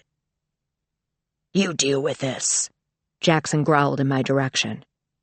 Before I could reply, he stormed out of the shack. I followed the fisherman as far as the threshold. What happened? I called, as Jackson curried at his best to disappear into the night. Stubborn son of a bitch thought he could stand and walk. He fell. The outline of Jackson's body was just barely visible in the moonlight. And then he lost his damn mind. Somehow, it didn't surprise me that Toby Hawthorne didn't take failure well. I stepped onto the porch, knowing I couldn't go any farther, knowing that I couldn't leave Toby. Harry. Think of him as Harry. Alone. Jackson, are we doing the right thing? I hadn't meant to ask that question, hadn't meant to whisper those words into the night. Sometimes there's no such thing as the right thing. Sometimes there's only death and whatever you can do to hold her off. Her? I asked. Yeah, well, Jackson grunted. Death's a real bitch. I went back in. Harry was lying perfectly still on the mattress, his long limbs marked by lines of tension, muscle after muscle. His eyes were closed. He looked like he'd been carved from stone, like a work of rage-fueled beauty called forth from granite by a master. But when I got closer, I realized that his face was wet. I watched as a new tear, just one, carved its way from the corner of his eye down his cheek, all the way down to the base of his jaw. I wasn't even sure he knew he was crying. From pain? From failure? From being trapped here? I didn't say a word as I went about checking the damage he'd done, and neither did he, not until I was finished. I guess that's it then. I'm your captive for a little longer. The word captive was barbed, and I tried for just a moment to put myself in his shoes. No memory, in agony, and at the mercy of strangers. Trust me, I said. The second you're well enough for us to move you, I will very happily dump you 300 miles away and leave you to fend for yourself. Oddly enough, I do trust you. I must be a masochist that way. There was a long silence, and then, why 300 miles? Honesty came more easily to me than it should have. There are people who want you dead, and right now, all of them think you already are. I don't suppose you're going to tell me who those people are, or why they want to hasten my tragic and inevitable demise. The tears were still coming from his eyes, a single drop at a time. It had to be the pain. I went for the medication. Have you met you? I asked bluntly. I checked the log I'd had Jackson keeping to make sure I'd grabbed the right medication. The risks of an overdose were lower for this one, so I slipped out 2 extra pills. One after another, he took them, his lips brushing the very tips of my fingers. I tried to look anywhere but at my hand and his mouth and the place where they met. On the floor beside the mattress, I saw a piece of paper with writing on it. I bent to get a better look. 2 words were written in oversized, uneven chicken scratch on the page. Bourbon and lemons. What's this? I asked. Pain was rolling off him in waves, but that didn't stop him from smirking. My grocery list. He lifted his right hand off the bed, just enough to make a little waving motion.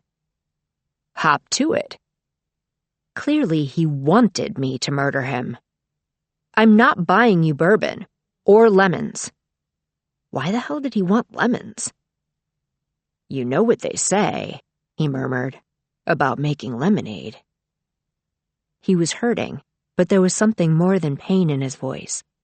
A deliberate, teasing something, dancing lockstep with agony in his tone.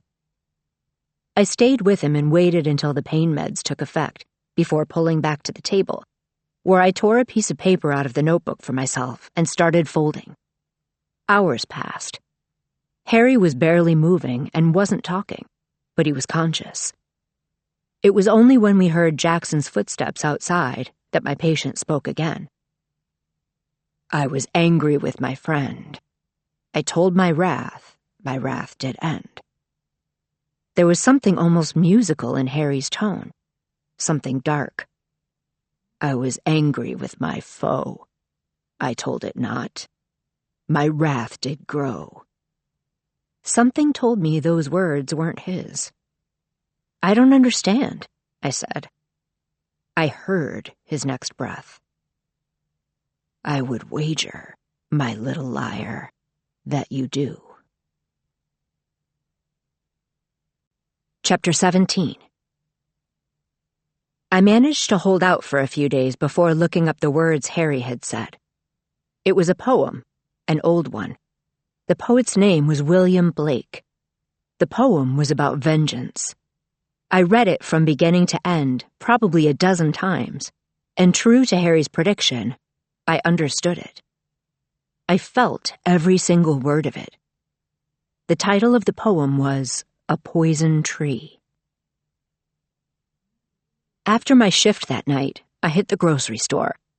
Since I wasn't planning to buy any medical supplies, I didn't bother with the 2-bus 3-mile hike routine and just went to the store closest to the hospital instead. It wasn't until I got in line to check out that I realized I was being watched. A man stepped into line behind me. He wore jeans that looked too new, and a plain t-shirt that fit him like he was more used to wearing suits. I could feel him studying me, not like a book, but like something under a microscope. I wondered if he worked for Tobias Hawthorne, if he was one of the infamous fixers, and if so, why he was still here. Or maybe he was a reporter who'd stuck around after the story had begun to grow cold, hoping for a different angle. Either way, I refused to let on that I'd noticed him watching me.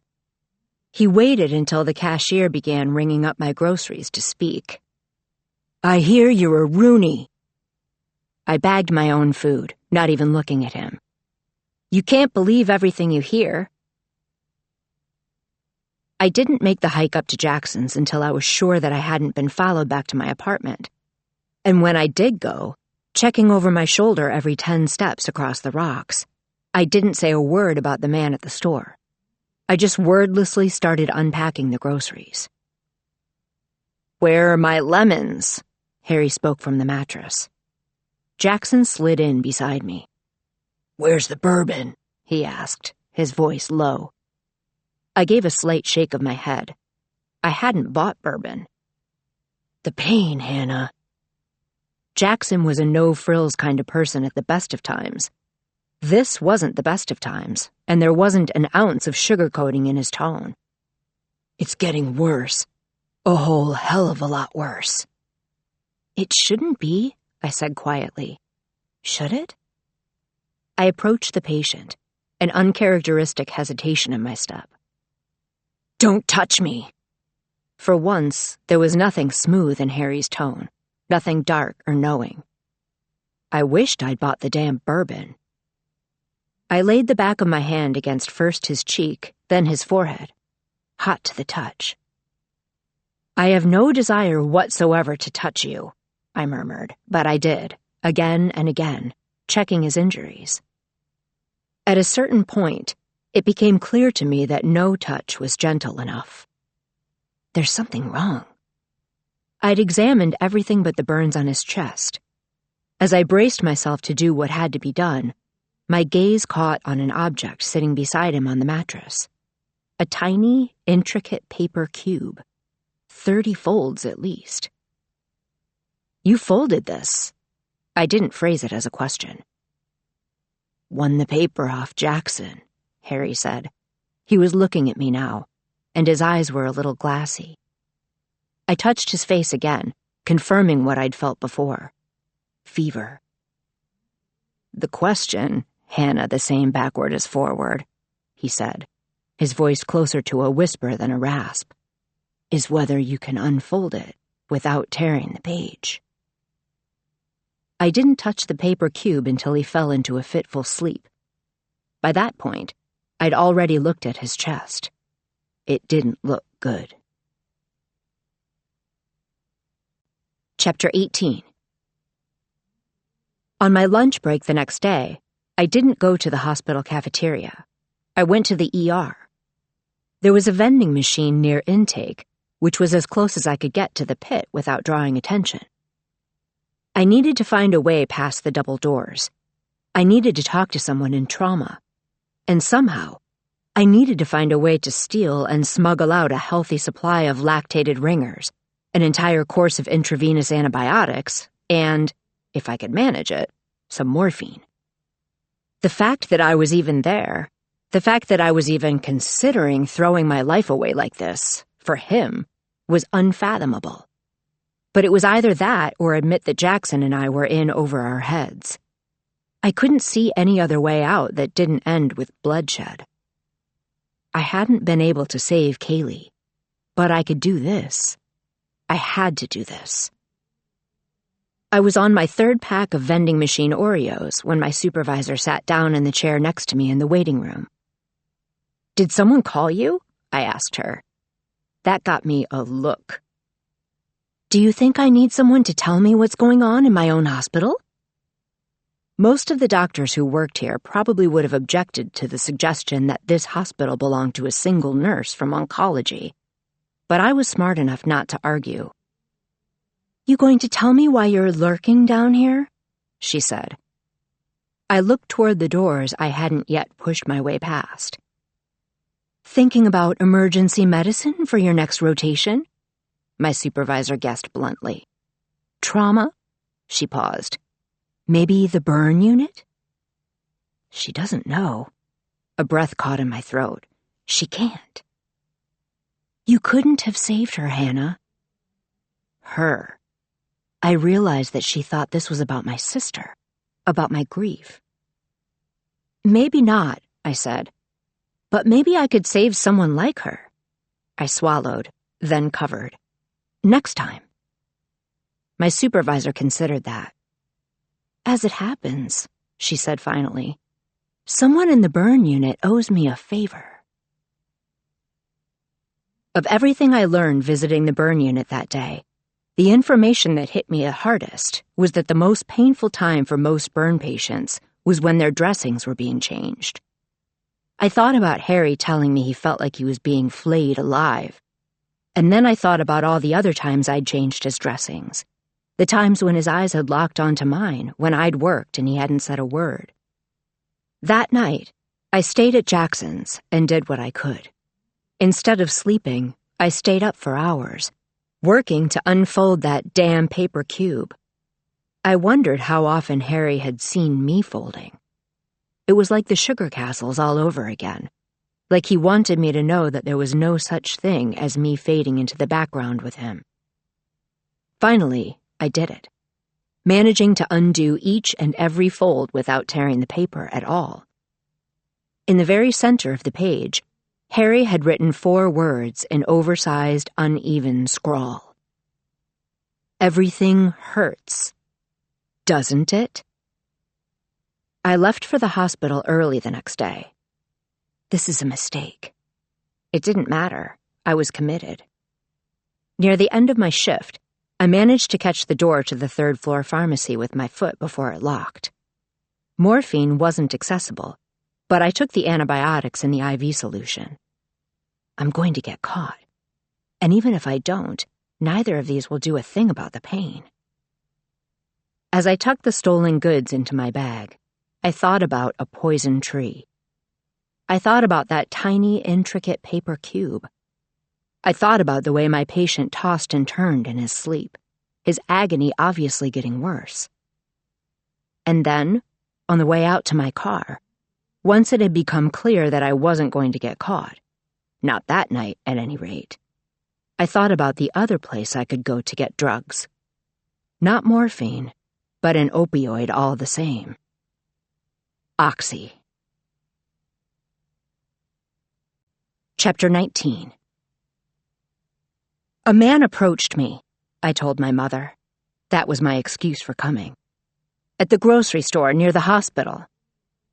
She chewed on that for a second or two, her eyes hard. Describe him.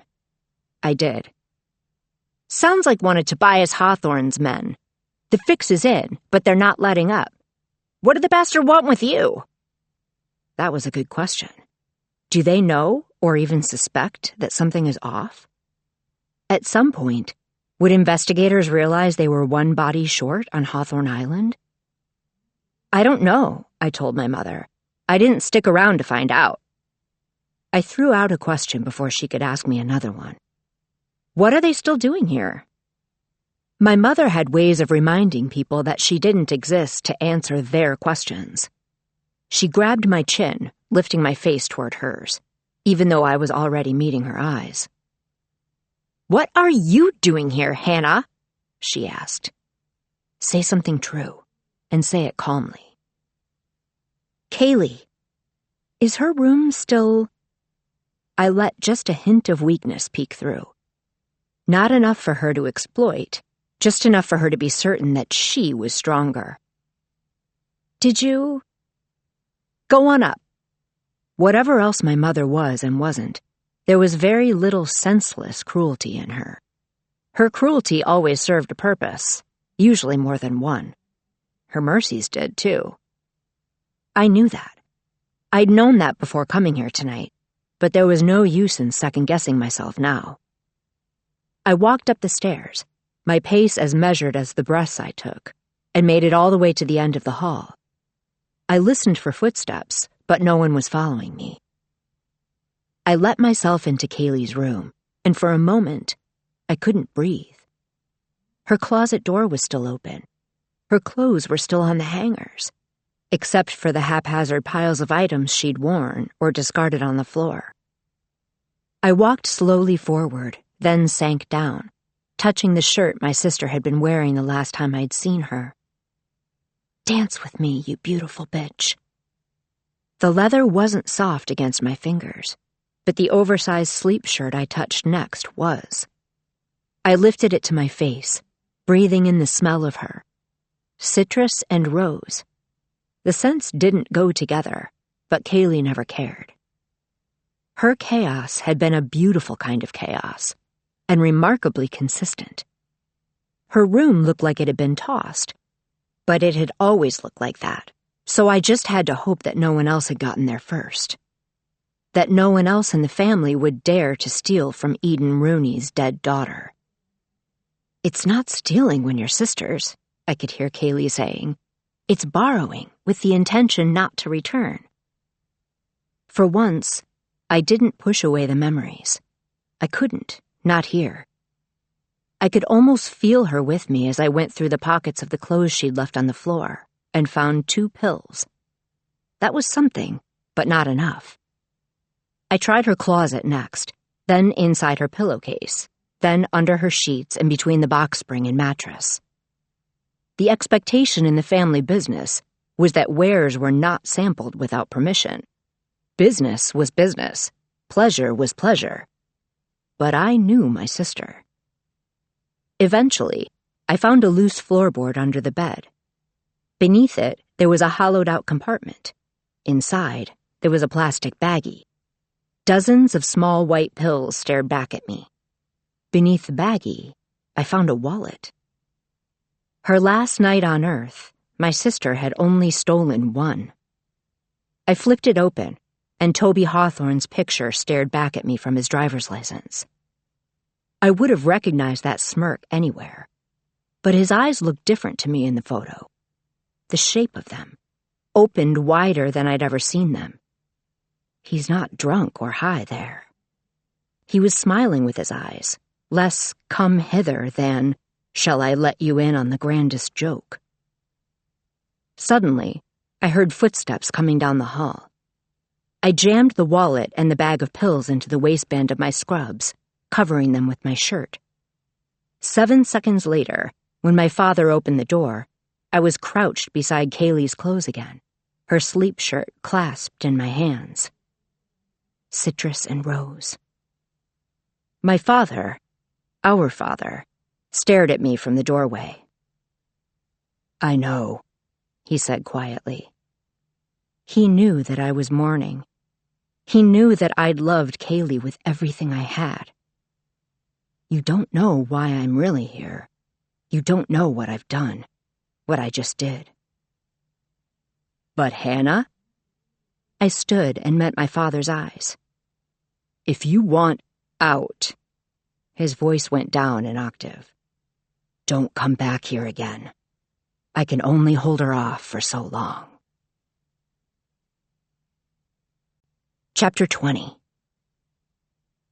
The avenging angel returns. Those were the first words out of Harry's mouth when he saw me. "I unfolded the paper," I told him, setting my messenger bag down on the floor. I began to unpack my pilfered supplies. "And, for the record, you're wrong." I addressed my next words to Jackson, who stood with his back against the wall, watching the two of us. "I'm doing another IV. I need you to sanitize the needle, however you can." I worked in silence. 30 seconds after sliding the IV into Harry's vein, I was injecting the antibiotics into it. Then I reached into my bag again, for the oxy. "Wrong?" Harry said. Moi? Some things don't hurt, I told him. Some things are numb. I opened the baggie. Some things need to stay that way. I was talking about him, and I was talking about me. What did you do, Hannah? Jackson's voice was low and alarmed. I didn't even look back at him as I gave Harry the oxy. What I had to. For 5 days, Harry and I barely said a word to each other on my nightly visits. I brought pills, and he left me offerings on the floor beside his mattress. Half of them were folded paper marvels, each more elaborate than the last. The other half consisted of grocery lists. Even with the oxy, he still wanted bourbon. And lemons. Freaking lemons. The antibiotics did the trick with whatever infection his body had been cooking up, and dosing him with the oxy let me do more than dress his burns. Using what I'd seen in the burn unit and a scalpel from Jackson's med kit, I'd started removing dead skin. Sometimes my patient cursed me for it. Sometimes I ignored him. Sometimes I cursed him right back. Every day, Harry wanted more pills, and more and more and more. Once he'd turned a corner, I started cutting him back, and he got really charming. I'm guessing you're a virgin.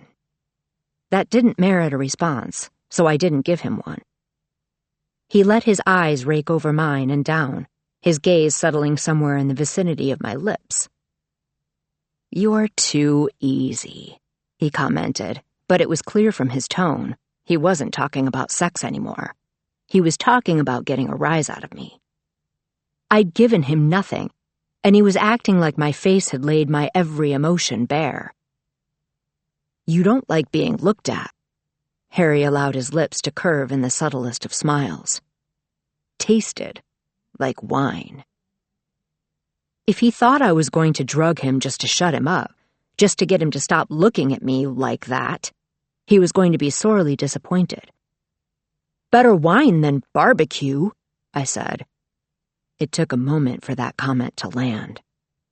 I saw the exact moment he realized I was referencing his burns. Harry snorted. Touché, Hannah the same backward as forward. He propped himself up on his elbows, his back barely elevated off the bed. I'm nicer when I'm high, and, coincidentally, you are also nicer when I'm high. No, I'm not. With abs of steel and an iron will, he pulled himself the rest of the way into a sitting position. That had to hurt, I thought, but you wouldn't have been able to tell that from his face. Look, Mom, Harry said, his voice dry as dirt. No hands. I'm so proud, I said flatly. He surged to his feet. Instinctively, I reached out, my hands avoiding the worst of his burns as I wedged them under his arms, catching him when he stumbled. That left the two of us far too close. Close enough for him to murmur directly into my ear. Isn't it about time? He said softly, his breath a ghost brushing over my cheek. For another grocery run? I lowered him back down onto the mattress, and, damn him, he smirked. You have my list. Chapter 21. I bought him the damn lemons and dumped them on his bed. That didn't stop my patient from hitting me up for more pills. It didn't stop him from pushing every button he thought he could get away with pushing. His burns were improving, day by day. All of them now. What are your thoughts, he asked me loftily, on scarred men? Men? I gave him a look. If I see any, I'll let you know. Time was measured in paper sculptures, cubes and pyramids, boxes and throwing stars, and little origami birds. He kept folding them, and despite my best efforts to resist, I kept picking up the gauntlet and unfolding them. Part of me was expecting another message. Everything hurts. But every sheet of notebook paper that I unfolded was blank. I kept them in his stolen wallet. In his previous life, my patient hadn't carried much cash. Besides a single $100 bill, all I'd found in the larger pockets of his wallet was a small metal token, round and flat, roughly the size and shape of a quarter, with a series of concentric circles etched into the metal. There was no logical reason for me to start carrying that token with me in the pocket of my scrubs, but I did. Days at the hospital, nights at the shack, I carried it with me, and every time my fingers brushed the metal, every single time, I thought, how long until we can move him? How long until I could forget any of this ever happened? Forget him?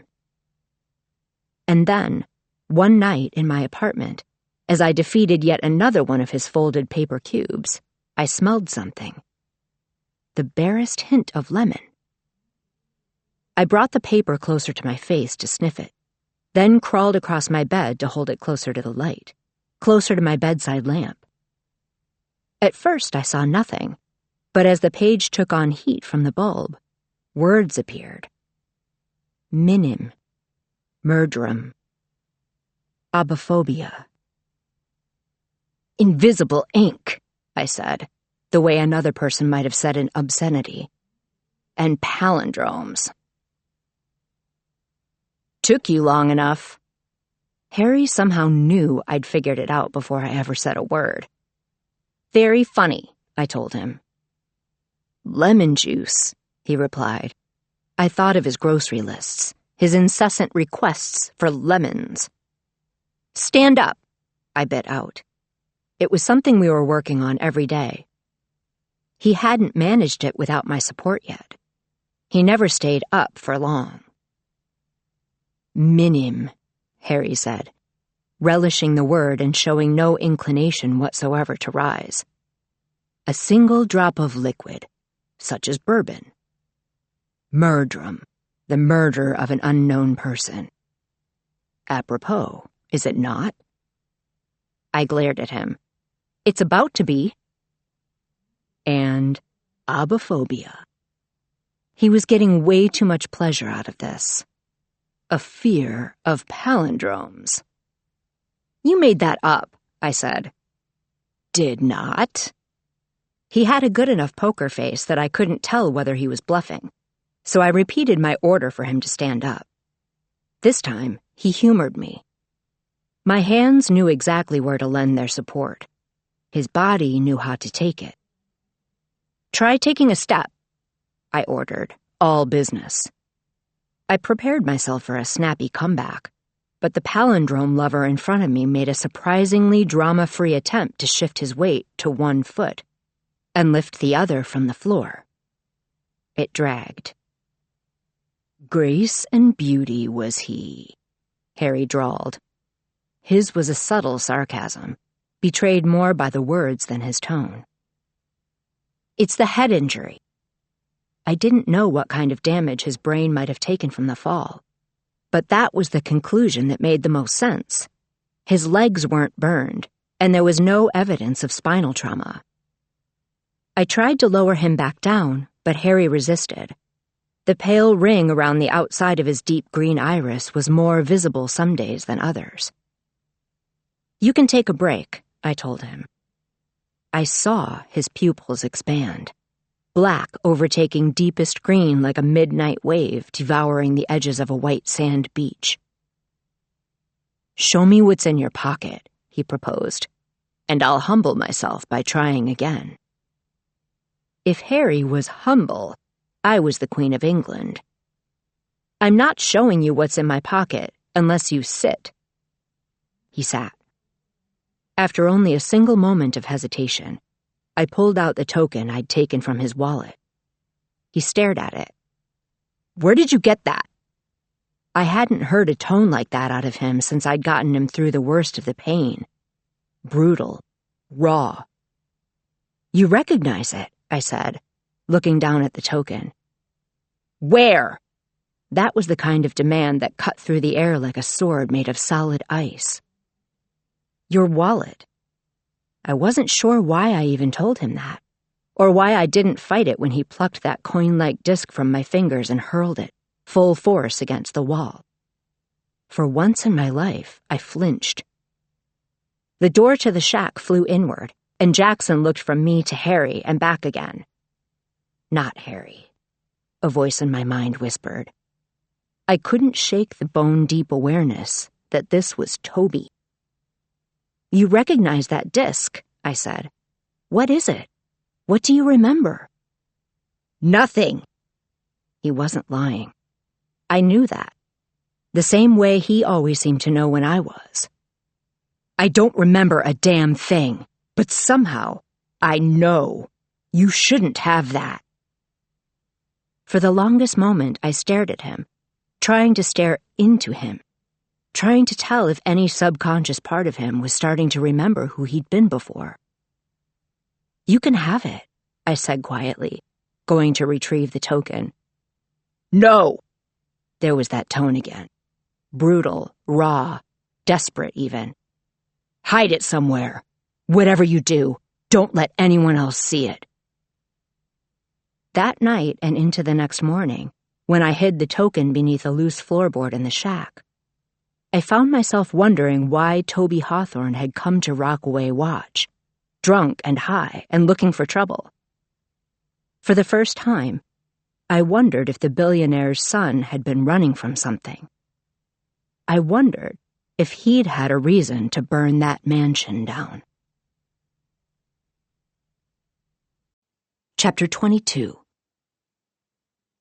A week or two after Harry's odd reaction to the token, he stopped leaving me paper creations to unfold, but he still asked for paper. I came in on my next day off to find that he'd written a single word on one of those pages. C. S-E-A. The name of the game, Hannah, the same backward as forward, he told me, propping himself up on the mattress, is 2 moves. It's a simple game, really. All you have to do is make 5 words that aren't sex. Every time I started to think that he was anything less than impossible. I can think of some words for you, I said. Now stand up. He could stand on his own now. I was there for balance, nothing more. Give me a happy pill, Harry proposed, and you don't have to play. He didn't need the oxy now, the way he had before. Try to take a step, I countered, and I'll let you explain to me why the name of the game is 2 moves. He managed to do it this time without dragging his foot. I arched a brow, waiting. With Harry, I never had to wait for long. All the letters in this game are drawn with a combination of straight lines. An O looks a bit like a rectangle. An R has a point. He took advantage of our closeness to reach out and grab my hand. Before I could react, he was lightly tracing letters on the back. O-R. His touch was deliberate and light. Too deliberate, too light.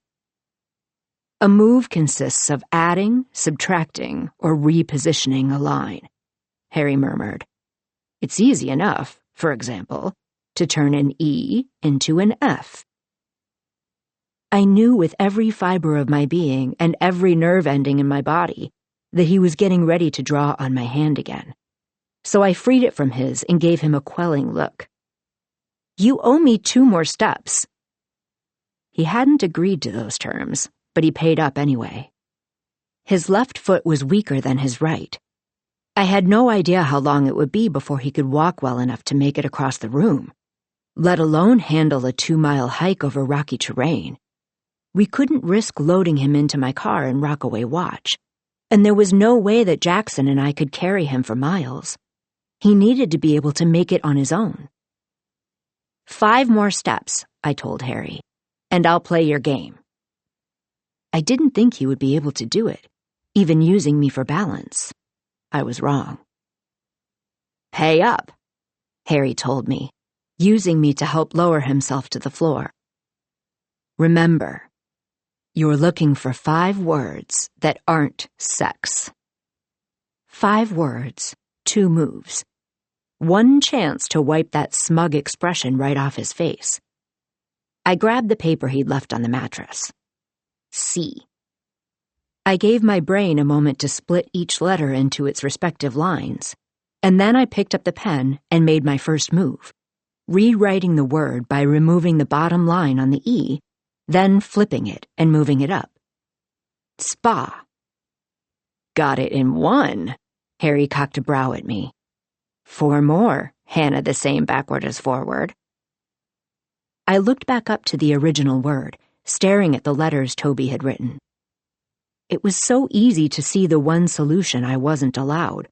Remove the crossbar on the A, slid one of the remaining angled lines over. Sex. This was a diabolical game. He was a diabolical boy. On a new line, I broke the S, repositioning 2 of the bars. P. P-E-A. 3 left. I wrote the word C myself this time, all lines and angles exactly as Toby had written, hoping that the act of doing so would shake something loose in my mind. What next? My gaze was drawn back to the damn A, which could so have easily become an X. Harry was officially the worst person I'd ever met. Liar, something inside me whispered, but I ignored it. I loathed him.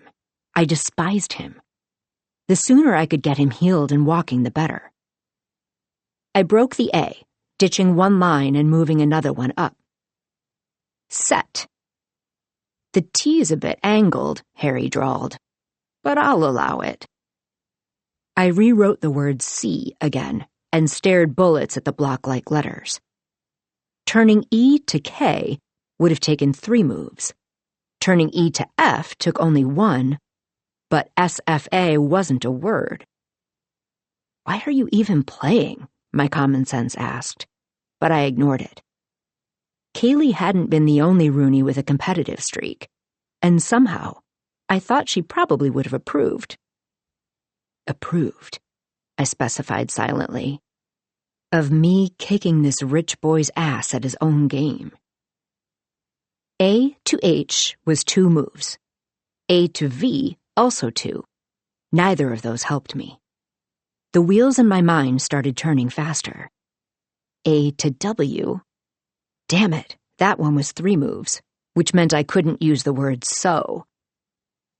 A to N was only 2, but as far as I knew, sen wasn't a word. Tick-tock, Hannah the same backward as forward. And that was when I saw it. The obvious solution. You said I could move lines, take them away, or add them. Harry's poker face was excellent, but I knew in my gut that he knew he was beaten. Adding an L to the end of the word only required 2 lines. Same for adding a T. And seat and seal were both words. 5 words that aren't sex, Harry smirked. I'm impressed. I gave him a look. I'm not. I stood up, then tossed down the gauntlet. On your feet again. I was going to get him walking if it killed me. Chapter 23. Around the time that Harry could take 5 steps unassisted, we ran out of paper. The next day, he drew a circle on the back of my hand. And here I thought you valued your life, I said darkly. Come now, Hannah the same backward as forward. You know that I don't. He said the words lightly, mockingly, but there was a ring of truth about them. There were times when he was Harry to me, and times when I could hear Toby in his tone, no matter how much I tried to ignore it. His memories hadn't come back, I was certain of that. But I was also growing surer by the day that he could sense a darkness behind the veil of the blank spaces in his memory. I couldn't help wondering what that darkness was, what secrets had been locked away by his amnesia. I thought sometimes about the way he'd begged me to let him die. I'd done a valiant job at thwarting him. He was alive. He was getting stronger.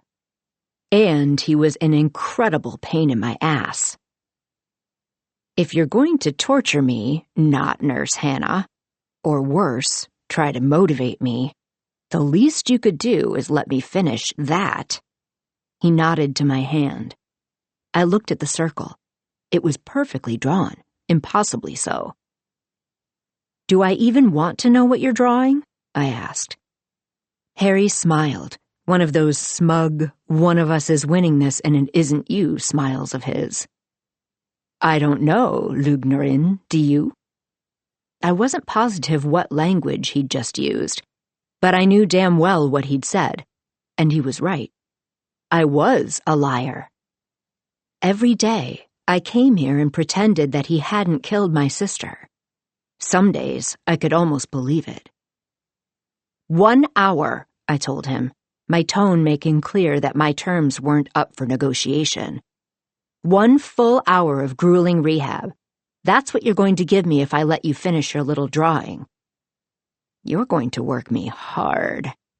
The edge of that smile pulled up slightly on one side. I hate you and want you out of my life, I replied. Do we have a deal? He reached for my hand. You know we do. At the very top of the circle, from my perspective, he drew a W. The touch of the pen was light against my skin. The brush of his hand against mine as he wrote was anything but. I hate you, I thought, as he moved on to write another letter. I hate you, I hate you, I hate you. The words were closer to a whisper in my mind than the seething vow they'd once been, but I held to them, letter after letter, moment after moment, touch after touch. When Harry was finished, he capped the pen. My gaze was drawn to his biceps and forearms, no longer under gauze. His second-degree burns had healed nicely. Any scarring he had from them would be light. His chest was a different matter. 20 letters, I focused on my hand. I'm not going to ask what they mean. Excellent. He rose from the bed, ready to make good on his end of the deal. Because I wouldn't tell you.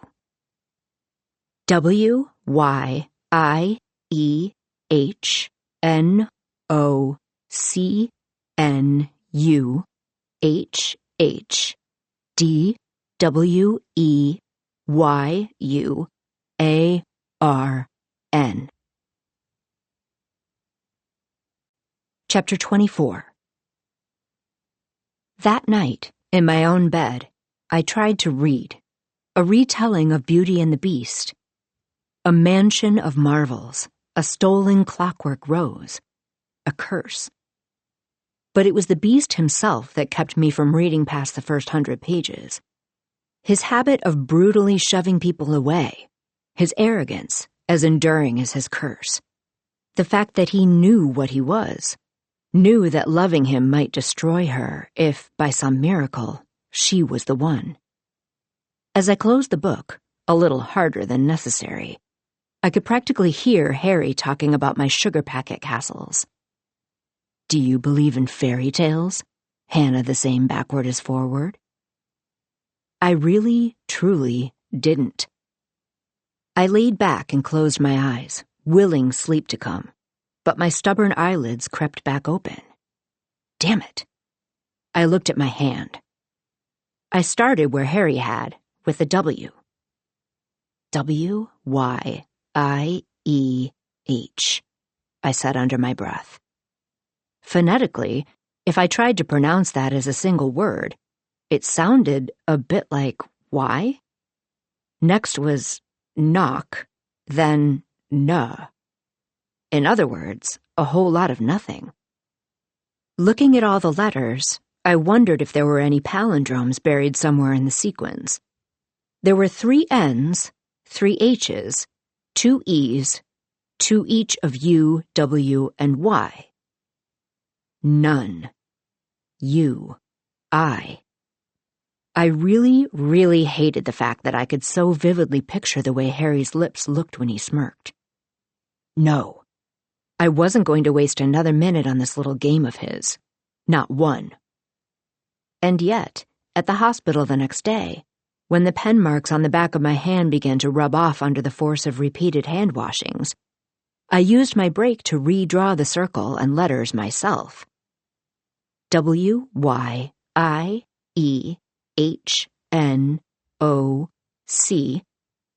I was vaguely annoyed by the fact that I had the entire sequence memorized, but not as annoyed as I was by the fact that I still couldn't solve it.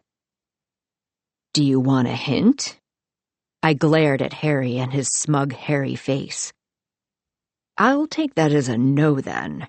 He winked at me as I finished rebandaging his chest. I do hope you appreciate how magnanimous I'm being by not gloating right now. You are gloating. It always took me a moment, after I'd dressed his remaining burns, to stop thinking about the places on his chest and torso where smooth skin gave way to what I knew would someday be very heavy scars. There were days when I felt like I had scarred him. I'd given him more than he ever would have had any right to ask of me, and it wasn't enough. I am gloating in an understated manner. I assure you that, were I not, my method of gloating would be far more memorable. I responded with a very sweet smile, which he rightly found concerning. Should I even ask what torture you have planned for me today? He said dryly. Today was my day off. Today, I told him, we work on uneven ground. Dare I hope that's a metaphor? For what? I gave him a look. On second thought, don't answer that. Today, we go outside. In the light of day? Harry's arch question set my heart to beating in my throat. For so long, his world, our world, had been this shack. Going outside, where we could be seen, was a risk, but a necessary one. No one comes out this far, I told myself as much as him. I walked to open the metal door, first a crack to verify, then wider to prove my point. The only thing I could see was the lighthouse 100 yards away. Nothing, and no one else. It took some time for Harry to make it to the threshold of the shack, but his movements were smooth. I stepped out onto the rocky ground. He did the same, or tried to. If I hadn't moved in to brace his body against mine, he would have fallen. It wasn't until his fingers dug into my arm, hard, that I realized he was blinded by the sun. No windows, I thought suddenly. It had been easy for me to forget that Jackson's shack didn't have windows. I wasn't living there. And unless it was one of my days off, I arrived and left under cover of night. For a month and a half, Toby Hawthorne had lived with only artificial light. I should have taken him outside sooner. I dismissed that thought because what I should have done, right from the beginning, was stay as far away from him as I could. What a scenic view. Harry, he had to stay Harry in my mind, said, still blinking. I, for one, have always been partial to crumbling lighthouses. I was on the verge of meeting his sarcasm with sarcasm of my own when he continued. Call me sentimental, but there's something beautiful about anything built for one purpose that refuses to die, even once that purpose is gone. I didn't know what it was that possessed me in that moment, but suddenly I had to ask, the same way I had to breathe. Have you remembered anything about your life before? Harry took a step forward, rock to rock, his jaw clenched with the effort. The sun reflected off his dark brown hair, deep red highlights shimmering in the light. The first thing I remember, Hannah the same backward as forward, is you. Chapter 25. That night, I refused to sleep until I'd solved the puzzle. I'd tried reading clockwise and counterclockwise, but this time, even thinking the word clockwise had me looking at the circle differently. I tried placing numbers above the letters, but the spacing was off. W and H were at 12 o'clock and 6 o'clock. N and Y were at 3 and 9, but there were too many letters for the rest to fall directly on the numbers of a clock. W, I thought, going back to the top of the circle. I traced my finger down to the bottom. H. That particular letter combination, WH, was the start of so many questions. Who, what, when, where, why? My gaze darted back to the top of the circle. Next to the W, there was a Y.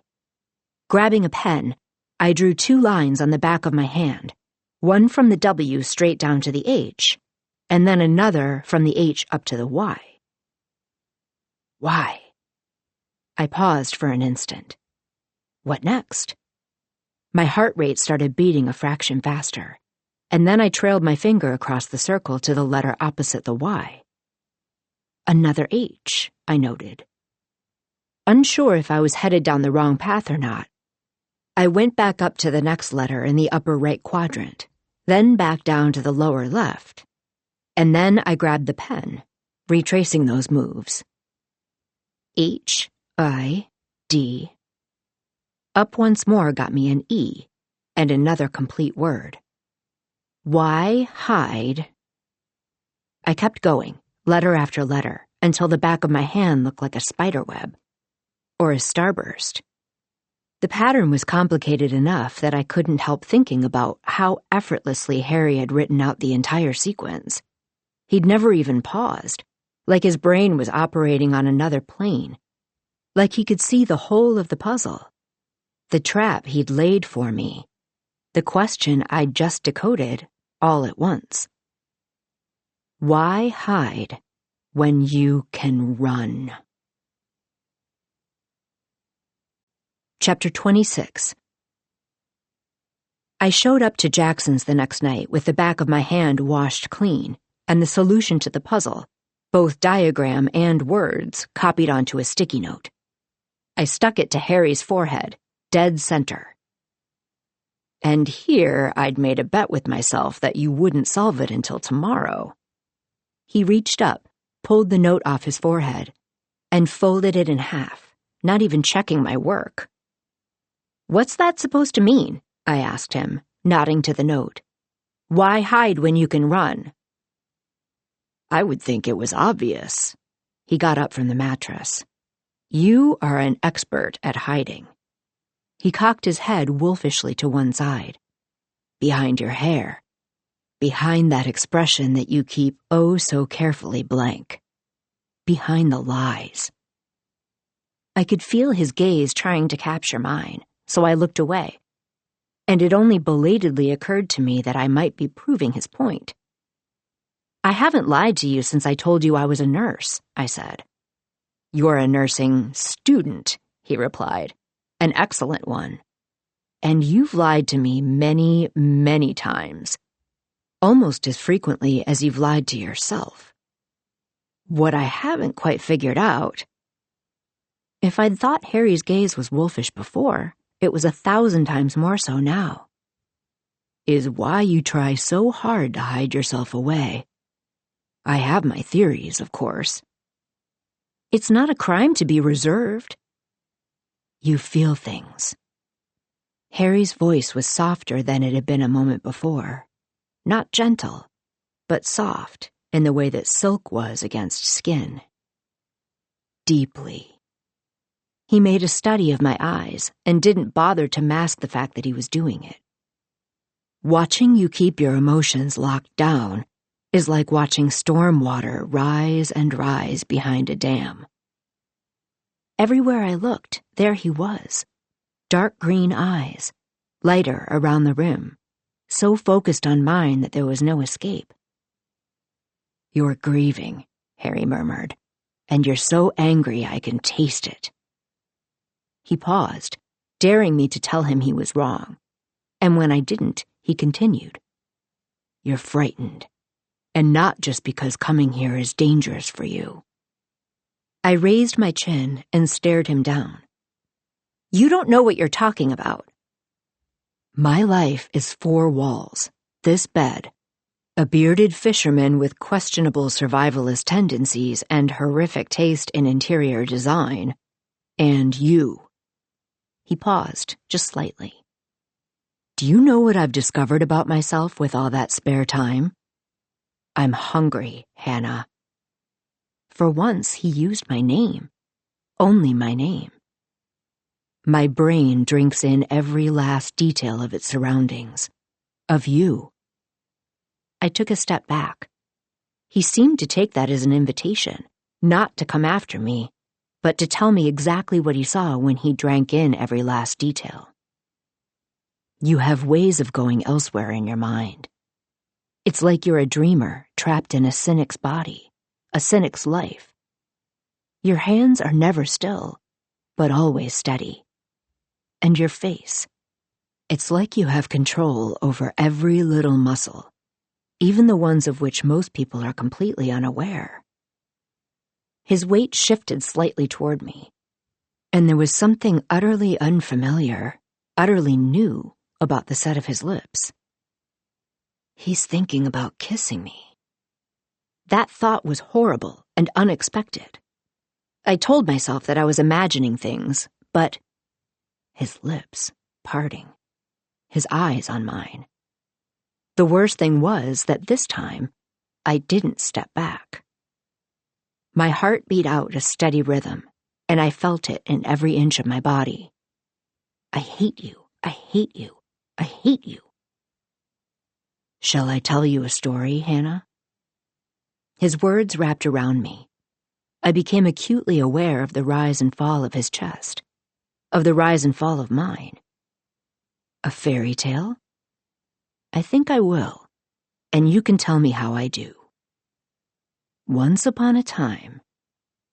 Harry took a step back, then another, giving me room to breathe, giving himself room to take in all of me at once. There was a princess, born to a feckless king and a wicked queen. I thought about my father, holding my mother off, to a point, and only because he'd lost Kaylee first. But I refused to let my opponent think he'd gotten anywhere close to the truth. Name one fairy tale princess who was actually born to a wicked queen, I said. Hit a nerve, have I? He flashed me a twisted, knowing smile. Princess Hannah shined like a beacon in the darkness, nothing like those around her. Selfless. Kind. There was an edge to the way he said those words, like they weren't entirely compliments. But alas, the selfless never fare well in fairy tales, until the very end. I'm not selfless, I shot back. You said it yourself. I hide. Making myself invisible for so long had come at a cost. I'd left Kaylee in that house. I'd left her at our mother's mercy. I'd told myself that I would get her out, but I hadn't. And you're the reason why, I thought, staring bullets at the person telling me the story of my life. Not selfless, Harry said. You're here, aren't you? I am, even by my own reckoning, a real prick. And yet, you come here, day after day. You avert your eyes. You look through me when you can. But you're here. You saved me. Because you wanted to die, the words burst out of me. It's possible, Harry allowed, that the princess is capable of spite. He gave the smallest of shrugs. Her mother is, after all, a wicked queen. A muscle in my jaw twitched. What has Jackson been telling you when I'm not here? It was the only explanation for the story my real prick of a patient was spinning. The only way he could have ever seen so much. No one was that perceptive. The fisherman hasn't told me a damn thing. As it turns out, Beardy is impossible to get a rise out of.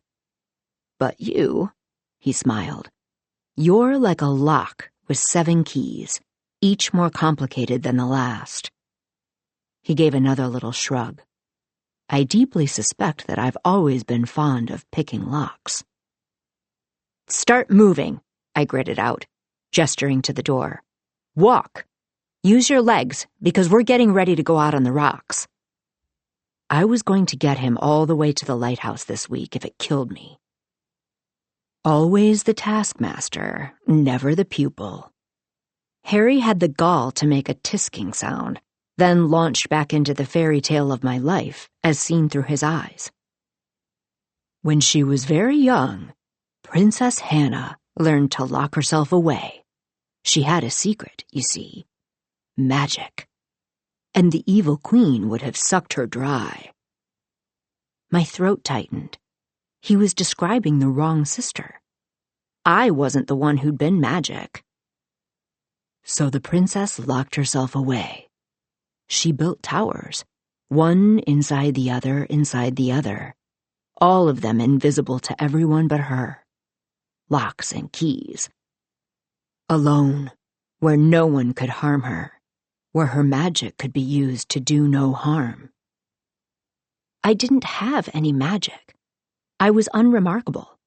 I was nothing. Why wouldn't he just let me be nothing? "Is that the best you can do?"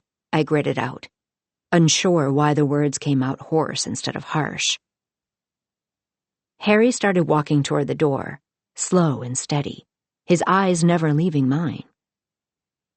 "I see you, Hannah, the same backward as forward. All of you."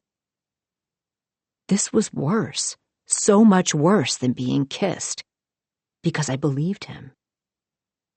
"I see you too," I said, my voice like steel, even though my heart was pounding. "I see a scared little boy who runs." I was sure now. That was what he'd been doing when he came to Rockaway Watch. I didn't know exactly why. The poison tree, the metal token. But he had sure as hell been running away from something. "I see a coward," I continued mercilessly, "who only fights the battles that don't matter, because facing down the ones that do would be too damn hard." I pinned him with a look. "Has it ever occurred to you, Harry, that you don't remember who you are because you don't want to remember?" The next thing I knew, he was directly in front of me. "Then tell me, who am I, Hannah?" I realized suddenly that this might have been his endgame with this whole conversation.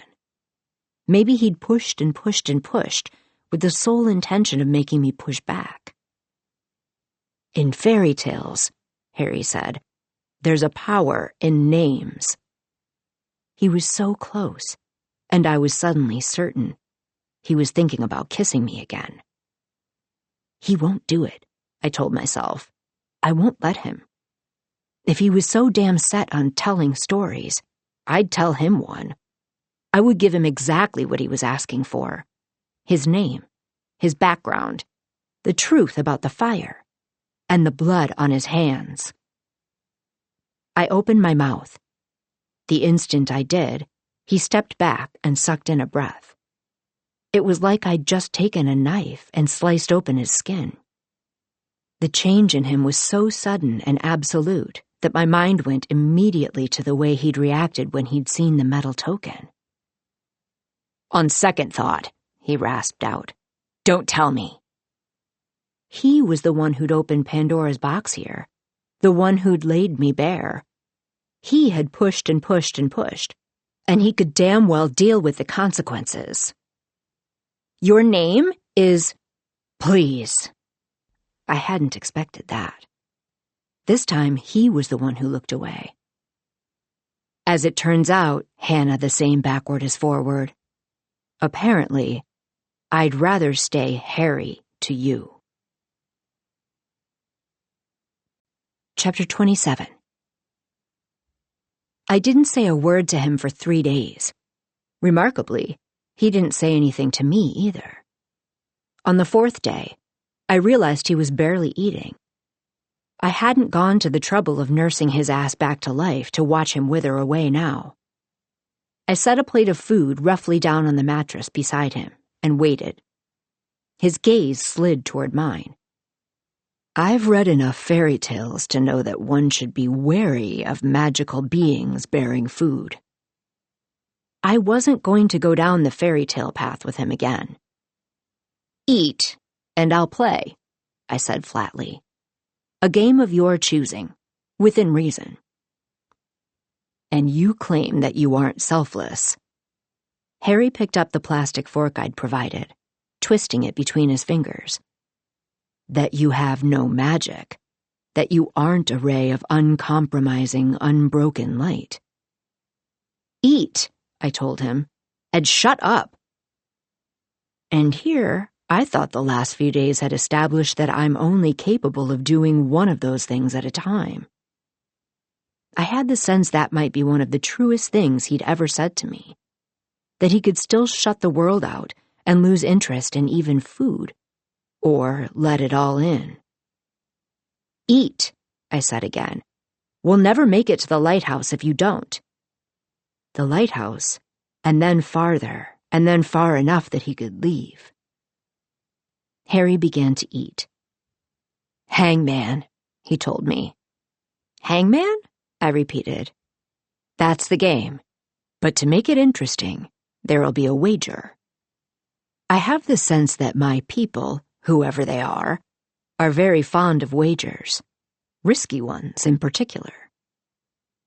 It was on the tip of my tongue to tell him exactly who his people were, but I knew he didn't want to know. His brain wouldn't let him know. What's the bet? I asked. I propose the following terms. Harry took his damn time spelling it out between bites. You have 3 days and unlimited chances to guess my word. Instead of drawing bits and pieces of a stick figure with each wrong guess, I'll draw the hairs on your head one at a time if I have to. But if, after the 3rd day, you cannot guess my word, you have to tell me all about the Wicked Queen, my mother. He must have seen the refusal in my expression, because he gave me a second option.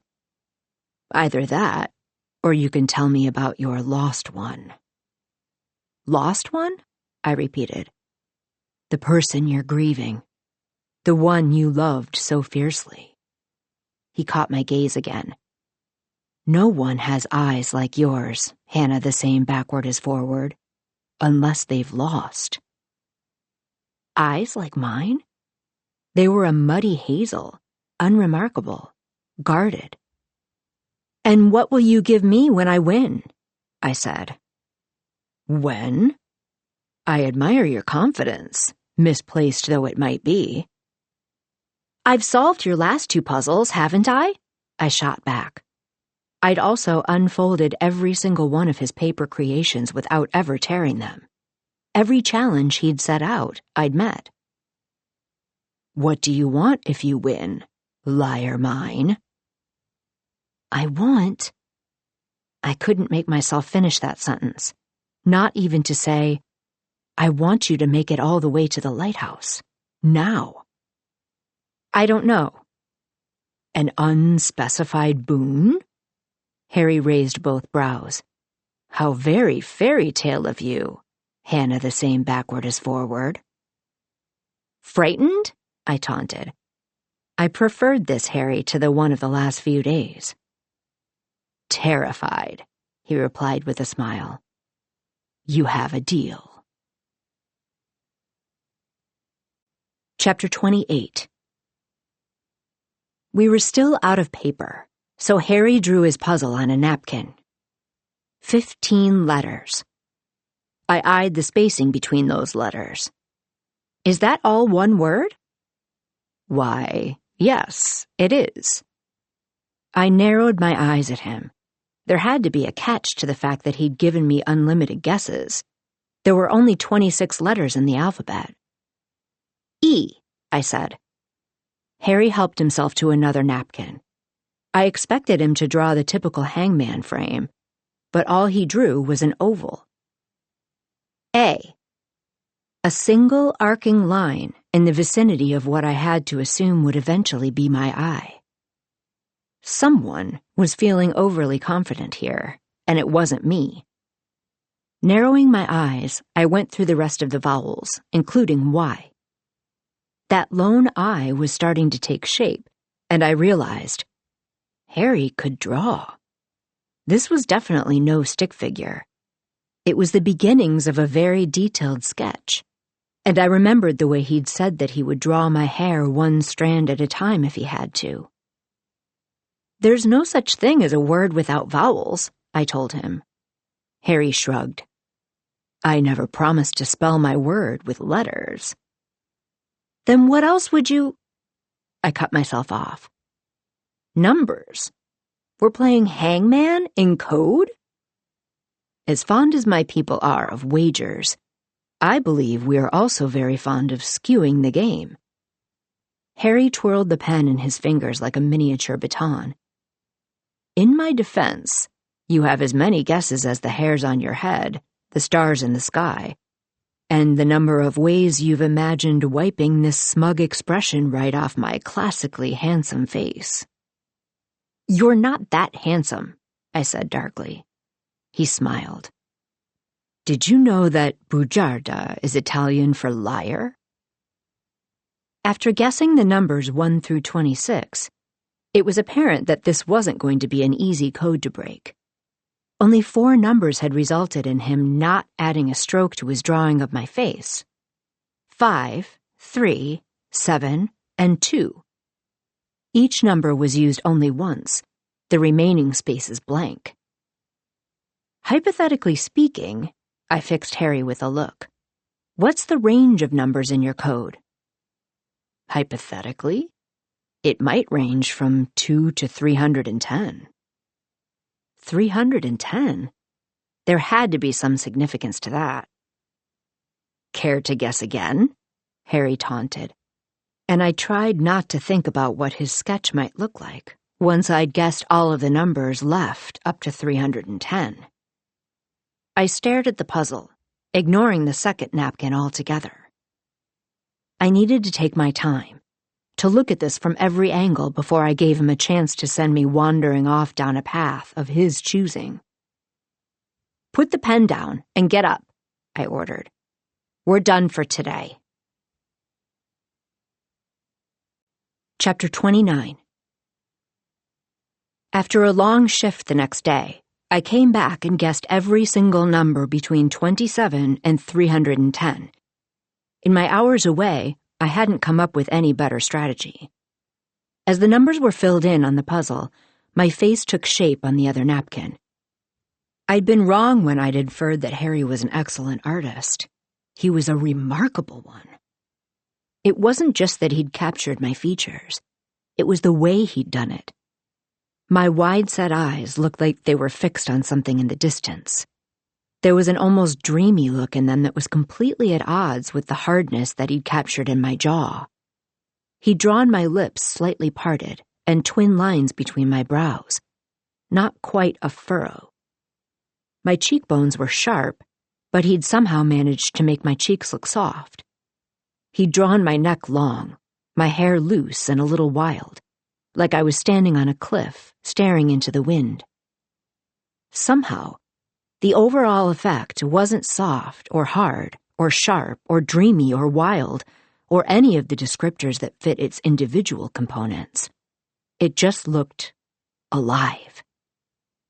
I had no idea how he'd managed to make me look like that, without exaggerating a single one of my features, or forcing emotion onto them in a way that he would have at least told me he'd taken some artistic license, but he hadn't.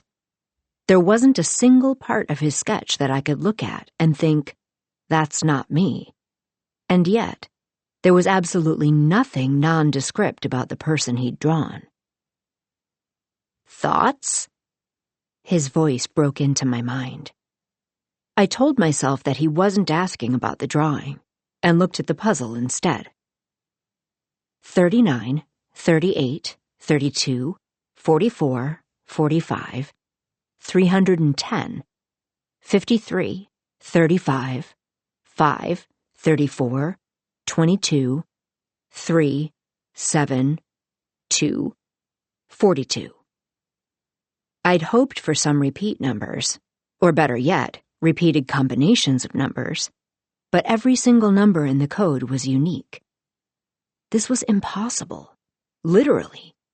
There was no way for me to figure out what any of those numbers stood for. You could start by writing out the letters of the alphabet. Harry was beyond smug. See if anything jumps out to you. Was that a hint or just gloating? With him, there was no way to tell. But on the bright side, the more annoyed I became with the puzzle, the closer I came to being able to forget that drawing and the way I looked through his eyes. Ignoring his suggestion to write down the letters of the alphabet, I focused on looking at the numbers themselves. 4 single-digit numbers, only 1 3-digit number. I set all 4 of those aside for a moment. Of the 10 2-digit numbers, 5 started with a 3, 3 started with a 4, and there was 1 each starting with a 2 and a 5. I really would recommend writing out the alphabet, Harry drawled, altogether too pleased with himself. That was definitely a clue, and I wasn't going to give him the satisfaction of seeing me take it. Enough playing around, I said. I still have 1 more day, and we have work to do. He reached for the other napkin, the one on which he'd drawn me, stroke by stroke and line by line. He looked from the sketch to the expression on my face now. And there you are, he murmured, his voice rolling over me like a summer storm rolling in. There, he repeated, a rumble in his quiet voice. You are. The next day, I had the kind of shift where breaks were few and far between.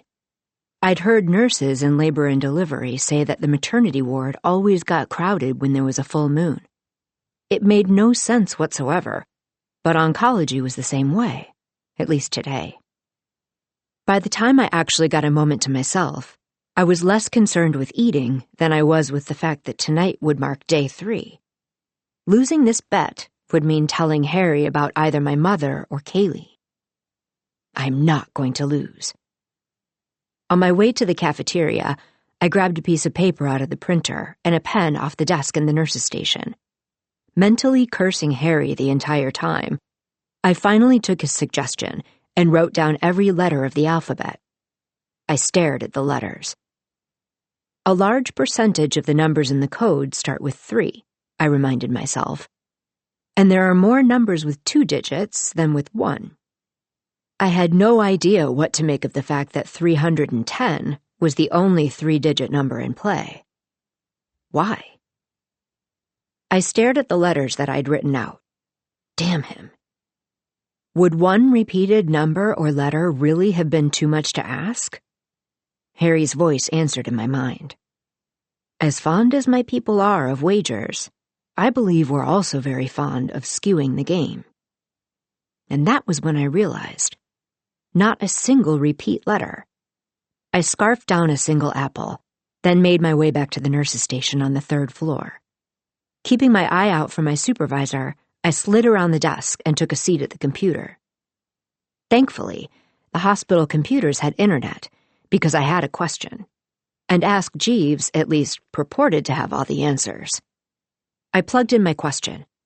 Glancing up from the keyboard, I saw my supervisor coming my way. I looked back down at the results, and got it. I closed the browser, but didn't make it around to the front of the station before she spotted me.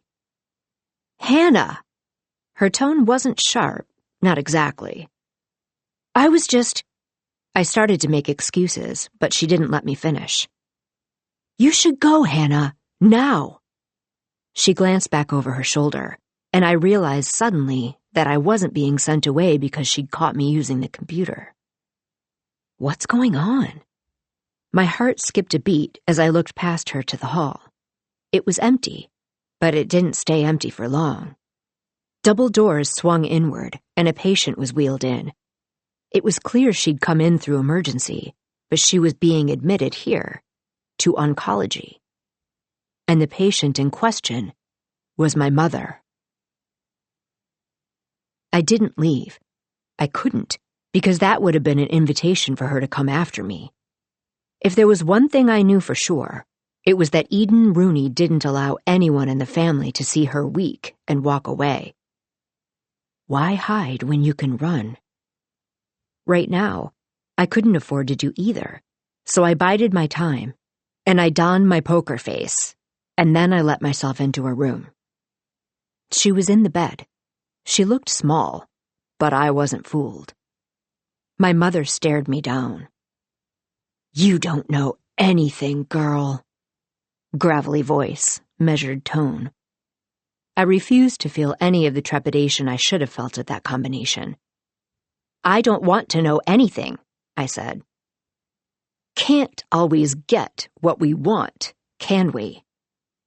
Eden Rooney wielded pauses like thrusts of a knife. This one was long, torturously so. "I had plans for your sister," she said finally, "and you haven't left Rockaway Watch." In other words, she'd had plans that required either a daughter or a young woman, and I was fair game. "I'm just here until I finish school," I said. Neutral tone, neutral expression. "I suppose we have that much in common, finishing what we start." The muscles in my throat tightened as I remembered pushing the needle through Rory's skin. I'd known when she left that night that she would be back, but then Kaylee had died, and my father had somehow been able to hold her back. Until now. "I'm not going to say anything to anyone." My voice was as quiet as ever. "About what?" my mother spat. I couldn't say that you're sick. I couldn't utter the word cancer or so much as mention medical privacy law. I sure as hell wasn't going to say, "I'm not going to tell anyone I saw you weak." "Exactly." My mother's tone was deadly. "I can get to you. Anytime, anywhere." Before I could reply, she started coughing. "Is it lung cancer?" I swallowed the question back. When I did speak, my voice came out tight. "Are you going to be okay?" I felt like a child asking that question.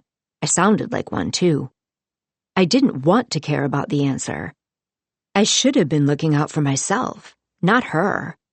Never her. Shrewd eyes took me apart, piece by piece. "You loved your sister. Never would have guessed you felt a damn thing for me." "I don't want to." She stared at me for the longest time. "You're smart, Hannah." There was no logical reason for that to be the sentence that sent a chill down my spine. "You're my daughter, truly." No, I wasn't. Not in any way that mattered. "You don't want me back," I said. "Is that a threat?" I'd seen her here. I knew her secret. There were people in the Rooney family who'd never been happy with a woman running things. People who would absolutely take advantage of any weakness she showed. "It is to your benefit to keep me away from them." I didn't say that. What I said was, "Am I smart? Or am I a person who would threaten you?" She let out a little snort. "You look like me, you know. People have said so since you were a child." I thought about Harry's drawing, about the way he'd made me look.